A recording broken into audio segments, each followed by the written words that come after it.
ಇವತ್ತಿನ ಯುವ ಜನಾಂಗ 15-16 ವರ್ಷದಲ್ಲಿರೋರಿಗೆ ಇವತ್ತು ಮಾತೆತ್ತಿದ್ರೆ ಜಂಕ್ ಫುಡ್ ಸಿಗ್ತಾ ಇದೆ, ಇಂಟರ್ನೆಟ್ ಇದೆ, ಎಲ್ಲನೂ ಇದೆ ಅಂತ ಆ ಒಂದು ಬಿಸಿನಲ್ಲಿ ಓಡಾಡ್ತಾ ಇದ್ದಾರೆ. ಆದರೆ ಆಯುರ್ವೇದನ ಕರೆಕ್ಟಾಗಿ ಅರ್ಥ ಮಾಡ್ಕೊಂಡಿದ್ದಾರೆ, ಅದರ ಅವಶ್ಯಕತೆ ಅವ್ರಿಗೆ ಅರ್ಥ ಆಗಿದೆಯಾ? ಜನರು ಜನ್ರೇಷನಿಂದ ಜನ್ರೇಷನಿಗೆ ತುಂಬ ವೀಕ್ ಆಗ್ತಾ ಇದ್ದಾರೆ. ಅಂದರೆ ಈ ಆಧುನಿಕತೆ ಬಂದು ಅಭ್ಯಾಸ ಬಿಟ್ಟೋಗಿ ಆಗಿರೋದ. ಸೀಸನಲಿಸಮ್ ಅಂದರೆ ಎಲ್ಲ ಸೀಸನಿಗೆ ಒಂದೇ ಫುಡ್ ಅಲ್ಲ. ಒಬ್ಬೊಬ್ಬ ವ್ಯಕ್ತಿಗೆ ಬೇರೆ ಬೇರೆ ಅವರ ಪ್ರಕೃತಿಗೆ ಹೊಂದಿಕೊಂಡು ಬೇರೆ ಬೇರೆ ಫುಡ್ಡು, ಸೀಸನ್ಗೆ ಸರಿಯಾಗಿ ಬೇರೆ ಬೇರೆ ಫುಡ್. ಪ್ರಸನ್ನ ಆತ್ಮ, ಇಂದ್ರಿಯ, ಮನಃ ಎಲ್ಲ ನಮ್ಮ ಇಂದ್ರಿಯಗಳು ಯಾವುದು, ಕರ್ಮೇಂದ್ರಿಯ, ಜ್ಞಾನೇಂದ್ರಿಯ, ಉಭಯಾತ್ಮಕ ಇಂದ್ರಿಯ ಆಗಿರುವಂಥ ಮನಸ್ಸು, ಇದೆಲ್ಲವೂ ಕೂಡ ಶಾಂತ ಆಗಿದ್ದರೆ ಮಾತ್ರ ಆ ವ್ಯಕ್ತಿ ಸ್ವಸ್ಥ ಅಂತ ಡೆಫಿನೇಷನ್ ಇದೆ. ಈಗ ನೀವು ಒಂದು ಸಾಫ್ಟ್ವೇರ್ ಕಂಪನಿ ಇದೆ ಅಂತ ಇಟ್ಕೊಳ್ಳಿ, ಅಲ್ಲಿಂದ ಎಲ್ಲ ಸಾಫ್ಟ್ವೇರ್ ಇಂಜಿನಿಯರ್ಸ್ ಹೊರಗಡೆ ಬರೋ ಟೈಮಲ್ಲಿ ನೀವು ಅಲ್ಲಿ ಗೇಟ್ನಲ್ಲಿ ನಿಂತ್ಕೊಂಡ್ರೆ ಎಲ್ಲ ಕೂದಲು ಹೋಗಿರ್ತದೆ, ಕೂದಲು ಭಾಳ ಕಡಿಮೆ ಆಗಿರ್ತದೆ, ಇದ್ದವರಿಗೂ ಬೆಳ್ಳಗೆ ಕೂದಲಿರ್ತದೆ, ಬಾಳ್ನೆಸ್ಸು ಜಾಸ್ತಿ ಜನರಿಗೆ ಇರ್ತದೆ, ಸ್ಪೆಕ್ಸು ತುಂಬ ಜನ ಹಾಕ್ಕೊಂಡಿರ್ತಾರೆ. ಇದೆಲ್ಲ ಯಾವುದು ಸಂಖ್ಯೆ ಅದು ಅವರನ್ನು ಮೀಟ್ ಮಾಡಲಿಕ್ಕೆ ಬಂದ ಅವ್ರ ತಂದೆ ತಾಯಿ ಚೆನ್ನಾಗಿ ಕೂದಲಿರ್ತದೆ, ಅವರಿಗೆ ತುಂಬ ಹೇರ್ ಇರ್ತದೆ, ಕಪ್ಪು ಕೂದಲಿರ್ತದೆ, ಅಥವಾ ಫಿಸಿಕಲಿ ಸ್ಟ್ರಾಂಗ್ ಇರ್ತಾರೆ. ಇವರು ತುಂಬ ಏಜ್ ಆದಾಗ ಕಾಣ್ತಾರೆ. ದಿನಚರ್ಯೆಯಲ್ಲಿ ಆಯುರ್ವೇದದ ಪ್ರಕಾರ ನಾನು ಬೆಳಗ್ಗೆಯಿಂದ ರಾತ್ರಿವರೆಗೂ ಏನು ಮಾಡಬೇಕು ಸರ್? ಜೀವನ ಅಂತ ಹೇಳಿದ್ರೆ ಬದುಕಲಿಕ್ಕಿರೋದು, ಚೆನ್ನಾಗಿ ಬದುಕಬೇಕು. ಜೀವೇಮ ಶರದ ಶತಮ್ ಅಂತ ಹೇಳಿದ್ದು ಅಂದರೆ 100 ಕಾಲ ಚೆನ್ನಾಗಿ ಬದುಕಿ ಅಂತ ಹೇಳಿದ್ದು. ಕೇವಲ ನೀವು 100 ವರ್ಷ ಜೀವಂತ ಆಗಿರಿ ಅಂತ ಹೇಳಿದ್ದಲ್ಲ. ಹಾಗೆ ಕಾಲ್ ಸೆಂಟ್ರಲ್ಲಿ ಕೆಲಸ ಮಾಡಿದರೆ ಅನೇಕ ಯೂತ್ಗಳಲ್ಲಿ PCOD ಆರಂಭ ಆಗೋದು ನೋಡ್ತಾ ಇದೆ ಸ್ತ್ರೀಯರಲ್ಲಿ. ಒಂದು ಅಲ್ಲಿ ಕೆಲಸ ಸ್ಟಾರ್ಟ್ ಮಾಡಿ 3-4 ತಿಂಗಳಾಗೋ PCOD, ಹಾರ್ಮೋನ್ ಇಂಬ್ಯಾಲೆನ್ಸ್, ಮಾಸಿಕ ಋತುಸ್ರಾವ ಸರಿಯಾಗಿ ಆಗೋದಿಲ್ಲ, ಪೀರಿಯಡ್ಸ್ ಪೋಸ್ಟ್ ಬೋನ್ ಆಗಲಿ ಸ್ಟಾರ್ಟ್ ಆಗ್ತದೆ, ವೆಯ್ಟ್ ಗೇನ್ ಆರಂಭ ಆಗ್ತದೆ, ಎಲ್ಲ ಪ್ರಾರಂಭ ಆಗಿರ್ತದೆ, ಮತ್ತು ಇನ್ಫರ್ಟಿಲಿಟಿ ಅದರಿಂದಾಗಿ ಎಲ್ಲ ನೋಡ್ತಾ ಇದ್ದೇವೆ. ಬೆಳಗ್ಗೆ ವಾಕಿಂಗ್ ಮಾಡಿದರೆ ಬರ್ನ್ ಮಾಡಲಿಕ್ಕೆ ದೇಹದಲ್ಲಿ ಕ್ಯಾಲರಿ ಇರೋದಿಲ್ಲ ಅಲ್ಲಿ ಹೆಚ್ಚು. ಹಾಗಾಗಿ directly it will benefit the organs. ನಾವು ಸಪ್ಲಿಮೆಂಟ್ಗಳ ಹೆಸರಲ್ಲಿ ಮೆಡಿಸಿನ್ಗಳನ್ನು ಜಾಸ್ತಿ ತಿಂತಾ ಇದ್ದೇವೆ. ಅದು ಮೆಡಿಸಿನ್ ಅಲ್ಲ ಅಂತ ನಮ್ಮ ತಲೆಯಲ್ಲಿದೆ. ಏನು ಫುಡ್ ಸಪ್ಲಿಮೆಂಟ್ ನಾನು ತಗೊಳ್ತಾ ಇದ್ದೇನೆ. ಒಬ್ಬರು ಪೇಷಂಟ್ ತಗೊಳ್ಳೋದಕ್ಕಿಂತ ಜಾಸ್ತಿ ತಿಂತಾ ಇರ್ತಾರೆ. ಆ ಔಷಧವೇ ಅದು ಅಳಿಯಲ್ಲ ಮಗಳ ಗಂಡ ಅಷ್ಟೇ. ಡೆತ್ ಬರೋದು ಯಾವಾಗಲೂ ನಮ್ಮ ಕ್ಯಾಲೆಂಡರ್ ಏಜನ್ನು ನೋಡ್ಕೊಂಡು ಬರೋದಲ್ಲ, ಕ್ರೊನಲಾಜಿಕಲ್ ಏಜನ್ನು ನೋಡ್ಕೊಂಡು ಬರೋದಲ್ಲ. ಅದು ಬರೋದು ನಮ್ಮ ಬಯಾಲಜಿಕಲ್ ಏಜ್ ಹೊಂದ್ಕೊಂಡು, ನಮ್ಮ ದೇಹಕ್ಕೆ ಎಷ್ಟು ವಯಸ್ಸಾಯಿತು ಅದಕ್ಕೆ ಸರಿಯಾಗಿ ಡೆತ್ ಬರೋದು.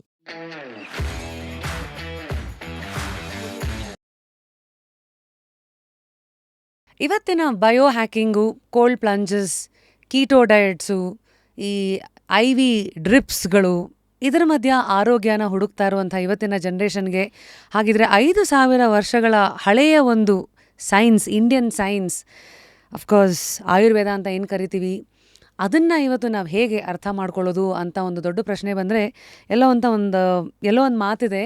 ಹಿಪೋಕ್ರೆಟಸ್ ಅವರು ಒಂದು ಕಡೆ ಹೇಳ್ತಾರೆ, nature it self is the best physician ಅಂತ. ಹಾಗಿದ್ರೆ ಈ ನೇಚರನ್ನೇ ಬೆಸ್ಟ್ ಫಿಸಿಷಿಯನ್ ಅಂತ ಕರೆದ್ಮೇಲೆ ಈ ನೇಚರನ್ನು ನಾವು ಕರೆಕ್ಟಾಗಿ ಅರ್ಥ ಮಾಡ್ಕೊಂಡಿದ್ದೀವ, ಹ್ಯೂಮನ್ ನೇಚರ್ ಇಟ್ಕೊಂಡು, ಆ ಕುತೂಹಲನ ಇಟ್ಕೊಂಡು ಅಂತ ಒಂದು ಪ್ರಶ್ನೆ ಬರುತ್ತೆ. ಈ ಥರದ ಒಂದು ಪ್ರಶ್ನೆಗೆ ಕರೆಕ್ಟಾಗಿರೋ ಉತ್ತರ ಕೊಡೋಕ್ಕೆ ಯಾರಿಗೆ ಸಾಧ್ಯ ಅಂದರೆ, ಯಾರು ಮೆಡಿಸಿನನ್ನು ಮಿಷನ್ ಅಂತ ಮಾಡಿಕೊಂಡ್ರೋ, ಎಲ್ಲ ಒಂದು ಪ್ರತಿಯೊಬ್ಬ ಪೇಷಂಟನ್ನು ಒಂದು ಪರ್ಪಸ್ ಅಂತ ನೋಡಿದ್ರು, ಅದು 1 ವರ್ಷ ಅಲ್ಲ, 2 ವರ್ಷ ಅಲ್ಲ, ಆಲ್ಮೋಸ್ಟ್ 27 ವರ್ಷಗಳ ಕಾಲ ನೋಡ್ಕೊಂಡು ಬಂದಿರುವಂಥ ಒಂದು ಜೀವನ ಎಂಥದ್ದಿರಬೇಡ. ಈ ಥರದ ಒಂದು ಇಂಟ್ರಡಕ್ಷನ್ ಅಂತ ಬಂದರೆ ಮತ್ತೆ ಬರುವಂಥ ಹೆಸರು, it definitely has to be one and only doctor Giridhar Kaje sir. Of course ಕರ್ನಾಟಕದಲ್ಲಿ ಆಯುರ್ವೇದ ಅಂದ್ರೇ ದ ಮೋಸ್ಟ್ ಸಕ್ಸಸ್ಫುಲ್ ಡಾಕ್ಟರ್ ಅಂದರೆ ಗಿರಿಧರ್ ಕಜೆ ಅಂತ ನಾವು ಸುಮ್ಮನೆ ಹೇಳೋದಲ್ಲ, ಅವ್ರು ನಡೆದು ಬಂದ ದಾರಿನೇ ಹೇಳ್ತಾ ಇದೆ. ನೋಡಿ, MD and chief Ayurveda physician, Prashanti Ayurveda centre, 21 branches ಇದೆ ಬೆಂಗಳೂರಿನಲ್ಲಿ, ಒಂದು state of the art speciality hospital ಇದೆ, ದಿನಕ್ಕೆ 150-200 ಪೇಷಂಟ್ಸ್ಗಳನ್ನು ನೋಡ್ತಾರೆ. ಇಷ್ಟು ವರ್ಷಗಳ ಕಾಲ ಇಷ್ಟೊಂದೆಲ್ಲ ಜರ್ನಿ ಮೂಲಕ ಇನ್ನೆಂತೆಂಥ ಕೇಸ್ ಸ್ಟಡೀಸನ್ನು ನೋಡಿರಬೇಡ, ನೋಡ್ತಾ ಅವರೇ ಒಂದು ಒಂಥರ ಯೂನಿವರ್ಸಿಟಿ ಆಗಿಬಿಟ್ಟಿದ್ದಾರೆ. ಅಷ್ಟೊಂದು ಅನುಭವ, ಅಷ್ಟೊಂದು ಕುತೂಹಲ ಮತ್ತು ಪ್ರಶ್ನೆ ಮಾಡುವಂಥ ಮನೋಭಾವ, ಈ ಥರದ ಒಂದು ವ್ಯಕ್ತಿತ್ವನ ಡೆಫಿನೆಟ್ಲಿ ಜಸ್ಟ್ ಕ್ಯೂರಿಯಸ್ಗೆ ಸ್ವಾಗತಿಸೋದು ನನ್ನ ಸೌಭಾಗ್ಯ ಆ್ಯಂಡ್ ಅಫ್ಕೋರ್ಸ್ ನಮ್ಮ ಜಸ್ಟ್ ಕ್ಯೂರಿಯಸ್ ವೇದಿಕೆಯ ಒಂದು ಆನರ್. ಸರ್, ನಿಮ್ಮ ಅಪಾಯಿಂಟ್ಮೆಂಟಿಗೆ ಜನ 15-20 ದಿನ ಕಾಯ್ತಾರೆ. ನಮಗೆ ತಾವು ಕೊಟ್ಟಂಥ ಸಮಯಕ್ಕೆ ನಾವು ಯಾವಾಗಲೂ ಕೃತಜ್ಞರು. ಮೊದಲನೇದಾಗಿ ಹೇಗಿದ್ದೀರಿ ಸರ್? ವೆರಿ ಫೈನ್, ತುಂಬ ಖುಷಿ ಆಗ್ತಾಯಿದೆ. ಯಾಕೆಂತ ಹೇಳಿದರೆ ಜಸ್ಟ್ ಕ್ಯೂರಿಯಸ್ಸಿಗೆ ಬರಲಿಕ್ಕೆ ನಮಗೂ ಒಂದು ಕ್ಯೂರಿಯಾಸಿಟಿ ಇತ್ತು. ಯಾಕೆಂತ ಹೇಳಿದರೆ ಜನರನ್ನು ಬೇರೆ ಬೇರೆ ರೀತಿಯಲ್ಲಿ ಆಯುರ್ವೇದವನ್ನು ತಲುಪಿಸಬೇಕು ಅಂತ ಪ್ರಯತ್ನ ಪಡ್ತಿದ್ದವನು ನಾನು. ಈ ಕಾರ್ಯಕ್ರಮದ ಮೂಲಕ ಮತ್ತಷ್ಟು ಜನರನ್ನು ತಲುಪೋದು ಅಂತ ಹೇಳಿದರೆ, ಅದು ದೊಡ್ಡ ಜನರನ್ನು ತಲುಪೋದು ಅಂತ ಹೇಳಿದರೆ, ಅದು ನಿಮ್ಮ ಈ ಕರ್ತೃತ್ವ ಶಕ್ತಿ, ನಿಮ್ಮ ಧ್ವನಿ, ಆಮೇಲೆ ನಿಮ್ಮ ಮಾತು, ಹಾಂ ಹಾಂ ನಿಮ್ಮ ಜ್ಞಾನ ಮತ್ತು ನಿಮ್ಮ ಮಾತುಗಾರಿಕೆ ಇದೆಲ್ಲ ಸೇರಿ ಜನರು ಮೊದಲು ಎಫ್ ಎಮ್ಮಲ್ಲಿ ನೀವು ಕೆಲಸ ಮಾಡ್ತಾ ಇರುವಾಗ ಹೌದು. ನಾವೆಲ್ಲ ಖುಷಿ ಪಡ್ತಾ ಇದ್ದದ್ದೇ ಅದಕ್ಕೆ. ನಾನಂತೂ ತುಂಬ ಖುಷಿ ಪಡ್ತಾ ಇದ್ದೆ. ಥ್ಯಾಂಕ್ ಯು ಯಾಕೆ ಸರ್. ಅಂತೇಳಿದರೆ ಅದೆಲ್ಲವೂ ಇತ್ತು ಅಂತ, ಅದೆಲ್ಲವೂ ಬೇಕಾದ್ದು. ನೀವು ಯಾರು ಅಂತ ಕಾಣ್ತಾ ಇರಲಿಲ್ಲ ಅದರಲ್ಲಿ. ಆದರೆ ಆ ಮಾತು, ಆ ಧ್ವನಿ ಎಲ್ಲ ಇದೆಯಲ್ಲ, ಅದಕ್ಕೆ ಅಷ್ಟೊಂದು ಶಕ್ತಿ ಇದೆ. ಆ ಶಕ್ತಿಯನ್ನು ಪೂರ್ಣ ಪ್ರಮಾಣದಲ್ಲಿ ಉಪಯೋಗಿಸ್ಕೊಂಡು, ಆ ಶುದ್ಧತೆ, ಭಾಷಾ ಶುದ್ಧತೆ ಅದನ್ನು ಇಟ್ಕೊಂಡು, ಆ ಜ್ಞಾನವನ್ನು ಇಟ್ಕೊಂಡು ಜನರನ್ನು ತಲುಪಿದ್ರಲ್ವ, ತುಂಬ ಖುಷಿ ಆಗ್ತದೆ. ಅದೇ ಮಾಧ್ಯಮದ ಮೂಲಕ, ನಿಮ್ಮ ಮೂಲಕ ಇವತ್ತು ಮತ್ತೆ ಆಯುರ್ವೇದ ಮತ್ತಷ್ಟು ಜನರಿಗೆ ತಲುಪ್ತಾ ಇದೆ ಅಂತ ಹೇಳಿದರೆ, ಅದಷ್ಟು ಜನರ ಆರೋಗ್ಯ, ಸ್ವಾಸ್ಥ್ಯ ಸುಧಾರಣೆ ಆಗ್ತದೆ ಅಂತ ಹೇಳಿದರೆ ಅದಕ್ಕಿಂತ ಖುಷಿ ಬೇರೇನಿದೆ. ಖಂಡಿತ ಸರ್. ಹಾಗಾಗಿ ಈ ಕಾರ್ಯಕ್ರಮದಲ್ಲಿ ಭಾಗವಹಿಸಲಿಕ್ಕೆ ತುಂಬ ಖುಷಿ ಆಗ್ತಾ ಇದೆ. Thank you sir.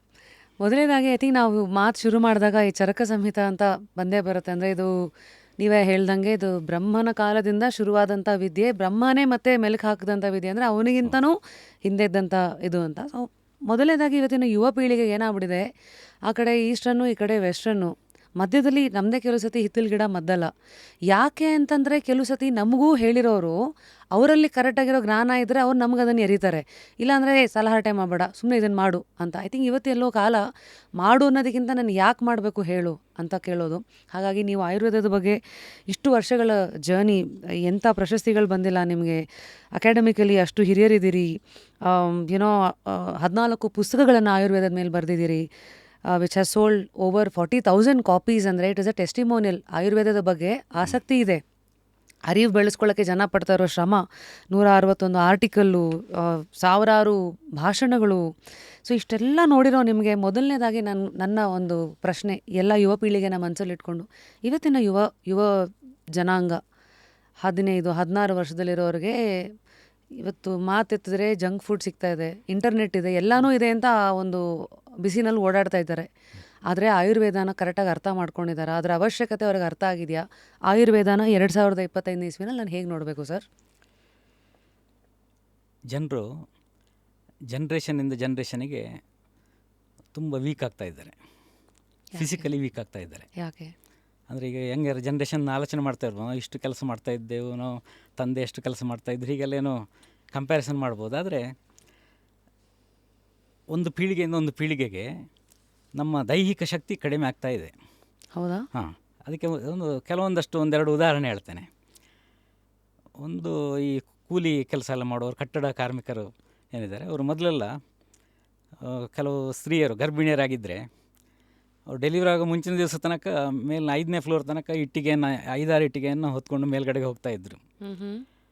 ಈಗ ಪ್ರೆಗ್ನೆಂಟ್ ಆಗಿರುವ ಕೆಲಸ ಮಾಡಲಿಕ್ಕೆ ಕಷ್ಟ ಆಗ್ತದೆ ಅವರಿಗೆ. ಮತ್ತು ಮಾಡೋರು ಕೂಡ 6-7 ಇಟ್ಟಿಗೆ ಹೊತ್ಕೊಂಡು ಹೋಗ್ಲಿಕ್ಕೆ ಆಗೋದಿಲ್ಲ. ಅದು 3ಕ್ಕೆ ಬಂತು, 2ಕ್ಕೆ ಬಂತು, ಈಗ 1 ಇಟ್ಟಿಗೆಯನ್ನು ಕಷ್ಟದಲ್ಲಿ ಹೊತ್ಕೊಂಡು ಹೋಗೋದು. ಅಥವಾ ನೀವು APMC ಮಾರುಕಟ್ಟೆಗೆ ಅಥವಾ ಕೃಷಿ ಮಾರುಕಟ್ಟೆಗೆ ನೀವು ಹೋಗಿ ನೋಡಿದರೆ, ಮೊದಲೆಲ್ಲ ಈ ನಮ್ಮ ದವಸ ಧಾನ್ಯಗಳನ್ನು ಹೊರುವಂಥ ಮೂಟೆಗಳು, ಗೋಣಿ ಚೀಲದ ಮೂಟೆಗಳೇನಿದೆ, ಅದು ಮೊದಲೆಲ್ಲ 100 kg ಇತ್ತು. ಇದು ಭಾಳ ಹಳೆ ಕಾಲದ ಮಾತಲ್ಲ, ಒಂದು 40 ವರ್ಷಗಳ ಹಿಂದೆ ನಮ್ಮ ಕಣ್ಣೆದುರೇ ನೋಡ್ತಾ ಇದ್ದದ್ದು. 100 kg ಮೂಟೆಗಳನ್ನು ಹೊರ್ತಾಯಿದ್ರು ಈ ನಮ್ಮ ಕೃಷಿ ಕಾರ್ಮಿಕರೆಲ್ಲ. ಅದು ಬರ್ತಾ ಗೋಣಿ ಚೀಲವೇ 75 kg ಬಂತು, ಆಮೇಲೆ 60 kg ಬಂತು. ಈಗ ನಾವು ಪುತ್ತೂರಿನಿಂದ ಬಂದಿರೋದು, ಮಂಗಳೂರು, ಅಲ್ಲಿ ಅಡಕೆ ಬೆಳಿತೇವೆ. ಅದರ ಗೋಣಿ ಚೀಲ ಕೂಡ ಹಾಗೆ ಮೊದಲೆಲ್ಲ ಜಾಸ್ತಿ ಬಾರದಿದ್ದದ್ದು 75 kg ಆಯಿತು, 60 kg ಬಂತು, ಆಮೇಲೆ 50 kg ಆಯಿತು. ಈಗ 25 kg ಮೂಟೆಗಳನ್ನು ಹೊರಲಿಕ್ಕೂ ತುಂಬ ಕಷ್ಟ ಆಗ್ತದೆ. ನೀವು APMC ಮಾರ್ಕೆಟಿಗೆ ಹೋಗಿ ನೋಡಿ. ಅಂದರೆ ಜನ್ರೇಷನ್ಗೆ ಅವರಿಗೆ ಸಾಧ್ಯ ಆಗ್ತಾ ಇಲ್ಲ ಅಂತ, ಅದಕ್ಕಿಂತ ಜಾಸ್ತಿ ಹೊರಲಿಕ್ಕೆ ಸುತ್ತಮುತ್ತ ಇರೋ ಮಾಡರ್ನ್ ಅಲ್ಲ, ಅದಕ್ಕೆ ಹೇಳ್ತೇನೆ. ಸೊ ಅದು ಹೊರಲಿಕ್ಕೆ ನಮಗೆ ಆಗ್ತಾ ಇಲ್ಲ, ಶಕ್ತಿ ಕಡಿಮೆ ಇದೆ. ಆಮೇಲೆ ವೈಜ್ಞಾನಿಕವಾಗಿ ಸಾಕ್ಷಿ ಹೇಳಬೇಕು ಅಂತೇಳಿದರೆ, ಈ ವೀರ್ಯ ಪರೀಕ್ಷೆ ಮಾಡಿದರೆ, ಮೊದಲೆಲ್ಲ ಈ ಇನ್ಫರ್ಟಿಲಿಟಿ ಇದ್ದಾಗ, ಯಾವುದು ಮಕ್ಕಳಾಗ್ತಾ ಇಲ್ಲ ಅಂತ ಆದಾಗ ಪುರುಷರಲ್ಲಿ ವೀರ್ಯ ಪರೀಕ್ಷೆ ಸ್ಪರ್ಮ್ ಕೌಂಟ್ ಎಷ್ಟಿದೆ ಅಂತೆಲ್ಲ ನೋಡುವಾಗ ನಾರ್ಮಲ್ ರೇಂಜ್ ಲ್ಯಾಬ್ಗಳಲ್ಲಿ ಕೊಡ್ತಾ ಇದ್ದದ್ದು 60 million to 150 million normal range ಅಂತ, ಕೇವಲ ಒಂದು 30 ವರ್ಷಗಳ ಹಿಂದೆ ನಾನು ಸ್ಟಡಿ ಮಾಡ್ತಾ ಇರೋ ಟೈಮಲ್ಲಿ. ಆಮೇಲೆ ಇಡೀ ಜಗತ್ತಿನಾದ್ಯಂತ ಅದು ಕಡಿಮೆ ಆಯಿತು. ಕಡಿಮೆ ಆಗಿ ಅದನ್ನು 40 ಮಿಲಿಯನ್ಗೆ ಜಾಸ್ತಿ ಇದ್ದರೆ ನಾರ್ಮಲ್ ಅಂತ ಮಾಡಿದರು. ಆಮೇಲೆ ಇನ್ನೀಗ ಒಂದು 15 ವರ್ಷಗಳಿಂದ ಮತ್ತು ಕಡಿಮೆ ಮಾಡಿ 20 ಮಿಲಿಯನ್ಗೆ ತಂದರು ಅದನ್ನು. ಆಮೇಲೆ 15 ಮಿಲಿಯನ್ಗೆ ಬಂತು. ಈಗ ವಿಶ್ವ ಆರೋಗ್ಯ ಸಂಸ್ಥೆ ಹೇಳ್ತಾ ಇದೆ 12 ಮಿಲಿಯನ್ಗಿಂತ ಜಾಸ್ತಿ ಇದ್ದರೆ ಅದು ನಾರ್ಮಲ್ ಅಂತ. ಎಲ್ಲ ಲ್ಯಾಬ್ ರಿಪೋರ್ಟ್ಗಳಲ್ಲಿ ನೀವು ನೋಡ್ತೀರಿ. ಅಂದರೆ ವೀರ್ಯದ ಪ್ರಮಾಣವೇ ಪುರುಷರಲ್ಲಿ ಜಗತ್ತಿನಾದ್ಯಂತ ಕಡಿಮೆ ಆಗಿದೆ ಅಂತ. ಆದ್ದರಿಂದ ಆ ನಾರ್ಮಲ್ ರೇಂಜನ್ನೇ ಕಡಿಮೆ ಮಾಡಿಬಿಟ್ರು. ಪುರುಷತ್ವ ಕಡಿಮೆ ಆಗಿದೆ ಅಂತ, ಪುರುಷರಲ್ಲಿ ಮಾತ್ರ ಅಲ್ಲ ಸ್ತ್ರೀಯರಲ್ಲಿ ಕೂಡ. ಈಗ ಹಿಂದೆಲ್ಲ ನಿಮ್ಮ ಅಜ್ಜಿ ಉಪ್ಪಿನಕಾಯಿ ಮಾಡಬೇಕು ಅಂತ ಆದರೆ ಮನೆಗೆ ಎಲ್ಲ ಮೆಣಸನ್ನು, ಒಣ ಮೆಣಸಿನಕಾಯಿ ತಂದು ಅದನ್ನು ಮನೆಯಲ್ಲೇ ಪೌಡ್ರ್ ಮಾಡಿ, ಮೆಷಿನ್ ಇರಲಿಲ್ಲ ಆಗ, ಅವರೇ ರುಬ್ಬಿ ಅದನ್ನು ಪೌಡ್ರ್ ಮಾಡಿ ಏನೆಲ್ಲ ಇಂಗ್ರೀಡಿಯೆಂಟ್ ಬೇಕು ಅದನ್ನೆಲ್ಲ ಅವರೇ ಮನೆಯಲ್ಲಿ ಮಾಡ್ಕೊಂಡು ರೆಡಿ ಸಿದ್ಧ ಮಾಡಿಕೊಂಡು ಆಮೇಲೆ ಉಪ್ಪಿನಕಾಯಿ ಮಾಡ್ತಾಯಿದ್ರು. ಈಗ ಹಾಗೆ ಯಾರಾದರೂ ಮನೆಯಲ್ಲಿ ಮಾಡಲಿಕ್ಕೆ ಕಷ್ಟಪಟ್ಟರೆ ಮರುದಿವಸ ತುಂಬ ಸಿವಿಯರ್ ಬ್ಯಾಕ್ ಪೇನ್ ಎಲ್ಲ ಆಗಿ ಮರುದಿವಸ ಹಾಸ್ಪಿಟ್ಲಿಗೆ ಹೋಗಿ ಅಡ್ಮಿಟ್ ಆಗೋ ಪರಿಸ್ಥಿತಿ ಬರ್ತಾಯಿದೆ. ಅಂದರೆ ಆ ಫಿಸಿಕಲ್ ಸ್ಟ್ರೆಂತ್ ಏನಿದೆ ಅದು ಜನ್ರೇಷನ್ಗೆ ಕಡಿಮೆ ಆಗ್ತಾಯಿದೆ. ಹಿಂದಿನ ಅಷ್ಟೆಲ್ಲ ಕೆಲಸ ಮಾಡ್ತಾಯಿದ್ರು. ಈಗಿನವರು ನಮಗೆ ಅವರಷ್ಟಲ್ಲ. ಈಗ ನಮ್ಮ ಅಜ್ಜಂದ್ರೆ ಏನು ಕೆಲಸ ಮಾಡ್ತಾಯಿದ್ರು ಅದು ನಮ್ಮ ತಂದೆ ತಾಯಿಗೆ ಮಾಡಲಿಕ್ಕೆ ಆಗ್ತಾಯಿಲ್ಲ. ಅಂದರೆ ಈ ಆಧುನಿಕತೆ ಬಂದು ಅಭ್ಯಾಸ ಬಿಟ್ಟೋಗಿ ಆಗಿರೋದ ಅಥವಾ ನಾವು ಆಯುರ್ವೇದನ ದೂರ ಹೋದ್ದು ಅಂತ. ಅದಕ್ಕೆ ನಾನು ಬರ್ತಾ ಇರೋದು, ಯಂಗ್ಸ್ಟರ್ಸಿಗೆ ಯಾಕೆ ಆಯುರ್ವೇದ ಬೇಕು ಅಂತ ಹೇಳಿದರೆ ಈ ಕಾರಣಕ್ಕಾಗಿ ಬೇಕು. ನಾವು ಆಯುರ್ವೇದದಲ್ಲಿ ಏನೆಲ್ಲ ಈ ಡೈಲಿ ರೆಜಿಮೆನ್ ಅಂತ ಹೇಳೋ ಒಂದು ದಿನಚರ್ಯೆ ಅಂತ ಹೇಳುವ ಒಂದು ಹೆಡ್ಡಿಂಗ್ನಲ್ಲಿ ಅನೇಕ ವಿಚಾರಗಳಿದೆ. ಆಯುರ್ವೇದದಲ್ಲಿ ಒಂದು 5 ವಿಚಾರಗಳನ್ನು ಮುಖ್ಯವಾಗಿ ಹೇಳಿದರು. ಏನು? ದಿನಚರ್ಯೆ, ಋತುಚರ್ಯೆ, ಅಂದರೆ ಸೀಸನ್ಗೆ ಸರಿಯಾಗಿ ಯಾವ ರೀತಿಯಲ್ಲಿ ನಾವು ಇರಬೇಕು ಅಂತ. ದಿನಚರ್ಯೆ ಪ್ರತಿ ದಿವಸ ಏನೆಲ್ಲ ಮಾಡಬೇಕಾದ ಕೆಲಸಗಳು ಅದರ ಬಗ್ಗೆ. ಋತುಚರ್ಯೆ ಅಂದರೆ ಕಾಲಕ್ಕನುಗುಣವಾಗಿ ನಾವು ಹೇಗಿರಬೇಕು. ಈಗ ಬೇಸಿಗೆ ಕಾಲದಲ್ಲಿ ಒಂದು 2-3 ಬಜ್ಜಿ ತಿಂದರೆ ಬೇದಿಯಾಗಿ ಬಿಡ್ತದೆ ಮರುದಿವಸ. ಅದೇ ಬಜ್ಜಿ ಬೊಂಡ ಅದೇ ಇಂಗ್ರೀಡಿಯೆಂಟ್ ಹಾಕಿ ಘಟಕ ದ್ರವ್ಯಗಳು ಅದನ್ನೇ ಬಳಸಿ ಚಳಿಗಾಲದಲ್ಲಿ ಮಾಡಿ ತಿಂದರೆ ಏನಾಗೋದಿಲ್ಲ. ಮಳೆಗಾಲದಲ್ಲಿ ಅಂದರೆ ಜೀರ್ಣಶಕ್ತಿ ಆಗ ಜಾಸ್ತಿ ಇರುತ್ತೆ. ಅದು ಆಯುರ್ವೇದದಲ್ಲಿ ಅದ್ರ ಬಗ್ಗೆ ಹೇಳಿದ್ದಾರೆ. ಜೀರ್ಣ ಶಕ್ತಿ ಯಾವುದಿದೆ, ಪಚನ ಶಕ್ತಿ ಅದು ತುಂಬ ಸ್ಟ್ರಾಂಗ್ ಇರ್ತದೆ ಮನುಷ್ಯರಿಗೆ ಚಳಿಗಾಲದಲ್ಲಿ. ಈ ಸಮ್ಮರ್ನಲ್ಲಿ ಬೇಸಿಗೆ ಕಾಲದಲ್ಲಿ ಕಡಿಮೆ ಇರ್ತದೆ. ಹಾಗಾಗಿ ಸೀಸನಲ್ ರೆಜಿಮ್ ಅಂದರೆ ಎಲ್ಲ ಸೀಸನಿಗೆ ಒಂದೇ ಫುಡ್ ಅಲ್ಲ. ಒಬ್ಬೊಬ್ಬ ವ್ಯಕ್ತಿಗೆ ಬೇರೆ ಬೇರೆ ಅವರ ಪ್ರಕೃತಿಗೆ ಹೊಂದಿಕೊಂಡು ಬೇರೆ ಬೇರೆ ಫುಡ್ಡು, ಸೀಸನ್ಗೆ ಸರಿಯಾಗಿ ಬೇರೆ ಬೇರೆ ಫುಡ್ಡು. ಇದು ನಮಗೆ ಕರೆಕ್ಟಾಗಿ ಗೊತ್ತಿದ್ದರೆ ಮತ್ತು ಸ್ವಸ್ಥ ವೃತ್ತ ಅಂತ ಅಂದರೆ ಹೆಲ್ದಿ, ನಾವೊಬ್ಬರು ವ್ಯಕ್ತಿಗೆ ಚೆನ್ನಾಗಿರಬೇಕು ಅಂತಾದರೆ ಹೆಲ್ದಿ ರೆಜಿಮೆನ್ ಅಂತ ಹೇಳೋದು. ಸ್ವಸ್ಥ ಅಂದರೆ ಹೆಲ್ದಿ ಅಂತ ಅರ್ಥ. ಆರೋಗ್ಯವಂತರಾಗಿರೋದಲ್ಲ. ಈ ಆರೋಗ್ಯಕ್ಕೂ ಸ್ವಾಸ್ಥ್ಯಕ್ಕೂ ತುಂಬ ವ್ಯತ್ಯಾಸ ಇದೆ. ಆರೋಗ್ಯ ಅಂದರೆ ಆ ರೋಗ, ಅಂದರೆ ರೋಗ ಇಲ್ಲದಿದ್ದರೆ ಆರೋಗ್ಯ, ಡಿಸೀಸ್ ಫ್ರೀ ಆದರೆ ಆಯಿತು. ಸ್ವಾಸ್ಥ್ಯ ಅಂತ ಹೇಳಿದರೆ ಬರೀ ಕಾಯಿಲೆ ಇಲ್ಲದೇ ಇರೋದಲ್ಲ, ಮನಸ್ಸು ಶಾಂತ ಆಗಿರಬೇಕು. ಅದರ ಆಯುರ್ವೇದದಲ್ಲಿ ಹೇಳುವಾಗಲೇ ಹೇಳ್ತಾರೆ, ನಮ್ಮ ಡೈಜೆಷನ್ ಪವರ್ ತುಂಬ ಸ್ಟ್ರಾಂಗ್ ಇರಬೇಕು. ಆಮೇಲೆ ನಮ್ಮ ದೈಹಿಕ ಕ್ರಿಯೆಗಳೆಲ್ಲ ಏನೆಲ್ಲ ದೇಹದಲ್ಲಿ ಒಳಗಡೆ ಆಗ್ತಾ ಇರ್ತದೆ ಅದೆಲ್ಲ ಚಟುವಟಿಕೆ ಚೆನ್ನಾಗಿ ನಡೀತಾ ಇರಬೇಕು. ನಮ್ಮ ಶರೀರ ರಚನೆ ಸರಿ ಇರಬೇಕು. ಅದರ ಜೊತೆಯಲ್ಲಿ ಜೀರ್ಣಶಕ್ತಿ ಬಹಳ ಪ್ರಬಲವಾಗಿರಬೇಕು. ಸರ್ವೇ ರೋಗಾಪಿ ಮಂದಾಗ್ನವು ಅಂತ ಒಂದು ಕೇಳಿರ್ತೀರಿ. ಅಂದರೆ ಎಲ್ಲ ರೋಗಗಳ ಮೂಲ ಕಾರಣ ಡೈಜೆಷನ್ ಪವರ್ ತುಂಬ ವೀಕ್ ಆಗಿರೋದು ಅಂತ. ಅದು ಚೆನ್ನಾಗಿರಬೇಕು. ಇದರ ಜೊತೆಗೆ ಮನಸ್ಸು ತುಂಬ ಶಾಂತ ಆಗಿರಬೇಕು, ಆತ್ಮ ಶಾಂತ ಆಗಿರಬೇಕು. ಪ್ರಸನ್ನ ಆತ್ಮ ಇಂದ್ರಿಯ ಮನಃ ಎಲ್ಲ ನಮ್ಮ ಇಂದ್ರಿಯಗಳು ಯಾವುದು, ಕರ್ಮೇಂದ್ರಿಯ, ಜ್ಞಾನೇಂದ್ರಿಯ, ಉಭಯಾತ್ಮಕ ಇಂದ್ರಿಯ ಆಗಿರುವಂಥ ಮನಸ್ಸು, ಇದೆಲ್ಲವೂ ಕೂಡ ಶಾಂತ ಆಗಿದ್ದರೆ ಮಾತ್ರ ಆ ವ್ಯಕ್ತಿ ಸ್ವಸ್ಥ ಅಂತ ಡೆಫಿನೇಷನ್ ಇದೆ. ಎಲ್ರಿಗೂ ನಮಸ್ಕಾರ. ರಾಧಾಬಾಯಿ ರ್ಯಾಪಿಡ್ ರಶ್ಮಿ. ಇದು ಒಂದು ಎಥ್ನಿಕ್ ಸ್ಟುಡಿಯೋ. ವೆಬ್ಸೈಟಲ್ಲಿ ಇರುವಂಥ ಎಲ್ಲ ಒಂದು ಕಲೆಕ್ಷನ್ಸು ನಾನು ಕ್ಯೂರೇಟ್ ಮಾಡಿರುವಂಥ it is my style statement. There is something that reflects you. ನಿಮ್ಮ ರಾಧಾ ವೆಬ್ಸೈಟ್ ಲೈವ್ ಆಗಿದೆ, ಖಂಡಿತ ಹೋಗಿ ಎಕ್ಸ್ಪ್ಲೋರ್ ಮಾಡಿ. ಅಪ್ಪ, ಹಾಗಾಗಿ ಮನೆಯಲ್ಲಿ ನೀವು ಯಾರೋ ಗಂಡ ಹೆಂಡತಿ ಬೆಳಗ್ಗೆ ಜಗಳ ಮಾಡ್ತಾ ಇದ್ದರೆ ಅವರು ಸ್ವಸ್ಥರಲ್ಲ, ಆರೋಗ್ಯವಂತರ. ಹೌದು, ರಿಪೋರ್ಟ್ಗಳೆಲ್ಲ ನಾರ್ಮಲ್ ಇದೆ, ಕಾಯಿಲೆ ಯಾವುದೇ ಇಲ್ಲ, ಆದರೆ ಆರೋಗ್ಯವಂತರಾಗಿದ್ದಾರೆ ಅವರು, ಸ್ವಸ್ಥರಲ್ಲ. ಹಾಗಾಗಿ ಸ್ವಾಸ್ಥ್ಯ ಅಂತ ಹೇಳೋದನ್ನು ನಾವು ಪಡಿಬೇಕು ಯಾವಾಗಲೂ. ಸ್ವಾಸ್ಥ್ಯ ಅಂತ ಹೇಳೋದು ತುಂಬ ದೂರ, ಆರೋಗ್ಯಕ್ಕೂ ಸ್ವಾಸ್ಥ್ಯಕ್ಕೂ ತುಂಬ ಅಂತರ ಇದೆ, ಗ್ಯಾಪ್ ಇದೆ. ನಾವು ತುಂಬ ಹೆಲ್ದಿಯಾಗಿದ್ದರೆ, ಅಂದರೆ ಸ್ವಾಸ್ಥ್ಯ ಇದೆ ಅಂತ ಆದರೆ, ವೆಲ್ನೆಸ್ಸು ತುಂಬ ಚೆನ್ನಾಗಿದೆ ಅಂತ ಆದರೆ, ಡಿಸೀಸು ಹತ್ತಿರದಿಂದ ಬಂದರೂ ಕೂಡ ನಮಗೇನು ಟಚ್ ಆದರೂ ಕೂಡ ನಮಗೆ ಬರೋದಿಲ್ಲ. ಆಗ ಆ ರೀತಿ ದೇಹವನ್ನು ಮೇಂಟೈನ್ ಮಾಡುವಂಥದ್ದು. ಹಾಗಾಗಿ ಈ ದೈಹಿಕ ಶಕ್ತಿ ನಮ್ಮಿಂದ ಕಡಿಮೆ ಆಗ್ತಾ ಬರಲಿಕ್ಕೆ ಈ ಸ್ವಾಸ್ಥ್ಯ ಚೆನ್ನಾಗಿರಬೇಕು ಅಂತಾರೆ ಸ್ವಸ್ಥ ವೃತ್ತ ಅಂತ ಹೇಳಿದರು. ಬೇರೆ ಬೇರೆ ರೆಜಿಮೆನ್ಗಳು ಹೇಳಿದ್ದಾರೆ, ಏನೆಲ್ಲ ಮಾಡಬೇಕು ಜೀವನದಲ್ಲಿ, ಏನು ಮಾಡಬಾರ್ದು, ಅದೆಲ್ಲ ಇದೆ. ಆಮೇಲೆ ಸದ್ವೃತ್ತ ಅಂತ ಅಂದರೆ ಒಳ್ಳೆಯ ಆಚಾರ ವಿಚಾರಗಳು. ಸದ್ ಅಂದರೆ ಒಳ್ಳೆಯದು, ಸತ್ ಒಳ್ಳೆಯ ವೃತ್ತ, ಆಚಾರ ವಿಚಾರಗಳು, ಸದ್ವೃತ್ತ. ಹಾಗಾಗಿ ದಿನಚರ್ಯೆ, ರಾತ್ರಿಚರ್ಯೆ. ಇನ್ನು ರಾತ್ರಿ ಕಾಲದಲ್ಲಿ ಬರೀ ನಿದ್ರೆ ಮಾತ್ರ ಅಲ್ಲ, ಬೇರೆ ಅನೇಕ ಕ್ರಿಯೆಗಳಿದೆ. ಮಲಗು ಮೊದಲು ಏನು ಮಾಡಬೇಕು, ನಂತರ ಏನು ಮಾಡಬೇಕು, ಏಳೋದು ಎಷ್ಟು ಗಂಟೆಗೆ, ಹೇಗೆ, ಇದೆಲ್ಲದರ ವಿಚಾರ ಸೇರಿಕೊಂಡು ರಾತ್ರಿಚರ್ಯೆ. ದಿನಚರ್ಯೆ, ರಾತ್ರಿಚರ್ಯೆ, ಸ್ವಸ್ಥವೃತ್ತ, ಸದ್ವೃತ್ತ ಮತ್ತು ಋತುಚರ್ಯೆ. ಈ 5 ವಿಷಯಗಳ ಬಗ್ಗೆ ನಾವು ಗಮನ ಕೊಟ್ಟರೆ ಲೈಫ್ನಲ್ಲಿ ನಾವು ಅದಕ್ಕೆ ಒಂದು ಅರ್ಧ ಗಂಟೆ ಕೂಡ ವ್ಯಯ ಮಾಡಲಿಕ್ಕೆ ನಾವು ರೆಡಿ ಇರೋದಿಲ್ಲ. ನಾವು ಬ್ಯುಸಿ ಇದ್ದೇನೆ, ಆಫೀಸಿನ ವಿಷಯದಲ್ಲಿ ಕೆಲಸ ಮಾಡ್ತಾ ಇದ್ದೇವೆ, ಹೀಗೆ ಹೇಳ್ತಾ ಇರ್ತೇವೆ. ಅದರಿಂದ ಏನಾಯಿತು, ಈಗ ನೀವು ಒಂದು ಸಾಫ್ಟ್ವೇರ್ ಕಂಪನಿ ಇದೆ ಅಂತ ಇಟ್ಕೊಳ್ಳಿ.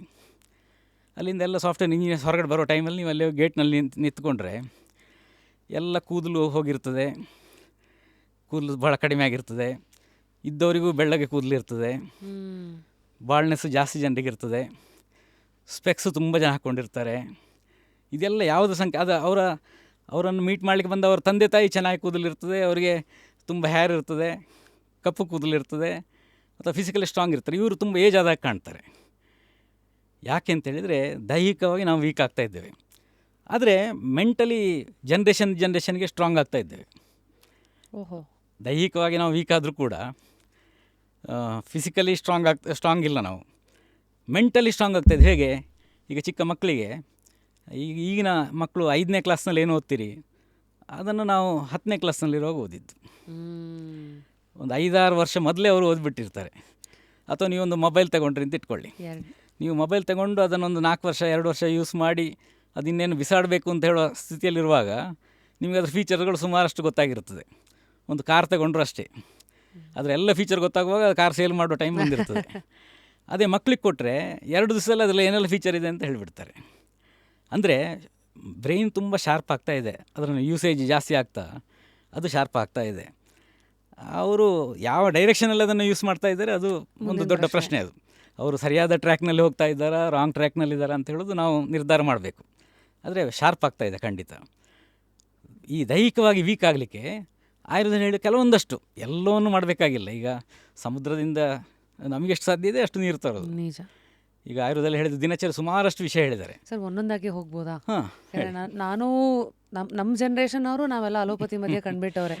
ಸೊ ನನಗೂ ಬೇಸಿಕ್ಸ್ ಬೇಕು. ಸೊ ದಿನಚರ್ಯೆಯಲ್ಲಿ ಆಯುರ್ವೇದದ ಪ್ರಕಾರ ನಾನು ಬೆಳಗ್ಗೆಯಿಂದ ರಾತ್ರಿವರೆಗೂ ಏನು ಮಾಡಬೇಕು ಸರ್? ಒಂದು ಬೆಳಗ್ಗೆ ಏಳುವ ಟೈಮ್ ಹೇಗೆ ಅಂತ, ಯಾವ ಟೈಮಿಗೆ ಹೇಳಬೇಕು ಅಂತ ಗೊತ್ತಾಯ್ತು. ಅದು ಬ್ರಾಹ್ಮಿ ಮುಹೂರ್ತದಲ್ಲಿ ಹೇಳಬೇಕು ಅಂತ ಆಯುರ್ವೇದದಲ್ಲಿ ಹೇಳಿರೋದು. ಬ್ರಾಹ್ಮಿ ಮುಹೂರ್ತ ಅಂತೇಳಿದರೆ ಸೂರ್ಯೋದಯ ಆಗೋದಕ್ಕಿಂತ 1 hour 36 minutes ಮೊದಲು ಅಂತ ಲೆಕ್ಕ. ಅಂದರೆ ಸಾಮಾನ್ಯ ಈಗ ಒಂದು 6 ಗಂಟೆಗೆ ಸೂರ್ಯೋದಯ ಆಗ್ತಾಯಿದ್ರೆ 6:10ಕ್ಕೆ, ಈಗ 6:10 6:12 ಆಗ್ತಾಯಿದೆ. 1 hour 36 ಮೊದಲು ಅಂದರೆ 4:30ಗೆ ಅಂತ. ಅದನ್ನು ಡೈಲಿ ಅದಕ್ಕೆ ಸೂರ್ಯೋದಯಕ್ಕೆ ಸರಿಯಾಗಿ ಚೇಂಜ್ ಮಾಡಬೇಕು ಅಂತಿಲ್ಲ, ನಾವೊಂದು ಫಿಕ್ಸ್ ಮಾಡಿ ಇಟ್ಕೊಳ್ಬೋದು, ನಮಗೆ ಕನ್ವೀನಿಯೆಂಟಾಗಿ ಹೇಗೆ ಹೇಳಲಿಕ್ಕೆ ಸಾಧ್ಯ ಆಗ್ತದೆ ಹಾಗೆ. ಅದು ಯಾಕೆ ಆ ಟೈಮಿಗೆ ಹೇಳಬೇಕು ಅಂತೇಳಿದರೆ, ಸ್ವಸ್ಥೋ ರಕ್ಷಾರ್ಥಂ ಆಯುಷಃ ಬ್ರಾಹ್ಮಿ ಮುಹೂರ್ತೆ ಉತ್ತಿಷ್ಟೇತ್ ಸ್ವಸ್ಥೋ ರಕ್ಷಾರ್ಥಂ ಆಯುಷಃ ಅಂತಂದರೆ ನಮ್ಮ ಲೈಫ್ ಸ್ಪ್ಯಾನನ್ನು ಪ್ರೊಟೆಕ್ಟ್ ಮಾಡಲಿಕ್ಕೆ ಅಂತ ಹೇಳಿದರು ನೇರವಾಗಿ. ಅದನ್ನು ಸ್ಟ್ರೆಂಥನ್ ಮಾಡಲಿಕ್ಕೆ ಅಂತ. ಈಗ ಒಂದು ಚಿಕ್ಕ ಉದಾಹರಣೆ ಕೊಡ್ತೇನೆ. ಈಗ ಕೆಲವರು ಹಾಸ್ಪಿಟ್ಲಲ್ಲಿ ಇರ್ತಾರೆ. ನಮ್ಮ ಭಾರತದ ಮಾಜಿ ಕೇಂದ್ರ ಸಚಿವರೊಬ್ಬರು ಅವರ ಕೊನೆಯ ಒಂದು 7-8 ವರ್ಷ ಹಾಸ್ಪಿಟ್ಲಲ್ಲೇ ಇದ್ದರು. ಕೇಂದ್ರ ಸರ್ಕಾರ ಕೋಟ್ಯಾಂತರ ರೂಪಾಯಿ ಅವರಿಗೆ ಹಣ ಹಾಕಿದೆ ಅವರ ಹೆಲ್ತಿಗೆ, ಕೊನೆಗೆ ಸತ್ತರು. ಅಂದರೆ ಹೀಗೆ ನಾವು ಹಾಸ್ಪಿಟ್ಲಲ್ಲಿ ಮಿನಿಸ್ಟರ್ಸ್ ಆದರೆ ಅವರಿಗೆ ಕೇಂದ್ರ ಸರ್ಕಾರ ಹಣ ಕೊಡ್ತದೆ, ಏನೋ ಬದುಕ್ಬೋದು. ಯಾರೋ ನಮ್ಮ ಮನೆಗಳಲ್ಲಿ ಹಾಗೆ ಹಾಸ್ಪಿಟ್ಲಲ್ಲಿ ಕೊನೆಯ ಒಂದು 2-3 ತಿಂಗಳಿದ್ದರೆ ಸಾಕು, ಒಂದು ಮನೆ ಇಡೀ ಆರ್ಥಿಕವಾಗಿ ದಿವಾಳಿ ಎದ್ದು ಹೋಗ್ತದೆ, ತುಂಬ ಕಷ್ಟ ಆಗಿಬಿಡ್ತದೆ. ಹಾಗಾಗಿ ಆಯುರ್ವೇದ ಹೇಳೋದು ಏನಂತೇಳಿದರೆ, one should live, one should not just survive ಅಂತ. ಅಂದರೆ ನಾವು ಚೆನ್ನಾಗಿ ಬದುಕಬೇಕಾದ್ದು ಕೇವಲ ಜೀವಂತ ಆಗಿರೋದಲ್ಲ ಅಂತ. ಚೆನ್ನಾಗಿ ಬದುಕಬೇಕು. ನಾವು ಜೀವನ ಅಂತ ಹೇಳಿದ್ರೆ ಬದುಕಲಿಕ್ಕಿರೋದು, ಚೆನ್ನಾಗಿ ಬದುಕಬೇಕು. ಜೀವೇಮ ಶರದ ಶತಂ ಅಂತ ಹೇಳಿದ್ದು, ಅಂದರೆ 100 ಕಾಲ ಚೆನ್ನಾಗಿ ಬದುಕಿ ಅಂತ ಹೇಳಿದ್ದು. ಕೇವಲ ನೀವು 100 ವರ್ಷ ಜೀವಂತ ಆಗಿರಿ ಅಂತ ಹೇಳಿದ್ದಲ್ಲ.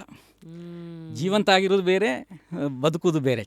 ತುಂಬ ಚೆನ್ನಾಗಿ ಬದುಕುದು ಅಂದರೆ ನೀವು ಉಳಿದವ್ರನ್ನೆಲ್ಲ ಉದ್ಧಾರ ಮಾಡ್ತಾ ಇರ್ತೀರಿ ಆ ಸಮಯದಲ್ಲಿ, ಅಥವಾ ಉಳಿದವ್ರಿಗೆ ಖುಷಿ ಕೊಡ್ತಾ ಇರ್ತೀರಿ, ನೀವು ಖುಷಿ ಪಡ್ತಾ ಇರ್ತೀರಿ.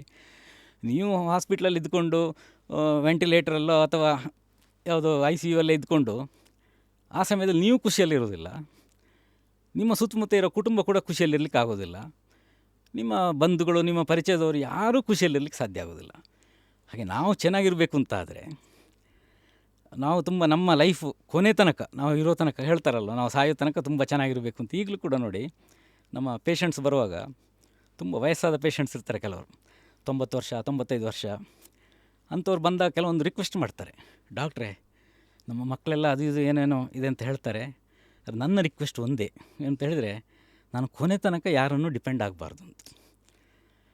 ಅಂದರೆ ಎಂಥ ಮನಸ್ಥಿತಿ ನೋಡಿ, ಅದು ಎಷ್ಟೊಂದು ಸ್ಟ್ರಾಂಗ್ ವಿಲ್ ಪವರ್ ಅಂತ ಹೇಳಿದರೆ, ಯಾರನ್ನು ನಾನು ಡಿಪೆಂಡ್ ಆಗದೆ ಕೊನೆ ತನಕ ನನ್ನ ಕಾಲ ಮೇಲೆ ನಾನು ಓಡಾಡುವಾಗ ಇರಬೇಕು ಅಂತ.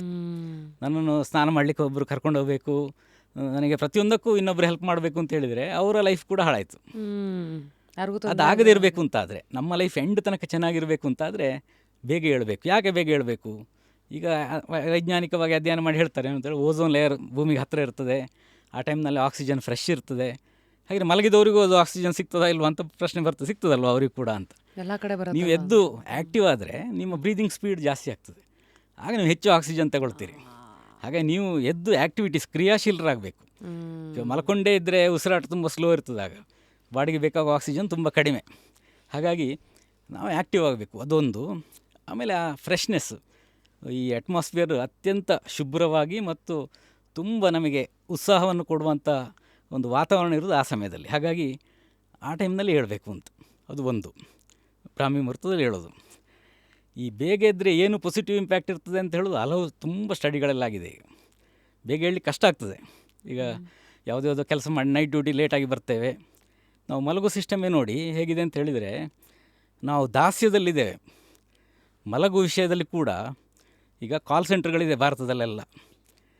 ಆರ್ಥಿಕವಾಗಿ ನಮಗೆ ಸ್ವಲ್ಪ ಕಷ್ಟ ಇರೋದ್ರಿಂದ ಇಲ್ಲಿ ಕಾಲ್ ಸೆಂಟರ್ಗಳಿದೆ. ಯಾರಿಗೆ ಸರಿಯಾಗಿ ನಾವು ರಾತ್ರಿ ಹೊತ್ತಿನಲ್ಲಿ ಕೆಲಸ ಮಾಡೋದು?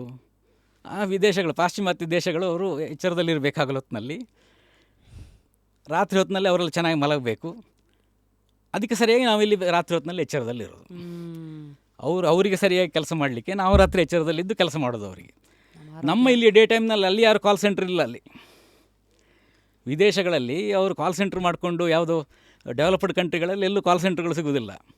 ಅವರು ಬೇರೆ ದೇಶದವ್ರು ಬೇಕಾದ್ರೆ ಅವರ ಟೈಮಿಗೆ ಕೆಲಸ ಮಾಡಬೇಕು ನೋಡಿ, ಅವ್ರಿಗೆ ಹೊಂದ್ಕೊಂಡು ಕೆಲಸ ಮಾಡಬೇಕು. ಅವ್ರು ತಾನೇ ದುಡ್ಡು ಕೊಡೋರು. ಹೌದು. ಹಾಗಾಗಿ ನಾವೇನು ಮಾಡೋದು, ಆರ್ಥಿಕವಾಗಿ ಸ್ವಲ್ಪ ಕಷ್ಟ ಇದೆ ಅಂತ ಹೇಳ್ಕೊಂಡು ಈ ಕಾಲ್ ಸೆಂಟ್ರ್ಗಳು ಇದೆಲ್ಲ ಬಂದು ರಾತ್ರಿ ಹೊತ್ತಿನಲ್ಲಿ ಕೆಲಸ ಮಾಡಲಿಕ್ಕೆ ಆರಂಭ ಮಾಡಿದೆ ಅವ್ರಿಗೆ ಬೇಕಾಗಿ. ಎಲ್ಲೋ ಈಗ ಪ್ರೊಫೆಷನಲ್ ಹಜಾರ್ಡ್ ಅಂತ ಇರ್ತದೆ, ಯಾರೋ ರಾತ್ರಿ ನೈಟ್ ಡ್ಯೂಟಿ ಮಾಡ್ತಾರೆ, ವಾಚ್ಮ್ಯಾನ್ ಇರ್ತಾರೆ, ಅಥವಾ ಯಾವುದೋ ಫ್ಯಾಕ್ಟ್ರಿ ಇರ್ತದೆ, ಅಲ್ಲಿ 3 ಶಿಫ್ಟಲ್ಲಿ ಕೆಲಸ ಆಗ್ತಾ ಇರ್ತದೆ. ಅಂಥದ್ರಲ್ಲಿ ಅನ್ಅವಾಯ್ಡಬಲ್ ಆಗಿ ಕೆಲಸ ಮಾಡ್ತಾ ಇರ್ತಾರೆ. ಇದು ಹಾಗಲ್ಲ, ಇವರ ಕೆಲಸವೇ ರಾತ್ರಿ, ಹಗಲೊತ್ತಿನಲ್ಲಿ ಮಲ್ಕೊಂಡಿರ್ತಾರೆ. ಆ ರೀತಿ ಸ್ಥಿತಿಗೆ ಬಂದಿದೆ. ಇದು ಹಾಗೆ ಆಗಬಾರ್ದು ಅಂತಂದರೆ 24 ಗಂಟೆಯಲ್ಲಿ ಎಷ್ಟು ಗಂಟೆ ನೀವು ಮಲಗೋದು ಅಂತಲ್ಲ ಲೆಕ್ಕ, ಯಾವ ಪ್ರಕೃತಿ ಜೊತೆ ನಾವಿರಬೇಕು, ಯಾವ ಹೊತ್ತಿನಲ್ಲಿ ಮಲಗೋದು ಒಂದು ಇಂಪಾರ್ಟೆಂಟ್. ಈಗ ತಮಸ್ಸು ಜಾಸ್ತಿ ಆದಾಗ, ಅಂದರೆ ರಾತ್ರಿ ಹೊತ್ತಿನಲ್ಲಿ ತಮ ಪ್ರಭಾವಜನ್ಯ ನಿದ್ರಾ ಅಂತ ಇದೆ, ಆಯುರ್ವೇದದಲ್ಲಿ 7 ವಿಧಗಳನ್ನು ಹೇಳಿದ್ದಾರೆ ನಿದ್ರೆ ಹೇಗೆ ಅಂತ ಹೇಳುವಾಗ. ಒಂದು ಮುಖ್ಯವಾಗಿ ಬರುವಂಥದ್ದು ಈ ರಾತ್ರಿ ಹೊತ್ತಿನಲ್ಲೇ ಮಲಗಬೇಕು ಅಂತ. ಯಾವಾಗಲೂ ಬೆಳಗಿನ ಹೊತ್ತಲ್ಲೆಲ್ಲ ನೀವು ಸುಮಾರು ಒಂದು 10-11 ಗಂಟೆ ಒಳಗೆ ಮಲಗಿಲ್ಲ ಅಂತಾದರೆ ಪಿಟ್ಯೂಟರಿ ಗ್ಲ್ಯಾಂಡ್ ಏನಿದೆ ಅದಕ್ಕೆ ತುಂಬ ನೆಗೆಟಿವ್ ಇಂಪ್ಯಾಕ್ಟ್ ಸ್ಟಾರ್ಟ್ ಆಗ್ತದೆ. ಅದರಲ್ಲೇ ನಮ್ಮ ಗ್ರೋತ್ ಹಾರ್ಮೋನು ಮತ್ತು ಫಾಲಿಕಲ್ ಸ್ಟಿಮ್ಯುಲೇಟಿಂಗ್ ಹಾರ್ಮೋನು, ಆಮೇಲೆ ಲುಟ್ನೇಸಿಂಗ್ ಹಾರ್ಮೋನು, ಇದೆಲ್ಲ ಸೆಕ್ರೆಷನ್ ಆಗೋದಲ್ಲಿ. ಹಾಗೆ ಕಾಲ್ ಸೆಂಟ್ರಲ್ಲಿ ಕೆಲಸ ಮಾಡಿದರೆ ಅನೇಕ ಯೂತ್ಗಳಲ್ಲಿ PCOD ಆರಂಭ ಆಗೋದು ನೋಡ್ತೇವೆ ಸ್ತ್ರೀಯರಲ್ಲಿ. ಒಂದು ಅಲ್ಲಿ ಕೆಲಸ ಸ್ಟಾರ್ಟ್ ಮಾಡಿ 3-4 ತಿಂಗಳಾಗೂ PCOD, ಹಾರ್ಮೋನ್ ಇಂಬ್ಯಾಲೆನ್ಸ್, ಮಾಸಿಕ ಋತುಸ್ರಾವ ಸರಿಯಾಗಿ ಆಗೋದಿಲ್ಲ, ಪೀರಿಯಡ್ಸ್ ಪೋಸ್ಟ್ಪೋನ್ ಆಗಲಿ ಸ್ಟಾರ್ಟ್ ಆಗ್ತದೆ, ವೆಯ್ಟ್ ಗೇನ್ ಆರಂಭ ಆಗ್ತದೆ, ಎಲ್ಲ ಪ್ರಾರಂಭ ಆಗಿರ್ತದೆ. ಮತ್ತು ಇನ್ಫರ್ಟಿಲಿಟಿ ಅದರಿಂದಾಗಿ ಎಲ್ಲ ನೋಡ್ತಾ ಇದ್ದೇವೆ. ಇದರಿಂದೆಲ್ಲ ದೂರ ಬರಬೇಕು ಅಂತ ಆದರೆ ರಾತ್ರಿ ಎಷ್ಟೊತ್ತಿಗೆ ಮಲಗಬೇಕು ಅಷ್ಟೇ ಹೊತ್ತಿಗೆ ಮಲಗಬೇಕು. 10:30-11 ಗಂಟೆ ಒಳಗೆ ಮಲಗಬೇಕು. ಬೆಳಗ್ಗೆ ಬೇಗ ಹೇಳಬೇಕಾದ್ದು. ಆ ಬೆಳಗ್ಗೆ ಬೇಗ ಎದ್ದರೆ ಬೆಳಗ್ಗೆ ಬೇಕಾದ್ರೆ ಇನ್ನೂ ಬೇಗ ಬೇಕಾದ್ರೂ ಹೇಳ್ಬೋದು, 4 ಗಂಟೆ ಬೇಕಾದ್ರೂ ಹೇಳ್ಬೋದು, ನಿಮಗೆ ನಿದ್ರೆ ಕಡಿಮೆ ಸಾಕಾಗ್ತದೆ ಅಂತ ಆದರೆ. ಇಲ್ಲಾಂದರೆ 5 ಗಂಟೆಗೆ ಅಂತ ಇಟ್ಕೊಳ್ಳಿ, ತೊಂದರೆ ಇಲ್ಲ. ಸ್ವಲ್ಪ ಹೆಚ್ಚು ಕಡಿಮೆ ಮಾಡಿಟ್ಕೊಂಡ್ರೆ ತೊಂದರೆ ಆಗೋದಿಲ್ಲ. ಆದರೆ ಬೆಳಗ್ಗೆ ಬೇಗ ಎದ್ದರೆ ನಮ್ಮ ಅಟ್ಮಾಸ್ಫಿಯರ್, ವಾತಾವರಣ ತುಂಬ ಶುಭ್ರ ಇರ್ತದೆ. ಆಮೇಲೆ ಯಾರ್ದು ಡಿಸ್ಟರ್ಬೆನ್ಸ್ ಇರೋದಿಲ್ಲ. ನೀವು ಡಿಸ್ಟರ್ಬೆನ್ಸ್ ಫ್ರೀ ಆಗಿರುವಂಥ ಒಂದು ಏಕೈಕ ಸಮಯ ದಿನದಲ್ಲಿ. ಇಲ್ಲಾಂತಾರೆ ನಿಮಗೆ ಮೊಬೈಲ್ ನೋಡಬೇಕು ಅಂತ ಟೆಂಪ್ಟೇಷನ್ ಆಗ್ತದೆ. ಆ ಟೈಮಲ್ಲಿ ಯಾರೂ ಮೆಸೇಜ್ ಬರೋದಿಲ್ಲ, ಆ ಟೈಮಲ್ಲಿ ಯಾರೂ ಫೋನ್ ಕಾಲ್ಸ್ ಮಾಡೋದಿಲ್ಲ, ನಿಮಗೆ ಯಾವುದೇ ಕ್ವಶನ್ ಕೇಳಲಿಕ್ಕೆ ಬೇರೆ ಯಾರೂ ಇರೋದಿಲ್ಲ. ಮನೆಯಲ್ಲಿದ್ದವ್ರು ಎಚ್ಚರಾಗಿದ್ದರೂ ಕೂಡ ಅವರು ಅವರದ್ದೇ ಕೆಲಸ ಮಾಡ್ತಾ ಇರ್ತಾರೆ.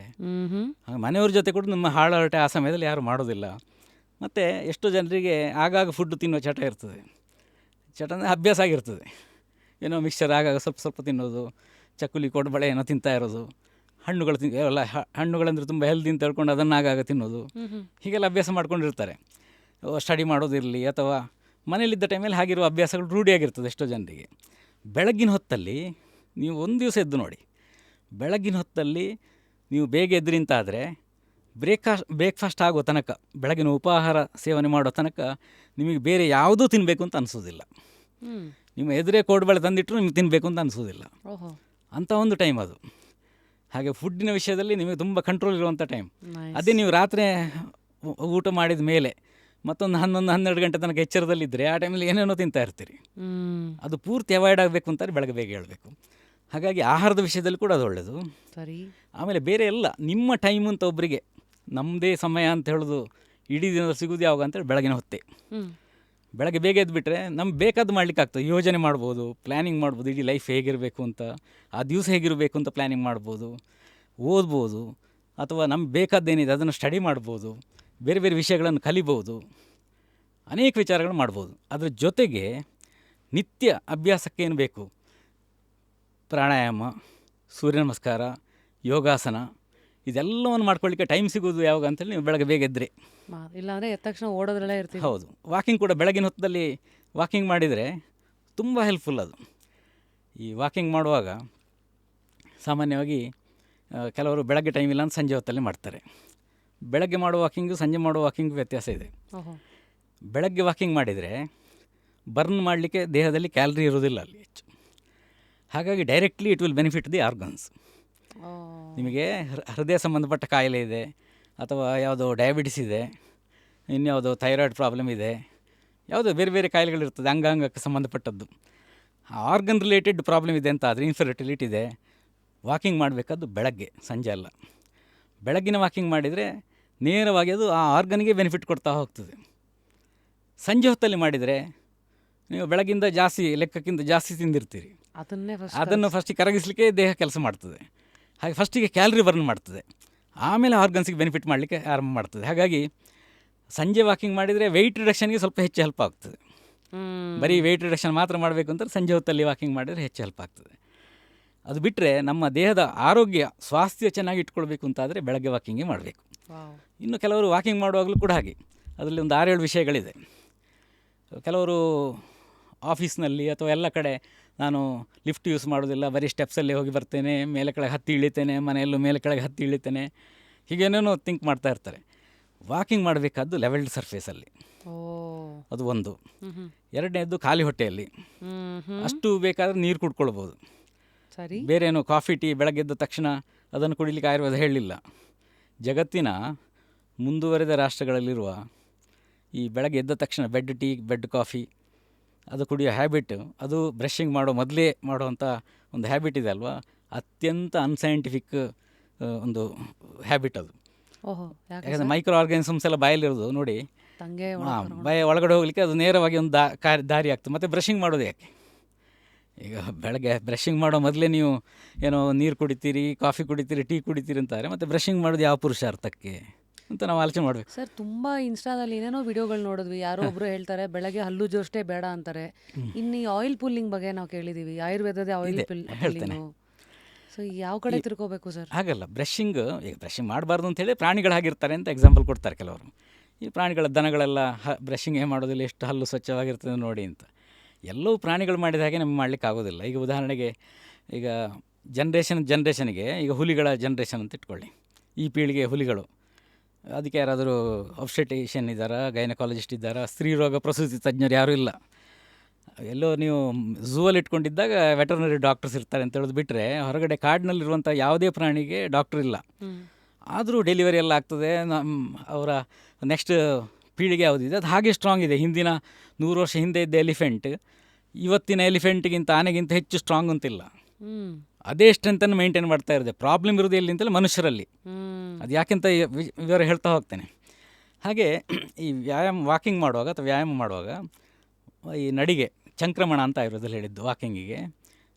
ವಾಕಿಂಗ್ ಮಾಡುವಾಗ ಲೆವೆಲ್ಡ್ ಸರ್ಫೇಸ್ ಬೇಕು, ಸಮತಟ್ಟಾದ ಪ್ರದೇಶ ಬೇಕು, ಏರು ತಗ್ಗಿಲ್ಲಿ ಹೋಗೋದಲ್ಲ, ಲೆವೆಲ್ಡ್ ಸರ್ಫೇಸಲ್ಲಿ ಮಾಡಬೇಕು. ಖಾಲಿ ಹೊಟ್ಟೆ ಆಯಿತು. ಅರ್ಧ ಶಕ್ತಿಯ ನಿಷೇವ್ಯಸ್ತು ಅಂತ ಇದೆ. ಹಾಫ್ ಎನರ್ಜಿ ಸ್ಪೆಂಡ್ ಆದಾಗ ವಾಕಿಂಗ್ ಸ್ಟಾಪ್ ಮಾಡಬೇಕು ಅಂತ. ಹಾಫ್ ಎನರ್ಜಿ ಸ್ಪೆಂಡ್ ಆಯಿತು ನಿಮಗೆ ಹೇಗೆ ಗೊತ್ತಾಗೋದು? ಅದು ಪಿತ್ತ ಪ್ರಕೃತಿಯವರು ಅಂತ ಆದರೆ, ಈಗ ಬಾಡಿ ನೇಚರಲ್ಲಿ ಪಿತ್ತ ಬಾಡಿ ನೇಚರ್ನವರು ಅಂತ ಬಾಡಿ ಟೈಪ್ನವರು ಇರ್ತಾರೆ. ಅವ್ರಿಗೆ ಯಾವಾಗ ನೋಡಿ ಸ್ವೆಟ್ಟಿಂಗ್ ಆಗ್ತಾ ಇರ್ತದೆ. ಕೆಲಸ ಮಾಡಲಿಕ್ಕೆ ಆರಂಭ ಮಾಡುವಾಗಲೇ ಸ್ವೆಟ್ಟಿಂಗ್ ಸ್ಟಾರ್ಟ್ ಆಗ್ತದೆ. ವಾಕಿಂಗ್ ಸ್ಟಾರ್ಟ್ ಮಾಡಿ ಶೂ ಹಾಕೊಳ್ಳುವಾಗಲೇ ಅವ್ರಿಗೆ ಸ್ವೆಟ್ಟಿಂಗ್ ಬರಲಿಕ್ಕೆ ಆರಂಭ ಆಗ್ತದೆ. ಹಾಗಾಗಿ ಫೋರ್ ಹೆಡ್ಡಲ್ಲಿ ಸ್ವೆಟ್ಟಿಂಗ್ ಅಥವಾ ಕಂಕುಳಲ್ಲಿ ಸ್ವೆಟ್ಟಿಂಗ್ ಬರೋದು ಅದೆಲ್ಲ ಅವರಿಗೆ ಆರಂಭದಲ್ಲಿ ಆಗೋದ್ರಿಂದಾಗಿ ಅವರಿಗೆ ಒಂದು ಇಂಡಿಕೇಶನ್ ಅಪ್ಲಿಕೇಬಲ್ ಅಲ್ಲ. ಓಕೆ. ವಾತ ಮತ್ತು ಪಿತ್ತ ಕಫ ಬಾಡಿ ನೇಚರ್ನವರಿಗೆ ಫೋರ್ ಹೆಡ್ನಲ್ಲಿ ಅಂದರೆ ಹಣೆಯಲ್ಲಿ, ಕಂಕುಳಲ್ಲಿ, ಜಾಯಿಂಟ್ಗಳೆಲ್ಲ ತುಂಬ ಸ್ವೆಟ್ಟಿಂಗ್ ಯಾವಾಗಲಿ ಪ್ರೊಫ್ಯೂಸ್ ಸ್ವೆಟ್ಟಿಂಗ್, ತುಂಬ ಜಾಸ್ತಿ ಸ್ವೆಟ್ಟಿಂಗ್, ಬೆವರು ಯಾವಾಗ ಬರಲಿಕ್ಕೆ ಆರಂಭ ಆಗ್ತದೆ ಆಗ ಅರ್ಧ ಶಕ್ತಿ ಸ್ಪೆಂಡ್ ಆಯಿತು ಅಂತ ಲೆಕ್ಕ ನಮ್ಮ ದೇಹದ್ದು. ಸರಿ. ಹಾಗೆ ಅದೇ ರೀತಿಯಲ್ಲಿ ಪಿತ್ತ ಪ್ರಕೃತಿಯವರಿಗಾದರೆ ಬಾಯಲ್ಲಿ ಏದುಸಿರು, ಅಂದರೆ ಎಕ್ಸರ್ಷನಲ್ ಬ್ರೀದಿಂಗ್, ತುಂಬ ಕಷ್ಟದಲ್ಲಿ ಉಸಿರಾಡ್ತೇವಲ್ಲ ಬಾಯಿ ಬಿಟ್ಟು. ಅದು ಯಾವಾಗ ನೀವು ತುಂಬ ಹೊತ್ತು ಓಡಿದರೆ, ಈಗ ಒಂದು 10 ನಿಮಿಷ ತುಂಬ ಓಡಿದ್ರೆ, ಜಾಗಿಂಗ್ ಮಾಡಿದರೆ, ರನ್ನಿಂಗ್ ಮಾಡಿದರೆ ಬಾಯಲ್ಲಿ ಎದುರು ಆರಂಭ ಆಗ್ತದೆ. ಸೊ ಅದು ಬಾಯಲ್ಲಿ ಎದುರು ಆರಂಭ ಆದಾಗ ಪಿತ್ತ ಬಾಡಿ ನೇಚರ್ನವರಿಗೆ ಅರ್ಧ ಶಕ್ತಿ ಸ್ಪೆಂಡ್ ಆಯಿತು ಅಂತ ಲೆಕ್ಕ. ಅದಾದ ತಕ್ಷಣ ಸ್ಟಾಪ್ ಮಾಡಿ ಎಕ್ಸರ್ಸೈಸು ಅಂತ. ಕೆಲವರು ನಾನು ವಾಕಿಂಗ್ ಮಾಡೋದು ಅಂತ ಹೇಳ್ಕೊಂಡು 1 ಗಂಟೆ ಮಾಡೋದು, 1/4 ಗಂಟೆ ಮಾಡ್ತೇನೆ, 1.5 ಗಂಟೆ ಮಾಡ್ತೇನೆ, ಮಿತಿ ಮೀರಿ ಮಾಡಿದರೆ ಅತಿ ಅಂತ ಹೇಳೋದು. ಸರಿ, ಈಗ ಹಾಗಾಗಿ ನೀವು ಹೇಳಿದ್ರಲ್ಲ ಈಗ ಪಿತ್ತ, ವಾತ, ಕಫ, ಈಗ ನಾನು ಯಾವುದು ಅಂತ ನಂಗೆ ಹೆಂಗೆ ಗೊತ್ತಾಗುತ್ತೆ ಸರ್? ಅದು ತುಂಬ ಡಿಟೇಲ್ಡ್ ವಿಷಯ, ಆದರೆ ಶಾರ್ಟಾಗಿ ಹೇಳ್ತೇನೆ. ಅಂತ ಹೇಳಿದರೆ, ಒಂದು ಇಂಟರ್ನೆಟ್ನಲ್ಲಿ, ಅಂತರ್ಜಾಲದಲ್ಲಿ ನೀವು ಬಾಡಿ ಟೈಪ್ ಹೇಗೆ ಅಂತ ಸರ್ಚ್ ಮಾಡಲಿಕ್ಕೆ ನೋಡಿದರೆ ಕ್ವಶನರ್ಗಳೇ ತುಂಬ ಇದೆ. ನಮ್ಮ ಅದರಲ್ಲಿ ಕ್ವಶನರ್ ಇದೆ, ಅದರಲ್ಲಿ ನೀವು ಫಿಲ್ ಮಾಡಿದರೆ ಗೊತ್ತಾಗ್ತದೆ. ಅದರಲ್ಲಿ ಸುಮಾರಿಗೆ ನಮ್ಮ kajayurveda.in ಅಂತ ವೆಬ್ಸೈಟ್ ಇದೆ ನಮ್ಮದು. ಅದರಲ್ಲಿದೆ ಬಾಡಿ ನೇಚರ್ ಹೇಗೆ ಫೈಂಡ್ ಔಟ್ ಮಾಡೋದು ಅಂತ ಇದೆ ಅದರಲ್ಲಿ. ಅಥವಾ ತುಂಬ ಇದೆ, ಬೇರೆ ಬೇರೆ ಇದೆಲ್ಲ ಇದೆ, ಫ್ರೀಯಾಗಿ. ಹೌದು, ಫ್ರೀ ಆಗಿರುವಂಥದ್ದು. ಇಂಟರ್ನೆಟಲ್ಲಿ ತುಂಬ ಅದು ಆ ಮಾಹಿತಿ ಸಿಗ್ತದೆ. ತಮ್ಮದೇ ಆದರೆ kajay.com, kajayurveda.in, kajayurveda.in ಅದರಲ್ಲಿ ಬಾಡಿ ನೇಚರ್ ಹೇಗೆ ಅಂತ ಕ್ವಶನರ್ ಇದೆ ಅದರಲ್ಲಿ. ಅಥವಾ ನೀವು ಬೇರೆ ಬೇರೆ ಕ್ವಶನರ್ ಕೂಡ ಇದೆ ಸಾಕಷ್ಟು. ಅಂದರೆ ಫಾರಿನರ್ಸ್ ಇದ್ರ ಬಗ್ಗೆ ತುಂಬ ಇಂಟ್ರೆಸ್ಟೆಡ್, ಹಾಗಾಗಿ ಅಂತರ್ಜಾಲದಲ್ಲಿ ತುಂಬ ಇದೆ ಈ ವಿಚಾರ. ಸರಿ, ನಾವು ಇಲ್ಲಿ ಭಾರತೀಯರು ಹೇಗೆ ಬ್ಲಡ್ ಟೆಸ್ಟ್ ಮಾಡ್ಕೊಂಡು ಬ್ಲಡ್ ಗ್ರೂಪಿಂಗ್ ಮಾಡ್ಕೊಳ್ತೇವೆ, ಅದೇ ರೀತಿಯಲ್ಲಿ ವಿದೇಶದಿಂದ ಬರುವವರು, ಭಾರತಕ್ಕೆ ಬರುವವರು, ಭಾರತದಲ್ಲಿರೋ ಸ್ಪೆಷಾಲಿಟಿ ಏನು ಅಂತ ಫಸ್ಟ್ ನೋಡ್ತಾರೆ. ಯೋಗ ಇದೆ, ಆಯುರ್ವೇದ ಇದೆ, ಆಮೇಲೆ ಇಲ್ಲಿ ದೇವಸ್ಥಾನಗಳಿದೆ, ಅಥವಾ ಹೀಗೆ ಈ ಭಾರತದ ಆ ಸ್ಪೆಷಾಲಿಟಿಗಳೇನು ಅದನ್ನು ತಿಳ್ಕೊಂಡು ಬರುವಾಗ ಬಾಡಿ ನೇಚರ್ ಏನು, ಬಾಡಿ ಟೈಪ್ ಯಾವುದು ನೋಡಿಕೊಂಡೇ ಬರ್ತಾರೆ ಎಷ್ಟೋ ಜನ ಫಾರಿನರ್ಸ್. ಅದಕ್ಕಾಗಿ ಆ ವಿಷಯ ಎಲ್ಲ ಕಡೆ ಲಭ್ಯ ಇದೆ, ಅದನ್ನು ನೋಡಿಕೊಂಡು ತಿಳ್ಕೊಳ್ಬೋದು. ಅದು ಒಂದು 2-3 ಟಿಪ್ ಅಂತ ಏನಾರು ಇದೆಯಾ? ಹಾಂ, ತುಂಬ ಇದೆ. ಅಂದರೆ ಈ ಬಾಡಿ ನೇಚರ್, ಪ್ರಕೃತಿ ಅಂತ ಹೇಳೋದು, ಒಬ್ಬರು ಪ್ಯೂರ್ ಈ ವಾತ ಪಿತ್ತ ಕಫ ಅಂತ ಹೇಳೋದು ಬಾಡಿ ಹ್ಯೂಮರ್ಸ್ ಅಂತ ಹೇಳೋದು. ಬಾಡಿಯಲ್ಲಿರುವ ನಮ್ಮ ಆ್ಯಕ್ಟಿವಿಟಿಗೆ, ಕ್ರಿಯೆಗೆ ಬೇಕಾಗುವಂಥ ಅಂಶಗಳು ಅಂತ ಆಯುರ್ವೇದದಲ್ಲಿ ಹೇಳಿರೋದು. ನಮ್ಮ ಇಡೀ ಪೂರ್ತಿ ಕ್ರಿಯಾ ಶಾರೀರ ಅಥವಾ ಫಿಸಿಯಾಲಜಿ ಆಯುರ್ವೇದದ್ದಿರೋದು ಈ 3 ತತ್ವಗಳ ಬೇಸಿಸ್ನಲ್ಲಿರೋದು, ವಾತ ಪಿತ್ತ ಮತ್ತು ಕಫ ಅಂತ. ಅದರಲ್ಲಿ 5 ವೆರೈಟಿ ಇದೆ. ವಾತದಲ್ಲಿ 5, ಯಾವುದು ಪ್ರಾಣ, ಉದಾನ, ಸಮಾನ, ವ್ಯಾನ, ಅಪಾನ ಅಂತ 5 ವೆರೈಟಿಯ ವಾತಗಳು. ಹಾಗೆ ಪಿತ್ತದಲ್ಲಿ ಭ್ರಾಜಕ, ರಂಜಕ, ಸಾಧಕ, ಪ್ರಾಜಕ, ಆಲೋಚಕ ಅಂತ 5 ವಿಧದ ಪಿತ್ತಗಳು. ಕಫದಲ್ಲಿ 5 ವೆರೈಟಿ, ಹೀಗೆ ಅದರಲ್ಲಿದೆ. ಅದೆಲ್ಲದಕ್ಕೂ ಈಚ್ ವೆರೈಟಿಗೆ, ಪ್ರತಿಯೊಂದು ವಿಧಕ್ಕೆ ಏನೇನು ಆ್ಯಕ್ಷನ್ಸ್ ಅಂತೆಲ್ಲ ಇದೆ ಬಾಡಿಯಲ್ಲಿ. ಹಾಗೆ ಅವುಗಳಿಂದ ಬೇರೆ ಬೇರೆ ಕೆಲಸ ಆಗೋದು. ಅದರ ಸಿಂಪ್ಟಮ್ಸ್ ಕೂಡ ಬಾಡಿಯಲ್ಲಿ ಇರ್ತದೆ, ಕೆಲವು ಲಕ್ಷಣಗಳು. ಉದಾಹರಣೆಗೆ ವಾತ, ಈಗ ಸಾಮಾನ್ಯವಾಗಿ ನಮ್ಮ ಹೈಟ್ ನೋಡಿದರೆ, ಹೈಟ್ ಜಾಸ್ತಿ ಇರೋದು ವಾತ ಪ್ರಕೃತಿ ಒಂದು ಲಕ್ಷಣ. ಹೈಟ್ ಜಾಸ್ತಿ ಇರೋದು ಮತ್ತು ತೆಳ್ಳಗಿರೋದು ಕೂಡ ವಾತ ಪ್ರಕೃತಿಯ ಲಕ್ಷಣ. ಇದು ಮತ್ತು ಸ್ವಲ್ಪ ಡಾರ್ಕ್ ಕಾಂಪ್ಲೆಕ್ಷನ್ ಇರೋದು ವಾತ ಪ್ರಕೃತಿಯ ಲಕ್ಷಣ. ಹಾಗೆ ಕೆಲವರು ಹೈಟ್ ಜಾಸ್ತಿ ಇರ್ತಾರೆ, ಬೆಳ್ಳಗಿರ್ತಾರೆ ಅಂತ ಬರ್ತದೆ. ಆ ಬೆಳ್ಳಗಿರೋದು ಕಫ ಪ್ರಕೃತಿಯ ಲಕ್ಷಣ. ಸೊ ಒಬ್ಬರು ಪ್ಯೂರ್ ವಾತ ಟೈಪ್ನವರು ಅಂತಲ್ಲ, ಇನ್ನೊಬ್ಬರು ಪ್ಯೂರ್ ಬರೀ ಪಿತ್ತಾಂಶ ಮಾತ್ರ ದೇಹದಲ್ಲಿರೋದು ಅಂತಲ್ಲ, ಮಿಕ್ಸ್ ಇರ್ತದೆ, ಕಾಂಬಿನೇಷನ್ ಇರ್ತದೆ. ಅದರಲ್ಲಿ ಯಾವುದು ಡಾಮಿನೆಂಟ್ ಇರ್ತದೆ, ಈಗ ವಾತದ ಅಂಶಗಳು ಲಕ್ಷಣ ಜಾಸ್ತಿ ಇದ್ದರೆ ಅವರು ವಾತ ಪ್ರಕೃತಿ ಅಂತ ಹೇಳೋದು. ಪಿತ್ತದ ಲಕ್ಷಣಗಳು ಜಾಸ್ತಿ ಇದ್ದರೆ ಅವರು ಪಿತ್ತ ಬಾಡಿ ನೇಚರ್ ಅಂತ ಹೇಳೋದು. ಸೊ ಪಿತ್ತ ಬಾಡಿ ನೇಚರ್ನವ್ರು ಇನ್ ಬಿಟ್ವೀನ್ ಇರ್ತಾರೆ ಹೈಟ್ಗೆ ಸಂಬಂಧಪಟ್ಟ ಹಾಗೆ. ಕಫದವ್ರು ಶಾರ್ಟ್ ಇರ್ತಾರೆ. ಕಫ ಬಾಡಿ ನೇಚರ್ನವರು ಮಾತಾಡೋದಾದರೆ ನಾನು ಹಂಗಿದ್ರೆ ಪಿತ್ತ ಅಲ್ಲ, ಇದೊಂದರಲ್ಲಿ ಆಗೋದಿಲ್ಲ. ಅನೇಕ ಸಿಂಪ್ಟಮ್ಸ್, ಈಗ ಅನೇಕ ಫೀಚರ್ಗಳಿದೆ. ಒಂದು ಕನಿಷ್ಠ 30 ಕ್ರೈಟೀರಿಯಾ ಇದೆ. ಅವುಗಳೆಲ್ಲ ನೋಡಿಕೊಂಡು ಅದನ್ನು ನಾವು ಕ್ವಶನ್ ಫಿಲ್ ಮಾಡಿದರೆ ತುಂಬ ಸುಲಭ ಆಗ್ತದೆ. ಸರಿ. ಹಾಗೆ ಸಾಮಾನ್ಯ ಇನ್ನೊಂದು ತೆಳ್ಳಗಿರೋದು ಅಂಥದ್ದು ವಾತದ ಲಕ್ಷಣ, ಮೀಡಿಯಮ್ ಬಿಲ್ಟ್ ಇರೋದು ಪಿತ್ತದ್ದು, ದಪ್ಪ ಜಾಸ್ತಿ ಇರೋದು ಕಫದ ನೇಚರ್, ಅದು ಕಫದ ಲಕ್ಷಣ ಅದು. ಹೀಗೆ ಈ ವಾತದವರು ಕೂಡ ಒಂದು ಲಕ್ಷಣ ಕಫದ್ದಿರ್ಬೋದು, ಒಂದು ಪಿತ್ತದ್ದಿರ್ಬೋದು, ಹೀಗೆ ಮಿಕ್ಸ್ಡ್ ಇರ್ತದೆ. ಸರಿ. ಯಾವುದು ಡಾಮಿನೆಂಟ್ ಇದೆ ಅದನ್ನು ಹೊಂದ್ಕೊಂಡು ನಮ್ಮ ಬಾಡಿ ನೇಚರ್ ಡಿಸೈಡ್ ಆಗ್ತದೆ. ಅದಕ್ಕೆ ಸರಿಯಾಗಿ ನಾವು ಇರಬೇಕು ಅಂತ ಹೇಳೋದು ಇರೋದು. ನಮ್ಮ ಬಾಡಿ ಟೈಪ್, ನಮ್ಮ ದೇಹದ ವ್ಯವಸ್ಥೆ ಹೇಗಿದೆ ಅದನ್ನು ನೋಡ್ಕೊಂಡು ನಾವು ಅದಕ್ಕೆ ಸರಿಯಾಗಿರಬೇಕು ಅಂತ. ಸುಮ್ಮನೆ ಎಲ್ರಿಗೂ ಜನರಲ್ ಆಗಿ ಒಂದು ರೂಲ್ ಅಂತಲ್ಲ. ಗೊತ್ತಾಯಿತು. ಹಾಗೆ ನಮ್ಮ ಈಗ ಯಾವುದು ಹಲ್ಲುಜ್ಜೋದಕ್ಕೆ ಸಂಬಂಧಪಟ್ಟಾಗ ಹೇಳ್ತಾ ಇದ್ದಾಗ, ಪ್ರಾಣಿಗಳಿಗೆ ಗೈನಕಾಲಜಿಸ್ಟ್ಗಳು ಅಥವಾ ಡೆಲಿವರಿ ಮಾಡಲಿಕ್ಕೆಲ್ಲ ಯಾರು ಇಲ್ಲದಿದ್ದರೂ ಕೂಡ ಹಾಗೆ ಬಂದಿದ್ದಾರೆ. ಹಾಗೆ ಅಂತ ಹೇಳ್ಕೊಂಡು ನಾವು ಮನುಷ್ಯರು ಕೂಡ ಅದನ್ನೇ ಮಾಡೋದಲ್ಲ. ಪ್ರಾಣಿಗಳೆಲ್ಲ ರಾ ತಿಂತಾಯಿದೆ, ಅಕ್ಕಿ ತಿಂತದೆ ಅಂತ ಹೇಳ್ಕೊಂಡು, ಅಥವಾ ನ್ಯಾಚುರಲ್ ಮಾಂಸ ಎಲ್ಲವುಗಳನ್ನು ಹಾಗೆ ತಿಂತದೆ ಅಂತ ಹೇಳ್ಕೊಂಡು ನಾವು ಮನುಷ್ಯರು ಕೂಡ ಅಕ್ಕಿಯನ್ನು ಹಾಗೆ ಬೇಯಿಸದೆ ತಿನ್ನೋದಲ್ಲ, ಅಕ್ಕಿಯನ್ನು ಬೇಯಿಸಿ ತಿನ್ನಬೇಕು ನಾವು. ನಮ್ಮ ದೇಹ ಪ್ರಕೃತಿ, ನಮ್ಮ ಮನುಷ್ಯರ ದೇಹ ಪ್ರಕೃತಿ ಹೇಗಿದೆ ಅದಕ್ಕೆ ಸರಿಯಾಗಿ ನಾವು ಇರಬೇಕಾದ್ದು. ಹಾಗಾಗಿ ಬ್ರಷಿಂಗ್ ಮಾಡಿದ ಮೇಲೆ, ಬ್ರಷಿಂಗನ್ನು ಆವಾಗಲೇ ಹೇಳಿದರು, ಇದು ಎದ್ದ ತಕ್ಷಣ ಫಸ್ಟಿಗೆ ಮಾಡಬೇಕಾದ್ದು ಶೌಚವಿಧಿ ಅಂತ ಹೇಳಿದ್ದು. ಶೌಚವಿಧಿ ಅಂತ ಹೇಳಿದರೆ ಮಲ ಕ್ರಿಯೆಗಳನ್ನು, ಮಲ ವಿಸರ್ಜನೆ ಕ್ರಿಯೆಗಳ, ಮಲಮೂತ್ರ ವಿಸರ್ಜನೆ ಫಸ್ಟಿಗೆ ಮಾಡಬೇಕಾದ್ದು. ಸರಿ. ಕೆಲವದನ್ನು ಮತ್ತೆ ಯಾವಾಗಲೂ ಕಾಫಿ ಕುಡಿದು ಮತ್ತೆ ಮಾಡ್ತಾರೆ. ಒಬ್ಬ ಸ್ವಸ್ಥ ವ್ಯಕ್ತಿ ಅಂತಾದರೆ ಎದ್ದ ತಕ್ಷಣ ಫಸ್ಟಿಗೆ ಮಲವಿಸರ್ಜನೆ ಆಗಬೇಕು. ಏನು ಟ್ರಿಗರ್ಗಳಿಲ್ಲದೆ ನಿಮ್ಗೆ ಅದು ಯಾವುದಿಲ್ಲದೆ, ಯಾವುದೇ ನೀರು ಕುಡಿಯೋದೆ, ಏನೂ ಮಾಡದೆ ಒಬ್ಬರು ಸರಿಯಾಗಿ ಲೈಫ್ ಸ್ಟೈಲ್ ಸರಿ ಮಾಡಿಕೊಂಡ್ರೆ ಖಂಡಿತ ಅದೇ ರೀತಿಯಲ್ಲಿ ಆಗ್ತದೆ ಪ್ರತಿಯೊಬ್ಬರಿಗೂ ಕೂಡ. ಹಾಗಾಗಿ ಫಸ್ಟಿಗೆ ಮಲವಿಸರ್ಜನೆ ಆಗುವಾಗ ನೋಡ್ಕೊಳ್ಬೇಕು. ಸರಿ. ಯಾಕೆ ಅಂತ ಹೇಳಿದರು, ಶರೀರ ಚಿಂತಾಂ ನಿರ್ವರ್ತ್ಯ ಕೃತ ಶೌಚ ವಿಧಿಸ್ತತ ಅಂತ. ನೀವು ಮಲ ವಿಸರ್ಜನೆ ಸರಿಯಾಗಿ ಬೆಳಗ್ಗೆ ಆಗಿಲ್ಲ ಅಂತಾದರೆ ಅದೇ ತಲೆಯಲ್ಲಿರ್ತದೆ ಅಂತ. ನೀವು ಆಫೀಸಲ್ಲಿ ಕೂತ್ಕೊಂಡಿದ್ದರೂ ಕೂಡ ಇವತ್ತು ಬೆಳಗ್ಗೆ ಮೋಷನ್ ಸರಿಯಾಗಿ ಪಾಸ್ ಮಾಡಿಲ್ಲ, ಮೀಟಿಂಗಲ್ಲಿ ಅಟೆಂಡ್ ಮಾಡ್ತಾ ಇರ್ತೀರಿ, ತಲೆ ಈ ಶೌಚ ಆಗಿಲ್ಲ ಅಂತ ಎಲ್ಲಿ ಟಾಯ್ಲೆಟ್ಗೆ ಹೋಗಬೇಕು, ಎಲ್ಲಿ ಟಾಯ್ಲೆಟ್ ಇದೆ ಇದನ್ನೇ ನೋಡ್ತಾ ಇರ್ತೀರಿ. ಹಾಗಾಗಿ ಆ ಶರೀರ ಚಿಂತೆ ಅಂತ ಹೇಳುವಂಥದ್ದು ಹೋಗಬೇಕಾದ್ರೆ ಫಸ್ಟಿಗೆ ಶೌಚವಿಧಿ ಬೆಳಗ್ಗೆ ಆಗಬೇಕು ಅಂತ ಒಂದು. ಸರಿ. ಅದಾದ ಮೇಲೆ ದಂತಧಾವನ, ಹಲ್ಲುಜ್ಜೋದು. ದಂತಧಾವನ. ಹೌದು, ದಂತಧಾವನ. ಹಿಂದೆ ಹೇಳಿದ ಪ್ರಕ್ರಿಯೆ ಬೇರೆ ಟೈಪ್ ಇತ್ತು. ಆದರೆ ಆಯುರ್ವೇದ ಗ್ರೇಟ್ನೆಸ್ ನಮಗೆ ಎಲ್ಲಿ ಫೀಲ್ ಆಗ್ತದೆ ಅಂತ ಹೇಳಿದರೆ, ಅರ್ಕನ್ಯಗ್ರೋಧ ಖದಿರ ಕರಂಜ ಕಕುಬಾದಿನಂ, ಸಂಸ್ಕೃತದಲ್ಲಿರೋದು ಅದು ಹಿಂದಿನ ಕಾಲದ್ದಾದ ಕಾರಣ. ಎಕ್ಕೆ ಗಿಡ ಮತ್ತು ಬೇರೆ ಬೇರೆ ಅರ್ಕನ್, ಎಗ್ರೋಧ ಅಂದರೆ ಆಲದ ಮರದ ಕೊಂಬೆ, ಖದಿರ ಅಂದರೆ ಕಾಚಿ ಗಿಡ. ಕೇರಳದಲ್ಲೆಲ್ಲ ಕುಡಿಲಿಕ್ಕೆ ಕೆಂಪು ನೀರು ಕೊಡ್ತಾರಲ್ವ, ಅದು ಕಾಚಿ ಗಿಡ, ಖದಿರ ಅಂತ ಹೇಳೋ ಗಿಡದ್ದು, ಎಕೇಶಿಯಾ ಕ್ಯಾಟ್ಯಾಚು ಅಂತ. ಆ ಗಿಡದ ನೀರು ಹೋಟ್ಲುಗಳೆಲ್ಲ ಕೆಂಪು ನೀರು ಒಂದು ಕೊಡ್ತಾರಲ್ವ ಕುಡಿಲಿಕ್ಕೆ, ಬ್ಲಡ್ ಪ್ಯೂರಿಫೈಯರ್ ಅದು, ಆ ಮರದ್ದದು ಖದಿರ ಅಂತ ಹೇಳೋದು ಅದಕ್ಕೆ ಸಂಸ್ಕೃತ ಹೆಸರು. ಕಾಚಿ ಗಿಡ ಅಂತ ಕನ್ನಡದಲ್ಲಿ ಹೇಳ್ತಾರೆ. ಇಂಗ್ಲೀಷಲ್ಲಿ ಎಕೇಶಿಯಾ ಕ್ಯಾಟ್ಯಾಚು ಅಂತ ಅದರ ಲ್ಯಾಟಿನ್ ನೇಮ್. ಹೀಗೆ ಅನೇಕ ಸಸ್ಯಗಳಿದೆ. ಸರಿ. ಅದು ಪೂರ್ತಿ ಡೀಟೇಲಿಗೆ ಹೋಗೋದು ಬೇಡ. ಅದನ್ನು ತಗೊಂಡು ಅದರ ರೆಂಬೆಯ ಕಡ್ಡಿಯನ್ನು ತಗೊಂಡು ಅದು ಎಷ್ಟು ದೊಡ್ಡದಿರಬೇಕು, ಕನೀನ್ಯಗ್ರ ಸಮಸ್ತೌಲ್ಯಂ. ಕನೀನ್ಯಗ್ರ ಅಂದರೆ ಕನೀನಿಕ ಬೆರಳು, ನಿಮ್ಮ ಕಿರು ಬೆರಳೇನಿದೆ ಅದರಷ್ಟು ತಿಕ್ನೆಸ್ ಬೇಕು. ಕನೀನ್ಯಗ್ರ ಸಮಸ್ತೌಲ್ಯಂ, ಅಷ್ಟು ತಿಕ್ನೆಸ್ ಬೇಕು. ಪ್ರಗುಳಂ ದ್ವಾದಶಾಂಗುಲಂ, ಅದು ಲೆಂತ್ ಎಷ್ಟಿರಬೇಕು ಅಂದರೆ 12 ಅಂಗುಲಸ್ ಬೇಕು, ಅಂದರೆ ಅರೌಂಡ್ 10 ಇಂಚಸ್. 12 ಅಂಗುಲ ಅಂತ ಹೇಳಿದರೆ ಅರೌಂಡ್ 10 ಇಂಚಸ್ ಆಯಿತು. ಇವತ್ತಿನ ನಿಮ್ಮ ಬ್ರಷನ್ನು ನೋಡಿ, ಈಗ ಇಷ್ಟೆಲ್ಲ ನಾವು ಇದು ಹೇಳಿರೋದು 3000 ವರ್ಷಗಳ ಹಿಂದೆ ಬರೋದು ಹೇಳಿರೋದು. 3000 ವರ್ಷ ದಾಟಿ ಬಂದೆವು. ಈಗಿನ ನಮ್ಮ ಟೂತ್ ಬ್ರಷ್ ಏನಿದೆ ಅದು ಇದೇ ಸೈಜ್ನಲ್ಲಿದೆ. ನೀವು ಇವತ್ತು ತೆಗೆದು ನೋಡಿ ಅದನ್ನು. ಅಂದರೆ ಅಷ್ಟು ಸೈಂಟಿಫಿಕ್ ಚಿಂತನೆ ಆವಾಗಲೇ ಇತ್ತು ಅಂತ ನೋಡಿ. ಆಮೇಲೆ ಈಗಲೂ ಕೂಡ, ಈಗ ಮೊನ್ನೆ ಕುಂಭಮೇಳದ ಟೈಮ್ನಲ್ಲೆಲ್ಲ ಈ ಹಲ್ಲುಜ್ಜಲಿಕ್ಕೆ ಎಷ್ಟು ಜನ ಈಗ ನೀಮಿನ ಕಡ್ಡಿ ಇದೆಲ್ಲ ಹಿಡ್ಕೊಂಡು ಅಲ್ಲಿ ಸೇಲ್ ಮಾಡ್ತಾ ಇದ್ರು. ಏನೇನೋ ಕೋಟ್ಯಾಧೀಶರೆಲ್ಲ ಆಗಿದ್ದಾರೆ. ಅಂದರೆ ಇನ್ನೂ ಕೂಡ ಉತ್ತರ ಭಾರತದಲ್ಲಿ ಅನೇಕ ಕಡೆ ಈಗಲೂ ಮಾರ್ತಾರೆ ಅದನ್ನು, ಬೇರೆ ಬೇರೆ ಕಡ್ಡಿ, ನೀಮಿನ ಇದರ ಕಡ್ಡಿ ಎಲ್ಲ ಇದೆ. ಕನೀನ್ಯಗ್ರ ಸಮಸ್ತೌಲ್ಯಂ ಪ್ರಗುಳಂ ದ್ವಾದಶಾಂಗುಲಂ ಭಕ್ಷೇ ದಂತಪವನಂ ದಂತ ಮಾಂಸಾನ್ಯ ಅವಾದಯನ್. ಅದನ್ನು ಒಂದು ಎಂಡನ್ನು ಹೇಗೆ ಕ್ರಷ್ ಮಾಡಿ ಬಾಯಲ್ಲಿ ಇಟ್ಕೊಂಡು ಫಸ್ಟಿಗೆ ಕ್ರಷ್ ಮಾಡಬೇಕು, ಒಸಡಿಗೆ ಡ್ಯಾಮೇಜ್ ಆಗದ ರೀತಿಯಲ್ಲಿ ಕ್ರಷ್ ಮಾಡಬೇಕು ಅಂತ. ದಂತ ಮಾಂಸಾನ್ಯ ಅಬಾದಯನ್, ಅದಕ್ಕೆ ಮಾಂಸಕ್ಕೆ ತೊಂದರೆ ಆಗದ ರೀತಿಯಲ್ಲಿ ಕ್ರಷ್ ಮಾಡ್ಕೊಳ್ಳಿ ಫಸ್ಟಿಗೆ, ಆಮೇಲೆ ಅದನ್ನು ಯೂಸ್ ಮಾಡಿಕೊಂಡು ಹಲ್ಲುಜ್ಜಬೇಕು. ನೋಡಿ, ಈಗಿನ ನಮ್ಮ ಟೂತ್ ಬ್ರಷ್ನಲ್ಲಿ ಯಾವುದೇ ಮೆಡಿಸಿನಲ್ ಪ್ರಾಪರ್ಟಿ ಇಲ್ಲ, ಬರೀ ಪ್ಲಾಸ್ಟಿಕ್ ಫೈಬರು. ಆವಾಗಿನ ಈ ಟೂತ್ ಬ್ರಷ್ಷೇ ಮೆಡಿಕೇಟೆಡ್. ಇನ್ನೂ ದಂತ ಅಂಜನ, ಕೆಲವೊಂದಷ್ಟು ಬೇರೆ ಬೇರೆ ಚೂರ್ಣಗಳು, ಪುಡಿಗಳು, ದಂತ ಮಂಜನ ಅದೆಲ್ಲ ಹೇಳಿದ್ದಾರೆ. ಆದರೆ basic tooth brush it self is medicated. ಹಾಗೆ ಆ ಓರಲ್ ಕ್ಯಾವಿಟಿ ಹೆಲ್ತನ್ನು ಚೆನ್ನಾಗಿ ಇಟ್ಕೊಳ್ಳಿಕ್ಕೆ ಅದನ್ನೇ ಹಾಗೆ ಮಾಡಿಕೊಂಡ್ರು. ಈಗ ನಾವು ಸಿಟಿ ಜನ ಏನಾದ್ರು ಇದನ್ನು ಟ್ರೈ ಮಾಡೋಕ್ಕಂದ್ರೆ ಏನೇನು ಉಪಯೋಗಿಸ್ಬೋದು? ನಾನು ಹೇಳ್ತಾ ಇರೋದು ಏನಂತ ಹೇಳಿದರೆ, ಈಗ ಅದನ್ನೇ ನಾವು ತಂದು ಉಪಯೋಗ ಮಾಡಬೇಕು ಅಂತಲ್ಲ, ಮಾಡ್ಕೊಳ್ಬೋದು, ಮಾಡಲಿಕ್ಕೆ ಸಾಧ್ಯ ಆದರೆ ಮಾಡ್ಕೊಳ್ಬೋದು. ಆದರೆ ಆ ಕಾನ್ಸೆಪ್ಟ್ಗಳೆಲ್ಲ ಎಷ್ಟು ಸ್ಟ್ರೆಂತ್ ಇದೆ ಪ್ರತಿಯೊಂದರಲ್ಲಿ ಅಂತ ಒಂದು. ಎರಡನೇದ್ದು, ನಾವು ಪುನಃ ಮರಳಿ ಅದಕ್ಕೆ ಹೋಗ್ತಾ ಇದ್ದೇವೆ ಅಂತ. ಈಗ ನಾವು ಆಲೋಚನೆ ಮಾಡೋದಿಲ್ಲ. ಯಾವುದೇ ಈಗ ಟೂತ್ ಪೇಸ್ಟ್ ಬಂತು ಮಾರ್ಕೆಟಿಗೆ, ಏನೋ ಹೆಸರು, ನಾನು ಕಂಪನಿ ಹೆಸರು ಹೇಳೋದಿಲ್ಲ, ಏನೋ ಆಕ್ಸಿಫ್ರೆಶ್ ಅಂತ ಬಂತು. ಏನಿದೆ, ಆಕ್ಸಿಜನ್ ಬಬಲ್ ಇದೆ ಟೂತ್ಪೇಸ್ಟ್ನಲ್ಲಿ ಅಂತ. ಹಾಗೆ ಅದಕ್ಕೆ ಜಾಸ್ತಿ ಹಣ ಕೊಟ್ಟು ಜನರು ಪೇ ಮಾಡಿ ಟೂತ್ಪೇಸ್ಟ್ ಪರ್ಚೇಸ್ ಮಾಡಲಿಕ್ಕೆ ಆರಂಭ ಮಾಡಿದರು. ಯಾಕೆಂದರೆ ಆಕ್ಸಿಜನ್ ಬಬಲ್ ಇದೆ ಅದರಲ್ಲಿ ಅಂತ. ನಾವು ಎಷ್ಟು ಈ ಆಧುನಿಕ ಜಗತ್ತಿನಲ್ಲೂ ಮುಟ್ಟಾಳರಾಗಿದ್ದೇವೆ ಅಂತ ಹೇಳಿದರೆ, ಬಾಯನ್ನು ಓಪನ್ ಮಾಡಿದರೆ ಆಕ್ಸಿಜನ್ ಬರ್ತದೆ ಬಾಯೊಳಗೆ.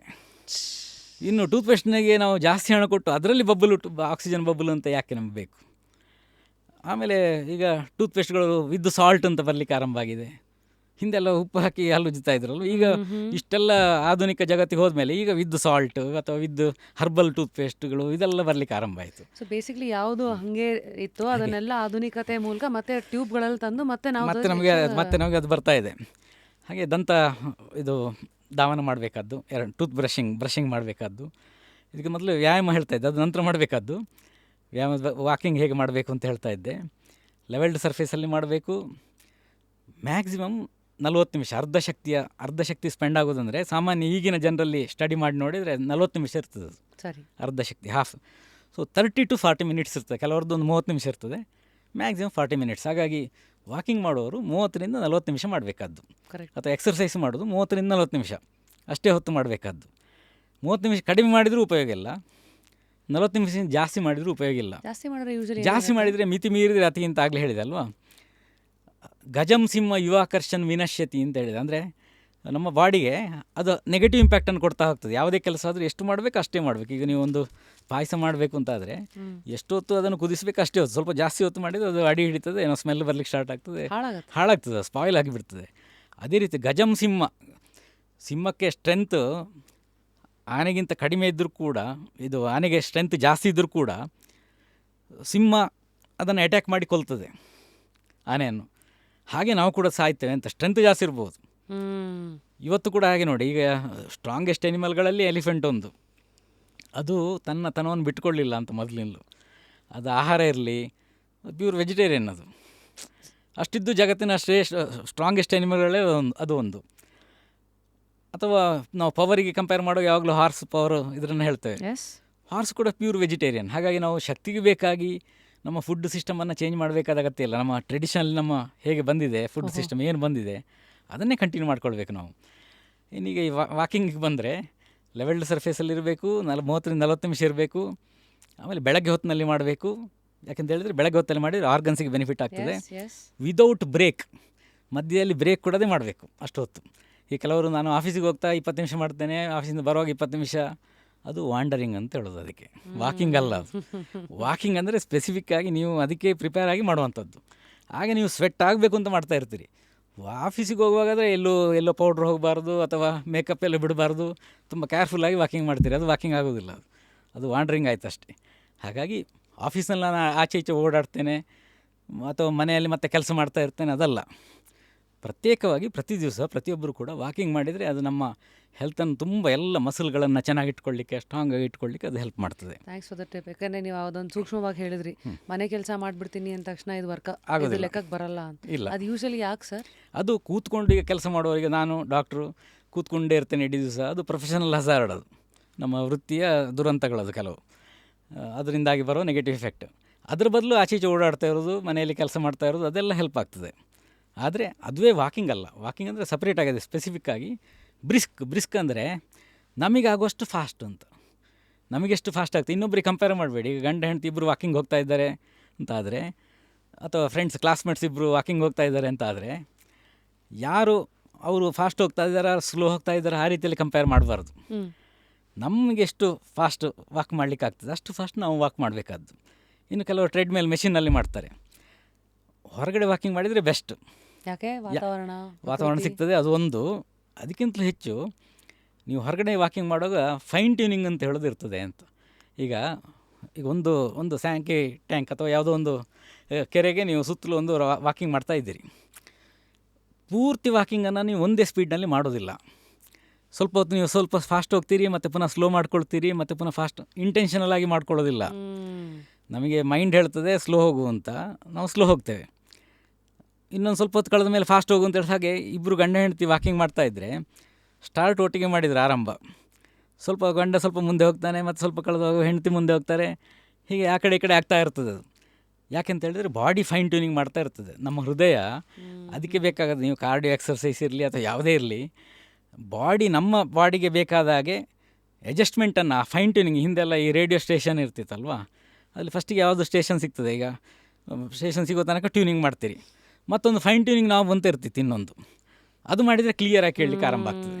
ಈ ಫೈನ್ ಟ್ಯೂನಿಂಗ್ ಅಂತ ಹೇಳೋದು ನಾವು ನ್ಯಾಚುರಲಾಗಿ ವಾಕಿಂಗ್ ಮಾಡಿದಾಗ ಇರ್ತದೆ. ನೀವು ಟ್ರೆಡ್ಮೇಲಲ್ಲಿ ಮಾಡಿದಾಗ ಅದು ನೀವು 6 km/h ಸ್ಪೀಡಲ್ಲಿ ಇಟ್ಕೊಂಡ್ರೆ ಅದೇ ಸ್ಪೀಡ್ನಲ್ಲಿ ನೀವು ಮಾಡಬೇಕು. ಅಥವಾ 4 ಇದ್ದಾಗ 4. ನಿಮ್ಮ ಬಾಡಿ ಇಲ್ಲ ನನಗೆ ಜಾಸ್ತಿ ಸ್ಪೀಡ್ ಬೇಕು ಅಂತೇಳಿ ಜಾಸ್ತಿ ಸ್ಪೀಡ್ ಆಗೋದಿಲ್ಲ. ನೀವೇನು ಪ್ರೋಗ್ರಾಮ್ ಮಾಡ್ಕೊಂಡಿದ್ದೀರಿ ಅಥವಾ ಏನಲ್ಲಿ ಬಟನ್ನಲ್ಲಿ ಪ್ರೆಸ್ ಮಾಡಿ ವಾಕ್ ಮಾಡ್ತಾಯಿದ್ದೀರಿ ಅದೇ ಸ್ಪೀಡಲ್ಲಿ ವಾಕ್ ಮಾಡಬೇಕು. ಮೆಷಿನ್ ಹೇಳಿದಾಗೆ ನಾವು ವಾಕ್ ಮಾಡ್ತೇವೆ. ಇಲ್ಲಿ ಹಾಗಲ್ಲ. ಹಾರ್ಟ್ ಹೇಳಿದಾಗೆ, ಮೈಂಡ್ ಹೇಳಿದಾಗೆ ನೀವು ವಾಕ್ ಮಾಡೋದು. ಅದು ಈ ಹೊರಗಡೆ ವಾಕಿಂಗ್ ಮಾಡಿದಾಗ ಸಿಗ್ತದೆ. ಅದರಿಂದಾಗಿ ಫ್ರೆಶ್ ಅಟ್ಮಾಸ್ಫಿಯರ್ನಲ್ಲಿ ಅದರ ಬೆನಿಫಿಟ್ಸು ಡೈರೆಕ್ಟ್ಲಿ ಇದೆ. ಎಲ್ಲೋ ರೂಮಿನೊಳಗೆ ಮಾಡೋದಕ್ಕಿಂತ ಅದು ಬೆಟರು. ಇನ್ನು ಈ ರೀತಿಯಲ್ಲಿ ನಮ್ಮ ಹೃದಯದ ಸೈಂಟಿಫಿಕ್ ದೃಷ್ಟಿಯಿಂದಾಗಿ ಹೀಗೆ ನಾವು ವಾಕಿಂಗ್ ಮಾಡುವಾಗ ಯಾವಾಗಲೂ ನಮಗಾಗುವಷ್ಟು ಫಾಸ್ಟ್ ಬ್ರಿಸ್ಕಾಗಿ ಮಾಡಬೇಕಾದ್ದು, ವಿದೌಟ್ ಬ್ರೇಕ್. ಅದು ಇದಿಷ್ಟು ವಾಕಿಂಗಿನ ಮೇಯ್ನ್ ಲಕ್ಷಣಗಳು. ವಾಕಿಂಗ್ ಮಾಡಬೇಕಾದ ಕೆಲವು ನಿಯಮಗಳು ಇದರದ್ದು. Wake up to fresh ideas. Repose. ಇನ್ನು ವಾಕಿಂಗ್ ಮಾಡೋ ಮೊದಲೇ ನೀರು ಕುಡಿಬೋದು ಅಂತ ಹೇಳಿದೆ. ಬೆಳಗ್ಗೆ ವಾಕಿಂಗ್ ಮಾಡಿದರೆ ಬೇರೆ ತೊಂದರೆ ಇರೋದಿಲ್ಲ. ಸಂಜೆ ಹೊತ್ತು ವಾಕಿಂಗ್ ಮಾಡೋರು ಅಂತಾದರೆ ಅದರಿಂದ 3/4 ಗಂಟೆ ಮೊದಲು ಒಂದು ಮುಹೂರ್ತ ಅಂತ 48 ನಿಮಿಷ 3/4 ಗಂಟೆ ಅಂತ ಇಟ್ಕೊಳ್ಳಿ. ಮೊದಲು ಫುಡ್ ತಗೊಂಡಿರಬಾರ್ದು. ವಾಕಿಂಗ್ ಆದಮೇಲೆ ಮಿನಿಮಮ್ 48 ನಿಮಿಷ 3/4 ಗಂಟೆ ಫುಡ್ಡನ್ನು ತಗೊಳ್ಬಾರ್ದು. ಯಾಕೆ ಅಂತ ಹೇಳಿದರೆ ಈ ವೆಯ್ಟ್ ಲೂಸ್ ಮಾಡಲಿಕ್ಕೆ, ಅಂದರೆ ವೆಯ್ಟ್ ಕಡಿಮೆ ಮಾಡಿಕೊಳ್ಳಿಕ್ಕೆ, ದೇಹದ ತೂಕ ಕಡಿಮೆ ಮಾಡಲಿಕ್ಕೆ ಮತ್ತು ದೇಹದ ತೂಕ ಜಾಸ್ತಿ ಮಾಡಲಿಕ್ಕಿರುವ ವ್ಯಾಯಾಮ ಒಂದೇ. ಅದು ಮಾಡಿ ನಾವು ಆಹಾರವನ್ನು ಎಷ್ಟೊತ್ತಿಗೆ ತಗೊಳ್ತೇವೆ ಅದನ್ನು ಹೊಂದ್ಕೊಂಡು ದೇಹ ತೂಕ ಜಾಸ್ತಿ ಆಗೋದು ಅಥವಾ ಕಡಿಮೆ ಆಗೋದು ಆಗ್ತದೆ. ಈಗ ನೀವು ವಾಕಿಂಗ್ ಮಾಡಿ ತಕ್ಷಣ ಆಹಾರ ತಗೊಂಡ್ರೆ ವೆಯ್ಟ್ ಜಾಸ್ತಿ ಆಗ್ತಾ ಹೋಗ್ತದೆ. ಕೆಲವು ನಾನು 1/4 ಗಂಟೆ ವಾಕಿಂಗ್ ಮಾಡಿದ್ದೇನೆ ಆದರೂ ವೆಯ್ಟ್ ಜಾಸ್ತಿ ಆಗ್ತಾಯಿದೆ ಹೀಗೆ ಆಲೋಚನೆ ಮಾಡ್ತಾ ಇರ್ತಾರೆ. ಇಮಿಡಿಯೇಟಾಗಿ MTR ಹೋಗೋದು, ಇಡ್ಲಿ ತಿನ್ನೋದು ಯೂಸ್ ಆಗೋದಿಲ್ಲ. ಅದು ಆ ವಾಕಿಂಗ್ ಮಾಡಿದ ಮೇಲೆ 3/4 ಗಂಟೆ ಮಿನಿಮಮ್ ಗ್ಯಾಪ್ ಕೊಟ್ಟು, ಅಂದರೆ ಅಥವಾ ಜಾಸ್ತಿ ಇನ್ನು ವೆಯ್ಟ್ ರಿಡಕ್ಷನ್ ಜಾಸ್ತಿ ಆಗಬೇಕು ಅಂತ ಇರೋರು ಕನಿಷ್ಠ 1 ಗಂಟೆ ಆದರೂ ಗ್ಯಾಪ್ ಕೊಡಬೇಕು. ಆಮೇಲೆ ಆಹಾರ ತಗೊಳ್ಬೇಕು. ಬಾಡಿ ಶುಡ್ ಸ್ಟಾರ್ವ್ ಆಗ. ಹಾಗೆ ನಾವು ಹಾಗೆ ಖಾಲಿ ಹೊಟ್ಟೆಯನ್ನು ಬಿಟ್ಟರೆ ಆಗ ವೆಯ್ಟ್ ರಿಡಕ್ಷನ್ಗೆ ಹೆಚ್ಚು ಅನುಕೂಲ ಮಾಡ್ತದೆ. ಹಾಗಾಗಿ ವಾಕಿಂಗ್ ಮಾಡಿದ ತಕ್ಷಣ ಆಹಾರವನ್ನು ತಗೊಳ್ಬಾರ್ದು. ತಕ್ಷಣ ಸ್ವಲ್ಪ ಕಾಫಿ ಕುಡಿಯೋದು ಅಥವಾ ಯಾವುದೋ ಇಡ್ಲಿ ಏನೋ ತಿಂದ್ಕೊಳ್ಳೋದು, ಏನೂ ತಗೊಳ್ಳೋಂಗಿಲ್ಲ. ನೀರೊಂದು ಕುಡಿಬೋದು, ಅಷ್ಟು ಬೇಕಾದ್ರೆ ನೀರು ಕುಡಿಯೋದು. ಬೇರೆ ಯಾವುದು ನೀರು ಕೂಡ ಬೇಕಾಗೋದಿಲ್ಲ. ನೀರು ಕೂಡ ಇಲ್ಲದೇ ಇದ್ದರೆ ಬೆಸ್ಟ್. ಯಾಕಂದರೆ ಆ ಅಟ್ಮಾಸ್ಫಿಯರ್ ಆ ಹೊತ್ತಿನಲ್ಲಿ ತುಂಬ ತಂಪಿರುತ್ತದೆ. ನೀವು ಬೇಗ ಎದ್ದು ವಾಕಿಂಗ್ ಎಲ್ಲ ಆರಂಭ ಮಾಡಿತಂತಾದರೆ ಆಗ ತುಂಬ ಚೆನ್ನಾಗಿರ್ತದೆ ಆಗ ಅಟ್ಮಾಸ್ಫಿಯರ್. ಆಗ ನಿಮಗೆ ನೀರು ಕುಡಿಬೇಕು ಅಂತ ಅನಿಸೋದಿಲ್ಲ ತಕ್ಷಣ. ಬೇಕು ಅಂತಂದ್ರೆ ನೀರು ಕುಡಿಬೋದು ಅಷ್ಟೇ. ಇನ್ನು ಆ ಶೌಚ ಇದೆಯಾಯಿತು, ದಂತಧಾವನ ಆಯಿತು. ಇದಾದಮೇಲೆ ಆಯಿಲ್ ಪುಲ್ಲಿಂಗ್ ಹೇಳಿ ಸರ್. ಹೇಳ್ತೇನೆ, ಅದು ನೆಕ್ಸ್ಟ್ ಬರೋದು. ದರ್ಪಣ ಧಾವನಂ ಅಂತ ಇದೆ. ಇದು ದರ್ಪಣ ದರ್ಶನಂ ಅಂತ, ಅಂದರೆ ಬೆಳಗಿದ ತಕ್ಷಣ ಮುಖ ನೋಡಬೇಕು ಅಂತ ಕನ್ನಡಿಯಲ್ಲಿ. ಏನೋ ಇದು ಏನಪ್ಪ ಇಷ್ಟು ಹಳೆ ಕಾಲದಲ್ಲಿ ಹೀಗೆ ಈ ರೀತಿಯಲ್ಲಿ ಹೇಳಿದರು ಅಂತ ಆಶ್ಚರ್ಯ ಆಗ್ಬೋದು. ಯಾಕೆ ಅಂತ ಹೇಳಿದರೆ, ಈಗ ನೀವು ಒಂದು ಆಫೀಸ್ನಲ್ಲಿ ಕೆಲಸ ಮಾಡ್ತಾ ಇದ್ದೀರಿ ಅಂತ ಇಟ್ಕೊಳ್ಳಿ. ಕೆಲಸ ಮಾಡ್ತಾ ಇರೋ ಯಾರೋ ಒಬ್ಬರು ಕಸ ಗುಡಿಸುವ ಒಬ್ಬರು ಕೆಲಸದವಳು, ಸ್ವಾಮಿಯವರೇ ನಿಮಗೆ ಹುಷಾರಿಲ್ವಾ ಅಂತ ಕೇಳ್ತಾರೆ. ಇಲ್ಲ ನಾನು ಚೆನ್ನಾಗಿದ್ದೇನೆ ಅಂತ ಹೇಳ್ತೀರಿ ನೀವು. ಮರುದಿವಸ ನೀವು ರಜೆ ಹಾಕ್ತೀರಿ. ಯಾಕೆ ಮರುದಿವಸ ಜ್ವರ ಅಂತ ರಜೆ ಹಾಕ್ತೀರಿ ನೀವು. ನಿಮಗೇನು ಫೀಲ್ ಆಗಿರೋದಿಲ್ಲ ಪ್ರೀವಿಯಸ್ ಡೇ. ಆದರೆ ಕೆಲಸದ ಕಸ ಗುಡಿಸುವವಳು ಅವಳು ನಿಮ್ಮನ್ನು ಬಾಡಿ ಟೆಸ್ಟ್ ಮಾಡಿ ಎಲ್ಲ ನೋಡಿ, ಎಲ್ಲ ಡಾಕ್ಟರ್ ಅಲ್ಲ ಅವಳು, ಟೆಸ್ಟ್ ಮಾಡಿ ನೋಡಿ ಹೇಳಿದ್ದಲ್ಲ, ಬರೀ ಮುಖ ನೋಡಿ ಅವಳು ಹೇಳೋದು ಏನಂತೇಳಿ ನಿಮಗೆ ಸ್ವಲ್ಪ ಹುಷಾರಿಲ್ಲ ಅಂತ. ಯಾಕೋ ಡಲ್ಲ, ಫೇಸ್ ಸ್ವಲ್ಪ ನೋಡುವಾಗ ಏನೋ ಹುಷಾರಿಲ್ಲ ಅಂತ ಅನ್ನಿಸ್ತಾ ಇದೆ ಅಂತ. ಹಾಗಿದ್ದರೆ ಒಬ್ಬಳು ಅನ್ಎಜುಕೇಟೆಡ್, ಅಂದರೆ ಅವಿದ್ಯಾವಂತ ಒಬ್ಬಳು ಕೆಲಸದವಳಿಗೆ ನಿಮಗೆ ನಾಳೆ ಕಾಯಿಲೆ ಬರ್ತದೆ ಅಂತ ಹೇಳಲಿಕ್ಕೆ ಆಗ್ತದೆ ಅಂತ ಆದರೆ, ನೀವು ಪ್ರತಿನಿತ್ಯ ಮುಖ ಕನ್ನಡಿಯಲ್ಲಿ ನೋಡಿಕೊಂಡ್ರೆ, ನೀವು ನಿಮ್ಮ ಮುಖವನ್ನೇ ನೋಡಿಕೊಂಡ್ರೆ ನಿಮಗೆ ಅದನ್ನು 2 ದಿವಸ ಮೊದಲೇ ಹೇಳಲಿಕ್ಕೆ ಆಗ್ತದೆ. ನನ್ನ ಬಾಡಿಯನ್ನು ಸ್ವಲ್ಪ ಚೇಂಜಸ್ ಆಗ್ತಾ ಇದೆ, ಏನೋ ವೀಕ್ನೆಸ್ ಬರ್ತಾ ಇದೆ, ಸಿಂಪ್ಟಮ್ಸು ಸರ್ ವ್ಯತ್ಯಾಸ ಆಗ್ತಾ ಹೋಗ್ತದೆ ಅಂತ. ಕಳೆ ಎಲ್ಲ ಕಡಿಮೆ ಆಗ್ತಾ ಹೋಗ್ತದೆ ಫೇಸಿದ್ದು. ಅದು ಅವರು ನೋಡಿ ಅನುಭವಿಸಬೇಕಾದ್ದು. ಸರಿ. ಈಗ ಮುಖ ಡಲ್ನೆಸ್ ಅಂತ ಹೇಳಿದರೆ ನೀವು ಹಾಗೆ ಎಕ್ಸ್ಪ್ಲೇನ್ ಮಾಡಲಿಕ್ಕೆ ಕಷ್ಟ. ಈಗ ಕೆಲಸಗಳ ಹತ್ರ ಕೇಳಿದರೆ ಏನು ಅಂತ ಎಕ್ಸ್ಪ್ಲೇನ್ ಮಾಡಲಿಕ್ಕೆ ಬರೋದಿಲ್ಲ ಅವಳಿಗೆ. ಗೊತ್ತಾಗತ್ತೆ, ಮುಖ ಡಲ್ ಆಗಿರೋದು ಗೊತ್ತಾಗ್ತದೆ. ಅದು ಡೈಲಿ ನೋಡುವವರಿಗೆ ಗೊತ್ತಾಗ್ತದೆ, ಪ್ರತಿ ದಿವಸ ನೋಡೋರು. ಹಾಗಾಗಿ ಈ ದರ್ಪಣ ದರ್ಶನ ಹೇಳಿದರು. ಆಗ ನೀವು ಯಾವುದೋ ಚೇಂಜಸ್ ಬಾಡಿಯಲ್ಲಿ ಆಗ್ತಾ ಇದೆ ಅಂತ ಆದರೆ ಮುಖ ನೋಡಿದ ತಕ್ಷಣ ನಿಮಗೆ ಮೊದಲೇ ಗೊತ್ತಾಗ್ತದೆ ಅಂತ. ಕಾಯಿಲೆ ಏನೋ ಬಾಡಿಯಲ್ಲಿ ಚೇಂಜ್ ಆಗಿ, ಯಾವಾಗಲೂ ಕ್ಯಾನ್ಸರ್ 4th ಸ್ಟೇಜಲ್ಲಿ ಡಯಾಗ್ನೋಸ್ ಆಗೋದಲ್ಲ, ಆಗ ಸ್ವಲ್ಪ ಮೊದಲೇ ಡಯಾಗ್ನೋಸ್ ಆಗಿಬಿಡ್ತದೆ ಅಟ್ಲೀಸ್ಟ್. ಸೊ ಅದೆಲ್ಲ ತಡಿಬೇಕು ಅಂತ ಆದರೆ ಈ ದರ್ಪಣ ದರ್ಶನ ಪ್ರತಿನಿತ್ಯ ಮಾಡಬೇಕು ಅಂತ. ಯಾಕಂದರೆ ಮುಖವನ್ನು ನೋಡಿಕೊಂಡು ನಮ್ಮ ಇಡೀ ದೇಹದ ಲಕ್ಷಣ ಏನು ಅಂತ ಹೇಳೋದು ಗೊತ್ತಾಗ್ತದೆ. ಹೇಗೆ ವರ್ತಿಸ್ತಾ ಇದೆ ನಮ್ಮ ಬಾಡಿ ಅಂತ ಹೇಳೋದು ಮುಖದಲ್ಲಿ ಗೊತ್ತಾಗ್ತದೆ. ಎಲ್ಲೋ ಕಾಲಲ್ಲಿ ಮುಳ್ಳು ಚುಚ್ಚಿದರೆ ಮುಖದಲ್ಲಿ ನೋವು ಎಕ್ಸ್ಪ್ರೆಷನ್ ಇರ್ತದಲ್ವ, ಮುಖದಲ್ಲಿ ಅದು ಬಿಂಬಿತ ಆಗ್ತದೆ. ಮುಳ್ಳು ಚುಚ್ಚೋದು ಕಾಲಿಗೆ, ಪಾದಕ್ಕೆ, ಅದರ ನಿಮ್ಮ ಅದು ಕಾಲೇನು ಆಚೆ ಚಡಪಡಿಸೋದಿಲ್ಲ, ಮುಖ ಚಡಪಡಿಸೋದು. ಹಾಗಾಗಿ ಮುಖದಲ್ಲಿ ಗೊತ್ತಾಗೋದು ಭಾವ. ಆ ಭಾವನೆಯನ್ನು, ಮುಖದ ಭಾವನೆ ಅರ್ಥ ಮಾಡ್ಕೊಳ್ಬೇಕಾದ್ರೆ ದರ್ಪಣ ದರ್ಶನ ಮಾಡಿ ಅಂತ. ಅದು ಯಾವಾಗಲೂ ಸ್ನಾನ ಆದಮೇಲೆ ಅಲ್ಲ, ಸ್ನಾನ ಆದಮೇಲೆ ಹೇಗೂ ಮೇಕಪ್ ಮಾಡಲಿಕ್ಕೆ ಅರ್ಧ ಗಂಟೆ ನಿಂತ್ಕೊಳ್ಳೋದು ಅದು ಬೇರೆ. ಇದು ಎಲ್ಲ ಅದಕ್ಕಿಂತ ಮೊದಲೇ ಆರಂಭದಲ್ಲಿ. ಯಾಕೆ ಅಂತ ಹೇಳಿದರೆ ಮತ್ತೆ ಮನಸ್ಸಿಗೆ ಬೇರೆ ಬೇರೆ ಅಂಶಗಳು ಫೀಡ್ ಆಗ್ತಾ ಹೋಗ್ತದೆ, ಮನಸ್ಸಿಗೆ ಬರ್ತಾ ಹೋಗ್ತದೆ ವಿಷಯಗಳು, ಬೇರೆ ಬೇರೆ ವಿಷಯಗಳು. ಅಲ್ಲಿ ಯಾರೋ ಸತ್ರು ಅಂತ ಫೋನ್ ಬರ್ತದೆ, ಅಥವಾ ಏನೋ ಅಲ್ಲೇನೋ ತೊಂದರೆ ಆಯಿತು ಅಂತ ಗೊತ್ತಾಗ್ತದೆ, ಅದರ ಪ್ರತಿಬಿಂಬ ಬಂದ್ಬಿಡುತ್ತೆ. ಹೌದು, ಅಲ್ಲಿ ವಿಮಾನ ಬಿತ್ತು ಅಂತ ಗೊತ್ತಾಗ್ತದೆ, ಎಲ್ಲ ಮುಖದಲ್ಲೆಲ್ಲ ಚೇಂಜಸ್ ಆಗಲಿಕ್ಕೆ ಆರಂಭ ಆಗ್ತದೆ. ಅದರ ಮೊದಲೇ ಅಂದರೆ ನೀವು ಎದ್ದು ದಂತಧಾವನ ಮಾಡಿದ ತಕ್ಷಣ ಮತ್ತೆ ಅವಾಗ ಮಾಡಬೇಕಾಗಿಲ್ಲ, ಮೊದಲೇ ನೋಡುವಂಥದ್ದು ಅಂತ ಆರಂಭದಲ್ಲಿ. ಅದಾದಮೇಲೆ ಈ ದರ್ಪಣ ದರ್ಶನ ಆಯಿತು. ನೀರು ಕುಡಿಯೋದು, ಉಷಾಪಾನ ಅಂತ. ಕೆಲವರು ಹಲ್ಲುಜ್ಜೋದಕ್ಕಿಂತ ಮೊದಲೇ ಅಲ್ಲ ಅದು, ನೀರು ಕುಡಿಯುವಂಥದ್ದು ಕೂಡ ನಂತರ ಅಂತ. ಉಷಾಪಾನ ಅಂತ ಹೇಳಿದರೆ 8 ಬೊಗಸೆಯಷ್ಟು ನೀರು. ಸಾಮಾನ್ಯ ಕೆಲವರು ಈ ವಾಟರ್ ಥೆರಪಿ ಅಂತ ಹೇಳ್ಕೊಂಡು 1.5 ಲೀಟ್ರ್ ನೀರು ಕುಡಿಯೋದು, 2 ಲೀಟ್ರ್ ನೀರು ಕುಡಿಯೋದು ಹೀಗೆಲ್ಲ ಮಾಡ್ತಾ ಇರ್ತಾರೆ. ಅಷ್ಟೆಲ್ಲ ನೀರು ಕುಡಿಯೋದಲ್ಲ, 8 ಬೊಗಸೆ ಅಷ್ಟೇ. ಅದು ಹೆಚ್ಚಾಗೋದಿಲ್ಲ. ಅದು ಸಾಮಾನ್ಯ ಒಂದು 400 ml ಅದರ ಅರೌಂಡ್ ಬರ್ತದೆ ಅಷ್ಟೇ. ಒಬ್ಬೊಬ್ಬರು ಅಂದರೆ ದೇಹ ಸ್ಥಿತಿ ಹೇಗಿದೆ, ಅಂದರೆ ಎಷ್ಟು ದೊಡ್ಡದಿದ್ದಾರೆ ಅವರು, ಬಿಲ್ಟ್ ಹೇಗಿದೆ, ಅದನ್ನು ಹೊಂದ್ಕೊಂಡು ಅದು ವ್ಯತ್ಯಾಸ ಆಗ್ತದೆ. ಹಾಗಾಗಿ 8 ಅಂಜಲಿ 8 ಬೊಗಸೆ ನೀರನ್ನು ಒಮ್ಮೆ ಮೆಷರ್ ಮಾಡಿಕೊಂಡ್ರೆ ಆಯ್ತು. ಹೀಗೆ ಎಷ್ಟು ನೀರು ಹಿಡಿತದೆ ಅಂತ ನೋಡಿ ಗೊತ್ತಾಗ್ತದೆ. ಒಂದು 2 ಲೋಟ ನೀರು ಅದನ್ನು ಮುಂಚಿನ ರಾತ್ರಿ ವೆಸಲಿಗೆ ಹಾಕಿಟ್ಕೊಂಡು, ಅಂದರೆ ಯಾವುದೋ ಪಾತ್ರೆಗೆ ಹಾಕಿಟ್ಕೊಂಡು ಅದನ್ನು ಬೆಳಗ್ಗೆ ಕುಡಿಬೇಕು ಅಂತ ಇರೋದು. ಏನಕ್ಕೆ ಸರ್ ಪಾತ್ರೆ? ಯಾವ ಪಾತ್ರೆ ಅಂತ ಹೇಳಿದರೆ, ತಾಮ್ರದ? ಒಂದು ಈಗ ಚಿನ್ನದ ಪಾತ್ರೆ ಆದರೆ ಬೆಸ್ಟ್ ಅಂತ ಹೇಳಿದರು. ಅದೆಲ್ಲಿಂದ ತರೋದು ಚಿನ್ನದ ಪಾತ್ರೆ ಕಷ್ಟ ಅಂತ ನಮಗೆ ಅನ್ನಿಸ್ತದೆ. ಆದರೆ ಎಷ್ಟೋ ಜನರು ಮಿನಿಸ್ಟರ್ಗಳಲ್ಲಿ ಅಥವಾ ಬೇರೆ ಬೇರೆ ಕಡೆ ರೈಡೆಲ್ಲ ಆದಾಗ ಈಗ ಬೇರೆ ಬೇರೆ ಡಿಪಾರ್ಟ್ಮೆಂಟ್ ಹೋಗಿ ನೋಡುವಾಗ ಅಲ್ಲಿ ಚಿನ್ನದ ಇದೆಲ್ಲ ಶೋಕೇಸ್ಗಳಲ್ಲಿ ಇಟ್ಕೊಂಡಿರ್ತದಲ್ವ. ಶೋಕೇಸಲ್ಲಿ ಇಡಬೇಡಿ, ಹೊರಗಡೆ ತನ್ನಿ ಅದನ್ನು, ಅದರಲ್ಲಿ ಹಾಕಿ ನೀರನ್ನು ಹಾಕಿಟ್ಕೊಂಡು ಕುಡಿಬೋದು ಒಂದು. ಆದರೆ ಎಲ್ರಿಗೂ ಸಾಧ್ಯ ಇಲ್ಲ. ರಾಜರು ಮಾಡ್ತಿದ್ರು ಅಥವಾ ಕೆಲವರೆಲ್ಲ ಮಾಡ್ತಿದ್ರು, ಕೆಲವು ಮುಖ್ಯಮಂತ್ರಿಗಳಿಗೆ ಸಾಧ್ಯ ಮೆಟಲ್ ಎಫೆಕ್ಟಾ ಸರ್ ಇದು? ಹಾಂ, ಅದು ಹೇಳ್ತೇನೆ.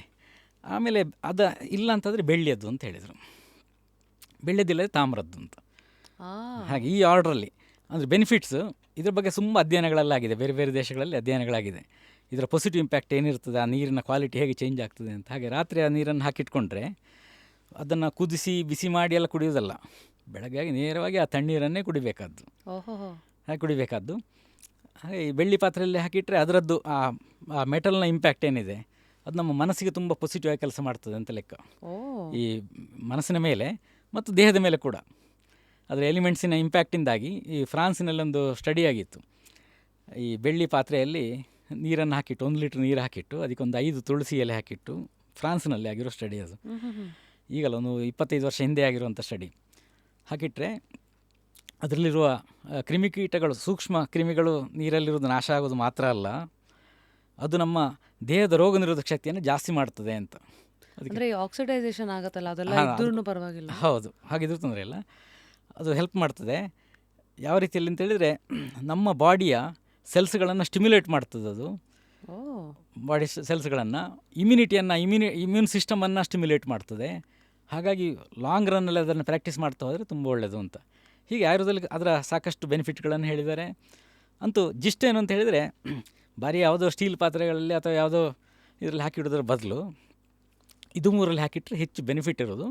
ಅಂಥದ್ದನ್ನು ಶೋಕೇಸ್ನಲ್ಲಿ ಇಡೋ ಬದಲು ಹೊರಗಡೆ ತೆಗೆದು, ಈಗ ಬೆಳ್ಳಿಯದ್ದು ಪಾತ್ರೆಗಳು ಬೆಳ್ಳಿಯದ್ದಿರ್ತದೆ, ಗ್ಲಾಸ್ಗಳ ಲೋಟಗಳೆಲ್ಲ ಇರ್ತದೆ, ಅಲ್ಲಿ ಒಳಗಡೆ 45 ವರ್ಷದ ಮುಂಚೆ ಎಲ್ಲ ನೋಡಿದ್ರೆ ಮನೆಗಳಲ್ಲಿ ಬೆಳ್ಳಿ ಲೋಟದಲ್ಲಿ ಹಾಲು ಕೊಡೋರು, ಕರೆಕ್ಟ್, ಮತ್ತೆ ಊಟನೂ ಬೆಳ್ಳಿ ತಟ್ಟೆಲ್ ಮಾಡೋರು. ಅವಾಗ ಗೊತ್ತಾಗ್ತಿರ್ಲಿಲ್ಲ. ಹೌದು, ಬೇರೆ ಎಲ್ಲ ಕಷ್ಟಗಳಿದ್ರು ಮನೆಯವ್ರದ್ದು ಅಂದ್ಕೊಂಡು ಅದು ಮೇ ಬಿ ತಪ್ಪಾಗೈದು ನೋಡ್ಬಿಟ್ವಿ. ಹೌದು, ಅಂದರೆ ಹಿಂದಿನ ಪ್ರಾಕ್ಟೀಸ್ಗಳನ್ನೆಲ್ಲ ನಾವು ಅನ್ಸೈಂಟಿಫಿಕ್ ಅಂತ ಹೇಳ್ಕೊಂಡು ಬಿಟ್ಕೊಂಡು ಬಂದದ್ದೆಲ್ಲ. ಬಟ್ ಈಗ ನಾವು ಸಫರ್ ಆಗ್ತಾ ಇದ್ದೇವೆ. ಈಗ ಯಾಕೆ ಹೀಗೆ ನೋಡಿ, ಒಂದು ವಿಷಯ ನಾವು ಅರ್ಥ ಮಾಡ್ಕೊಳ್ಬೇಕು. ಇಂದಿನ ಯೂತ್ ಏನು ಅಂತ ಹೇಳಿದರೆ, ಇಷ್ಟೆಲ್ಲ ಮೆಡಿಕಲ್ ಫೆಸಿಲಿಟಿ ಜಾಸ್ತಿ ಆಗ್ತಾ ಇದೆ, ಇಷ್ಟೆಲ್ಲ ಶುಚಿತ್ವದ ಬಗ್ಗೆ ಇಷ್ಟೆಲ್ಲ ನಮ್ಮ ಜಾಗೃತಿ ಹೆಚ್ಚಾಗ್ತಾ ಇದೆ. ಆಮೇಲೆ ನೀರು ಹೆಚ್ಚು ಶುದ್ಧ ಆಗಿರೋದು ಕುಡಿತೇವೆ. ಆಮೇಲೆ ನಾವು ಟಾಯ್ಲೆಟ್ಗಳನ್ನು ಯೂಸ್ ಮಾಡೋದು, ಇಲ್ಲೆಲ್ಲ ಕಡೆ ಹೆಚ್ಚು ಶುಚಿತ್ವಕ್ಕೆ ನಾವು ಆದ್ಯತೆ ಕೊಡ್ತೇವೆ. ನಮ್ಮ ಡ್ರೆಸ್ಸುಗಳೆಲ್ಲ ಕ್ಲೀನ್ ಇರೋದು, ಫ್ರೆಶ್ ಇರೋದು ಹಾಕ್ಕೊಳ್ತೇವೆ. ಹೆಚ್ಚು ಸಮಯ ಅದನ್ನೇ ಉಪಯೋಗ ಮಾಡೋದು ಇಲ್ಲ.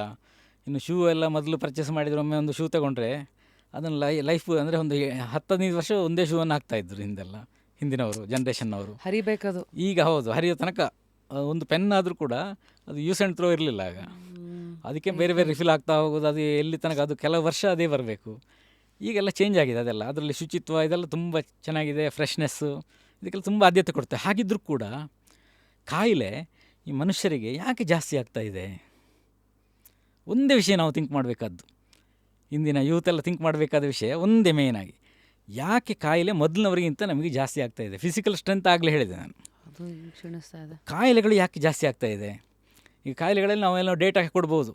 ಯಾವುದು ಮಲೇರಿಯಾ ಕಡಿಮೆ ಆಗಿದೆ ಅಥವಾ ಟೈಫಾಯ್ಡ್ ಕಡಿಮೆ ಆಗಿದೆ, ನೀರು ಶುದ್ಧ ಇರೋದ್ರಿಂದಾಗಿ. ಸ್ವಲ್ಪ ಅದು ಆಗಾಗ ಪ್ರಾಬ್ಲಮ್ ಆಗ್ತಾ ಇರ್ತದೆ. ಇನ್ನೂ ಟೈಫಾಯ್ಡ್ ಇದೆ, ಪೂರ್ತಿ ಹೋಗಿಲ್ಲ, ಆದರೆ ಮೊದಲಿಗಿಂತ ಕಡಿಮೆ ಇದೆ. ಅಥವಾ ಯಾವುದೋ ಫುಡ್ಡು ಕ್ಲೀನ್ ಇಲ್ಲದೆ ಇರೋದ್ರಿಂದಾಗಿ ಬರೋದು ಏನೋ ಕಾಯಿಲೆಗಳು, ಹೀಗಿರೋದೆಲ್ಲ ಅಂಥ ಚಿಕ್ಕ ಪುಟ್ಟ ಕಾಯಿಲೆಗಳೆಲ್ಲ ಮೊದಲಿಗಿಂತ ಕಡಿಮೆ ಇದೆ, ಆದರೆ ಹೋಗಿಲ್ಲ, ಇನ್ನು ಕೂಡ ಇದೆ. ಆದರೆ ಅದ್ರ ಜೊತೆಗೆ ಎಂಟೈರ್ ಕಮ್ಯುನಿಟಿಯನ್ನು, ಇಡೀ ಸರ್ವ ಜನಾಂಗವನ್ನೇ ಆಚೆ ಮಾಡುವಂಥ ಕಾಯಿಲೆಗಳು, ಬೇರೆ ಬೇರೆ ಹೊಸ ಹೊಸ ಕಾಯಿಲೆಗಳು ಎಷ್ಟು ಬಂತು ನೋಡಿ.